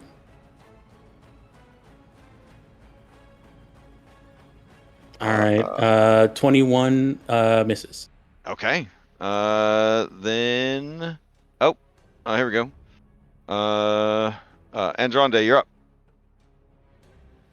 Right, seeing my friends here in a pretty desperate shape, I'm gonna quickly rush back in. Then let's go ahead and do, once again, attack action, 2 attacks with the chef's knife against the Krampus. Alright, 22 for 8. And the second one. Ooh, very nice, very nice. 2 for 5. Alright. Bonus action, flurry of blows, 2 unarmed strikes. Okay. 5 for 8. And one more. All right. 16. How do you for finish 8. off? How do you finish off Krampus, the Yule Lord? Alright. So, seeing my friends desperate shape, quickly run in, duck down, do slash, take out his knees from under him, and then quickly use my momentum, flip up, wrap my legs around his neck, and then flip him down to Frankensteiner his head onto the fucking ground, knocking him out. Oh damn. Oh, non-lethal. Okay. Mhm. All right. Hey, oh. He's picturing that, but with like a chef's knife. All right. All right. Umar Mungan looks at you and says, in Sylvan, you are good. And it sits down and scratches itself Debatable, up. but I'll What do take you- it. What did he say? No, not you. You are good. Andrade shoots knife. It's like, me, you're talking to me, Cher. Mm. Just gives a shrug and then just chucks back a shot of the bourbon. Take, children, more trouble than they're worth. And they're worth around 10,000 gold. So that's a lot of trouble. You hear from down the hallway, Hey, fuckers! Hey! Don't forget us! Come on! You weren't Oh, in yeah, the, he's got- you weren't He's in got the more of them down description. there. You're not gonna leave us, are you? Have you got any What? rich relatives, family members, or Oh, patrons? yeah, sure, yeah! All Yeah, right. plenty of them! Yeah, come on, save us! Well, that's good enough for me. Yeah, hurry up, you idiots! Oh, I don't care about that. You can, yeah, we'll let you out. George will start rolling the hamster ball over. okay, as I'm you stuck here. do, these imprisoned Fey, adults, they say, Yeah, don't trust them! Those are the most evil children in the whole multiverse! What do We they were have? foolish! We tried to save them and got caught ourselves. And now we've spent a fair deal of time listening to their shitty little complaints. They're constantly asking if I have games on my phone. I don't even know what a phone is. Oh no, is Wendell in there? Just let us out. Leave the kids. You're doing the whole multiverse a favor. We'll start the bidding at 50 gold. Who wants to be let out? the kids all cry out that they have gold and they will trade you in-game currency for your favorite mobile games. Well, if they've got V-Bucks, I think we should go with the kids. Trust me A on lot, this one. They're a gonna lot, yeah. explode. We got there's a lot of money in V-Bucks. If we help you face Is that the currency for Roblox? Fortnite, I think. Oh, okay. Okay. Roblox is Robux, actually. Okay. Well, they have both. If you're willing to, if you're willing alright. to accept e-currency, George, you'll the give him kid. his account link and see if they start sending them his way. Well, they Ailey's- had their phones taken away, but they promised they Ailey's- will. Ellie's just going to walk up to the bars and just say, I'll let you out. But should I find that ye are being as much terrors as I'm hearing, I will personally help the Krampus round you up again. Is that understood? Alright, give me intimidation. This will apply to the majority of the children. Some are just too evil to listen. They can't be reasoned with. Also, I knew when I asked for a child gnome, I was going to get a beard. That's accurate, right? I don't know. Alas, the children all cackle maniacally at your pitiful attempts at parenting. And they say, yeah, sure thing, lady. You're not my mom. yeah, the one in the back starts to chant, you're not my mom. And then they all just start to chant it, not the mom, not the mom. All right. Hold a fireball and threaten them with it. Whoa, hold on. Let me get the codes first. All right. I'll Daros will open up the door since it's been unlocked. To the kids or to the The two adults? kids that we came. The two kids that we came. Oh, just the two kids you came for. Okay. Tara's back in the room. George's gonna All right. wheel the hamster ball over. They run up and they fake hug you. Like they air hug you, but they don't really want to. Right. What I want to do is Are you Santa Claus? No, and then Shoot, I want to like football grab both of them under my arm and begin to walk out. I'm gonna let the other Fey out because I can. Okay. They say, by the bonds of reciprocity, we'll do whatever we can to repay this debt. Sorry, I just love how I asked for gnome prisoners, and it put fucking garden gnomes in like a normal ass jail cell. It's the best. All right, so all right, if you are willing to lead these adult captives, do you actually save the evil children, or do you leave them? Yeah, I mean they promised him video game currency. I'm going to let them out because, as Crash has once told me, evil is relative. So. Oh man. All right. Wait. He used the term absolute. Keep that in mind. So wait, these kids keep talking about video game currency. Is this that Bitcoin thing I keep hearing about? Yeah, one of the kids says, I have Bitcoin, you can have it. I switched to Dogecoin weeks ago. Can I do a medicine check on Krampus to wake him up? And the other kid says, well, that's because Mr. Musk said it was the best one. And they all said, we love Mr. Musk. Well, these kids are in for a rude awakening the next time they visit the Arth. That's what I'm telling you. Kids, bro. V-Bucks never goes down. All right. So I guess we'll wrap it up epilogue style then. You released the 24 most evil children back into the multiverse, damning several timelines. At least for a year, and then Krampus rounds them back up. Could I medicine check Krampus to get him up before and tell him to have a head start? Oh, into the woods. He is a good sport. He's a good sport, and so if you do actually rouse him with be it potion or other thing, he is surprised that you did not kill him, and he says, I knew that you were all good heroes at your hearts. Except I think you may have let the 24 most evil children in the multiverse loose. I was gonna ask. Can I climb the Chance for daggers redemption. entrance? Can what happen at the entrance? Put a small cloud of daggers right by the kids. Oh God! Just shred the children. Oh no! Keep them from moving. Oh, okay, yeah, okay, yeah. He says, "Oh, you kept them penned up. That's good. If you had killed them, then their souls would have been set loose to be released back into the world." Oh. And he just like walks through the daggers like they're not there, closes the door, brushes himself off, and he says, "You've done a wonderful job. I'm sad that these children get to be returned to the Fey Court, but now they can become productive members of society. Fey society, of course. Here, for each of you." And he pulls from his sack presents, and gives each of you an uncommon magical item, befitting your character's backstory that I know nothing about, because this is a one-shot. I'll look it up later. Okay. That's actually also the outcome if you got a TPK in this adventure, is you wake up at the outskirts of the forest and everybody has a present on them. Nice. Yeah. Awesome.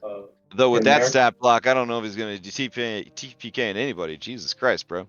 Yeah, you know, you were an excellent asset. You need to watch. You talk a little bit too much, though, I gotta say. What? Exactly. Ailey whispers to Andronde, "You really should talk to your father. He seems like a not a bad guy." No, this guy, he is not my father, alright? I know there might be a little resemblance, Sean, but he is not my father. At least not as far as I'm aware. Oh, Daros, on your way out of the forest, you are approached by Hound Mistress, Mhm. and she asks you if you'd like to go share a holiday beverage, sometime. Sure. Fair enough. And that wraps up that. You guys return the children to their family and are rewarded with your 10,000 gold pieces and a letter of recommendation to future employers. Though, because it was a Black Ops mission, it just says, I've heard they're really good. It's a ringing endorsement. Usually Yeah. they write much meaner things on my recommendations. Or the kids go, Juniper will stop them and say, there are many that believe things happen this time of year that they call Christmas miracles. And, this is, the holiday season giving you another chance to do better next year. Yes, they'll end up like him, and they'll gesture to all the dead people everywhere. Yeah, the kids look at you, and then they say, thanks for the great advice. Yeah, since they believe in Christmas miracles. You sense that you are in danger. You should never be alone with these two children. Gulp. Yeah. In fact, for the audacity of bossing them around, they will probably grow up and then hunt you down and kill you.